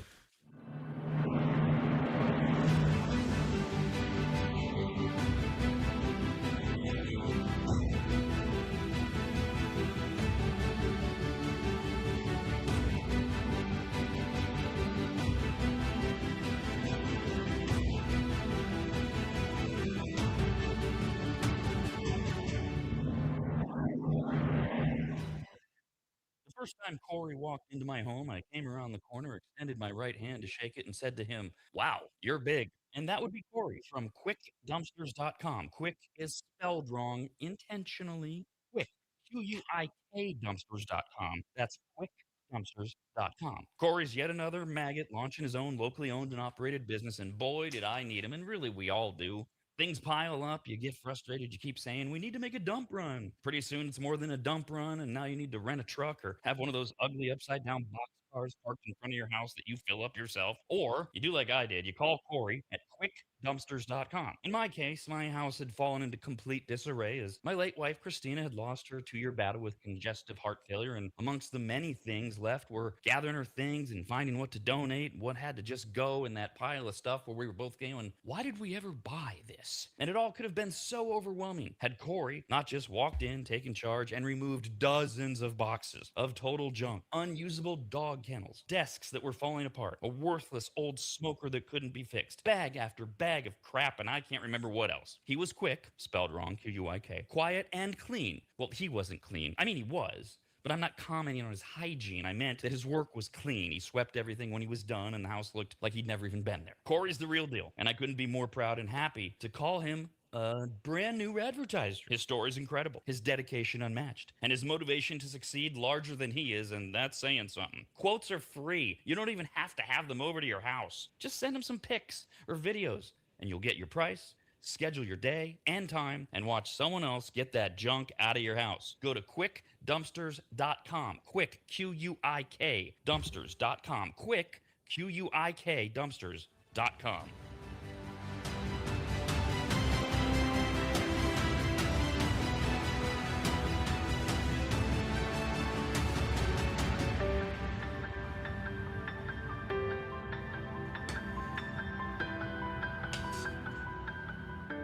Longtime maggots will remember Greg from MAP, M-A-P, as in Maximum Athletic Performance, which guides you to better output through better ingredients, also known as nutrition. Greg has been on the RAD show many times and will be again, as he simplifies nutrition and helps us all understand what actually works when it comes to fueling our bodies, almost all of which can be found at maptrition.com. Every product is formulated with clinical precision and backed by science and purpose, and maptrition.com has something for every fitness level, even those of us who barely have a fitness level. With nearly 20 years as a nutritionist and a specialization in sports nutrition, Greg works with athletes and everyday individuals to optimize performance, energy, and overall health through smarter fueling strategies, all of which starts at maptrition.com. At the very least, we should all be taking daily multivitamins, and Greg has his formulated for exactly what a man or woman's body needs. Protein is in, but maybe instead of getting yours from mac and cheese with extra protein, you get it from maptrition.com. And of course, all things workout, training, and exercise are available as well. From pre-workout to creatine and other muscle builders to recovery supplements and more, all at maptrition.com. From morning breakfast essentials to post-workout recovery and everything in between, maptrition.com's full range of supplements, proteins, and wellness products are built to power your journey from start to finish. Check out all the products and find what's right for you and order it shipped to you all at maptrition.com. That's maptrition.com.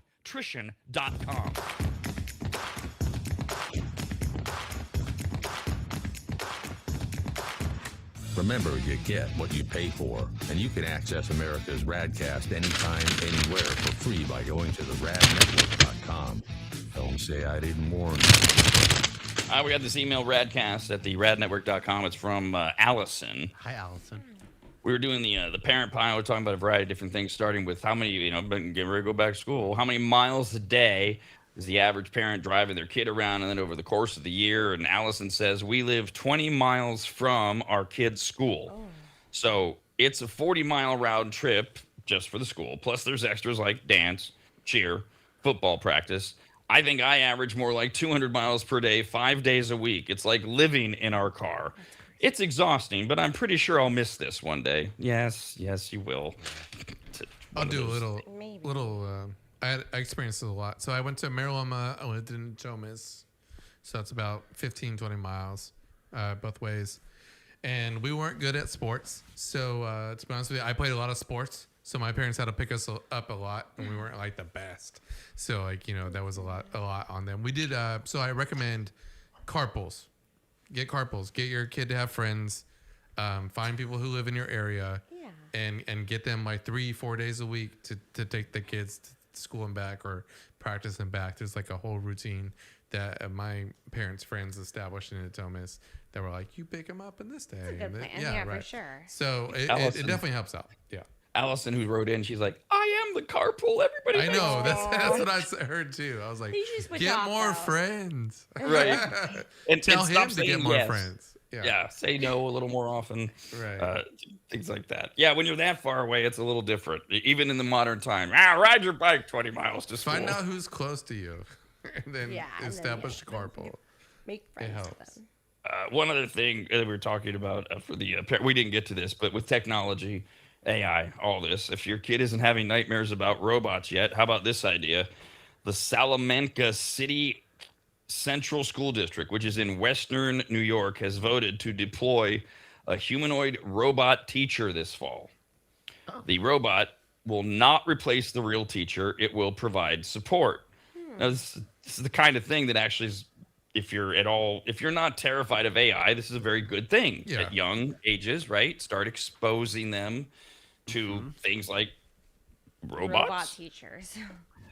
The robot is named Sally, programmed to provide learning support to both students and educators.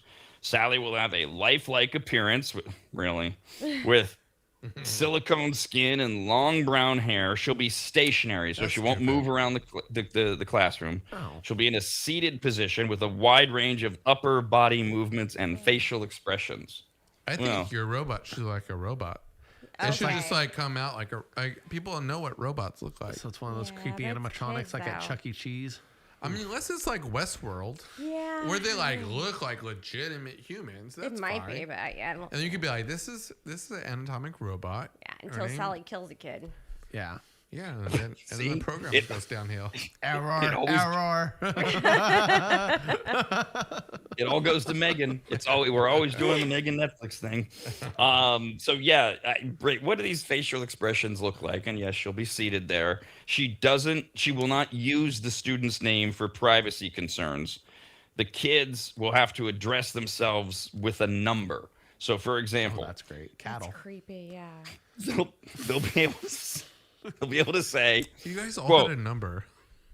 Yeah, mine was 59173. We all have a social security You guys all had number. a That's my no, in number. school. Yeah, you had at a college. number. Yeah, I know. I am student ID number 59173. And then scan your little tattoo. Yeah, but we had names too. Yeah. We did ID kind of too. went by. IDs are easier. So kids will say, "Hi, Miss Sally. I'm student 1, 2, 3, 4." And then Sally might say, "Hey, we were talking about this yesterday. Do you want to continue that conversation?" Because she'll immediately go 1, 2, 3, 4, open the database. Oh, this stupid little kid wants to talk about poop and eating a sandwich or whatever. Yeah, right. And then she'll engage in a conversation with the stupid little poopy sandwich kid. Hold on. Is this like just for friends, or do they give you like homework advice? It's and like a stuff? chatbot. Or is this one for the lonely weird kid that doesn't mingle Get well enough with the attention others? at home, yeah. It's a chatbot, guys. It's a bot. It's a chatbot. They don't like help you with your math? Like, regardless of what you want to call it. No, they're not Right, going to but help I you with think- your math. Correct me if I'm wrong. I think what you're asking, Kyle, is what is it designed to do? Not what is it, but what does it? Is it there as a friend? Is it there? And it's supposed to be there as all those things. Yeah, it's a tutor. It's a TI, a teaching assistant. It's a safe space if they want to talk to Sally about the bathroom. I don't know. That's what it's supposed to do. But in the end, Jeff, your point is it's nothing more than a chatbot, right? Yeah. Right. It's a living version of ChatGPT. Regardless of how you do it, interact with it on your front end or whatever software. Yeah, you're going to be just clicking like, what did my kids get on this score? And it's going to assess all of its grades over all of its possible points for all tests and exams. And it's going to give you a score. But as it interacts with the kids, though, there's that element of it shouldn't. Well, it does. I mean, I just gave you the Sally example. It just the kid walks up and says, "Hi, I'm Sally. I'm student 1, 2, 3, 4," and then she wants to talk about what she wants to talk about. If she's trying to learn about the product, then fine. That's what they should be doing, right? Like, I'm trying to learn this proof. Am I wrong? Give it the proof. No, you're wrong. This is where it should be. This is where the equation should be. This is the data points that it should be looking at. It's going to give a better assessment to uneducated people who aren't paying attention in class, which is like 90% of all students. Yeah. And they're going to give you like in your own time, where you are, if you're on your desk, if you're on the couch, if you're on the toilet, it doesn't matter. It's going to give you like the answers like, hey, this is what you should be looking at as far as consideration for the number of points for this equation. It's going to make you smarter, in my opinion. Well, also, but But Sally's how is emotional it- support. There's the Like- big question. Like when Mommy and they're Daddy not are built fighting. for emotional support. I don't think that we That's should. what they were saying, though, that she does I don't all think. of it. I don't. Yeah, answers could be one thing. Emotional support is a completely different thing. They can do it. They're programmed to do it, right? We all talk to our AI bots, and they're like, "That's the best question that I've heard all day," or something Well, like yeah, that. but like I'm thinking, like Mommy and Daddy were fighting last night. I'm sad, and like Yeah, and they're then it there. raises a red flag, and that Yeah. goes to the What? school counselor and CPS the principal. to the counselor And it gets right on that away. phone call to Yeah, I don't CPS. think That's what I'm we're hoping talking Sally about does. that, right? Are we, Rob? I don't Well, think we're talking that's- about that. No, but it's an element of it. I don't know. I mean, that would be my question, though. These are These are valid questions. What if? I mean, Dee just nailed on the perfect one. Hi, Sally. My parents were fighting last night. What do we want Sally to say? Do we want Sally to say you should go talk to so and so? Do we want Sally to be its friend? No, I don't teach know. your What, parents. I think that still is suffice. I think it's two different people. So you're talking about your parents who have an issue, maybe, right? Because a lot of kids, they'll whatever fight your parents get into, they'll think it's the biggest fight in the world. It could be over like a fast food order or something like that.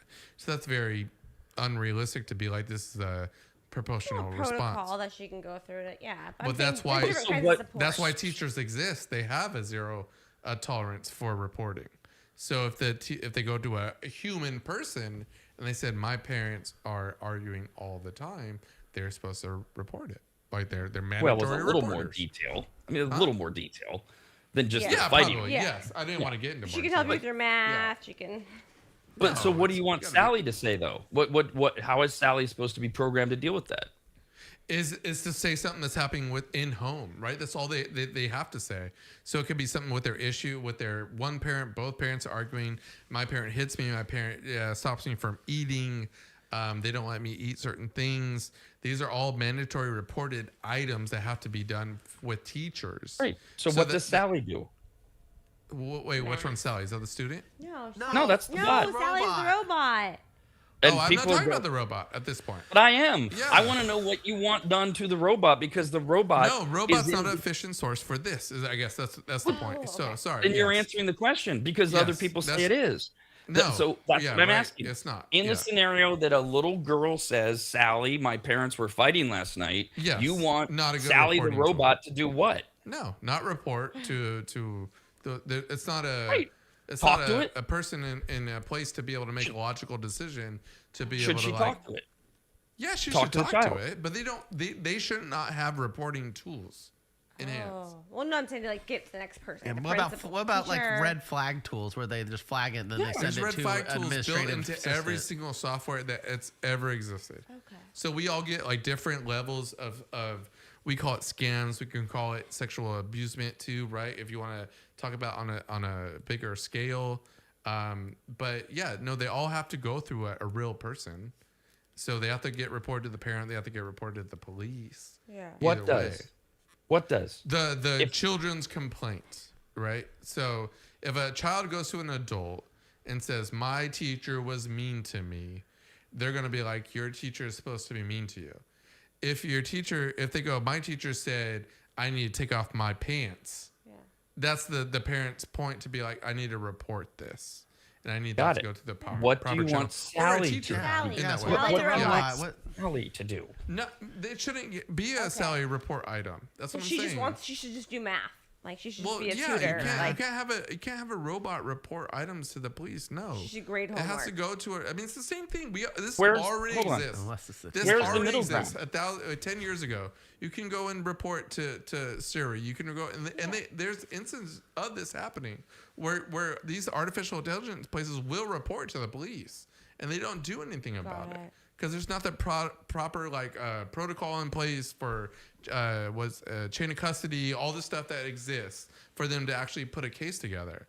So no, they have to go through the reporting channels. I'm not suggesting that Sally should report it. What I want to know is how, because this is a debate going on in New York. How should Sally respond when the kid says, your parents. That's go tell your parents? Best response right there. This is a very sensitive issue. Please go tell your parents. This is a very important issue that your parents need to know about. You need to tell your parents. And then you're going to have if she's complaining about the parents, it'd be like, go talk to Miss Garcia. Again, go talk to. and that's why I mentioned the example in the beginning is like some parents are just bad. So that's a very shitty situation for those kids to be in. But it's real. We don't have it. Yeah. I know, but it's real. And what people would say to your right. Your suggestion is, wait a minute, we don't want this robot to tell her to go talk to her parents because the parents, we don't know how volatile they are. They might think, oh, you narked me. Then they're going to beat the kid even more. So we want this to be a friend, a safe space for the kids. Some are arguing. And this is where we get into these uncontrollable emotional arguments over this. Yeah, what exactly is this AI teacher assistant supposed to do? Right. So I still feel this exact same thing as I said before, is that these teachers cannot be reporting tools. Okay. So like what we consider for teachers, they're mandatory reporters. These are like specific legal actions that if they don't take, they are legal responsible for. Yeah. Right. So if you find out that your student told you that their parents was beating them, And then they came back and that they but weren't they beating told Sally, they didn't tell the teacher. Right, That's what all I'm saying. Talking about the robot. I it's get what not- you're saying. This is not an avenue to report domestic abuse for.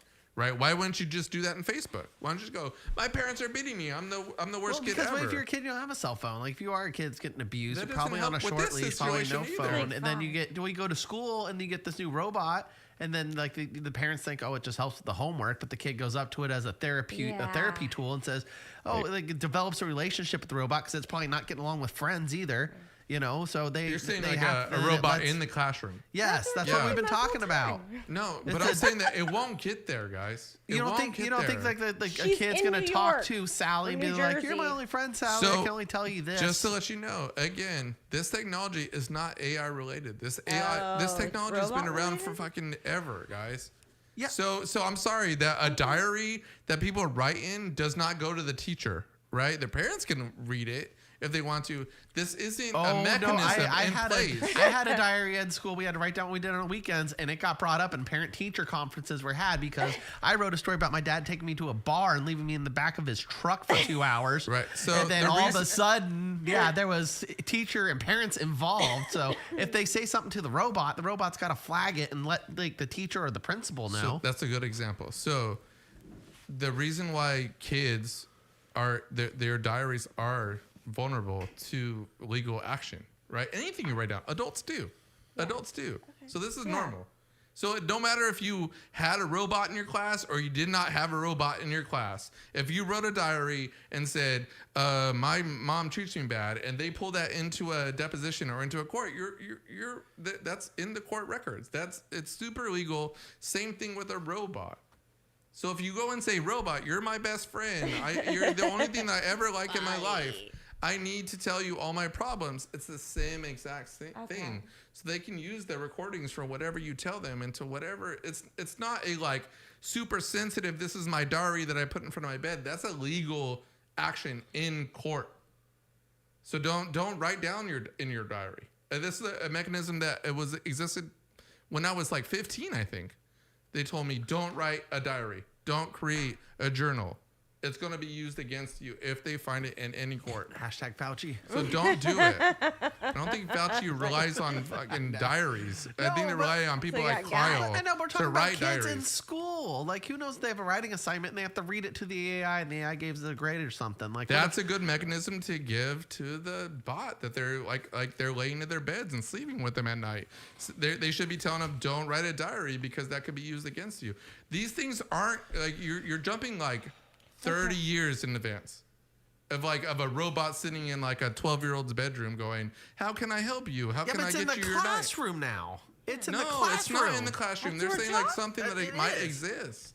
No, and I'm saying that in the classroom, it might exist the way that I'm saying it will exist. The way that you're saying it's going to exist is maybe 20 or 30 years in advance, which maybe never will happen. Okay, so just saying that if someone in an article that Rob read that you did not read said that there might be a smart bot in a classroom, it's existed for years. I've built data based off of these bots that people have built. So giving an AI bot more existence, if you're telling it all your secrets, that's you. That's on you. But we're talking about children. Yes, that's why that's why they shouldn't be doing that. That's why they shouldn't have a robot in their room, Kyle. Okay. So you're anti-robot in the room. Gotcha. Ultimately.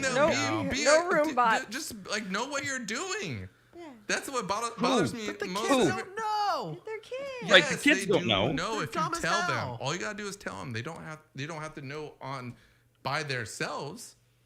But there should be easy thing that said, hey, just like when they say, when strangers come and like ask you if you want to get in your car, when a robot comes to you and says, tell me all your darkest secrets, It's not gonna don't ask. tell them, Kyle. No, I'm not. I'm not saying. Then it's why gonna are you ask that. doing it? I'm saying the kids do. Like, what if they Then why had are a you writing doing it? assignment? They becoming don't okay. know. Like I'm saying, that's why I use the example of what I had when I was a kid. Like I wrote a story about what happened on the weekend. I didn't know it was anything bad. It was concerning once the teachers read it, and now this robot can flag it. Are they going to have the same power as that? And is the robot going to make that decision?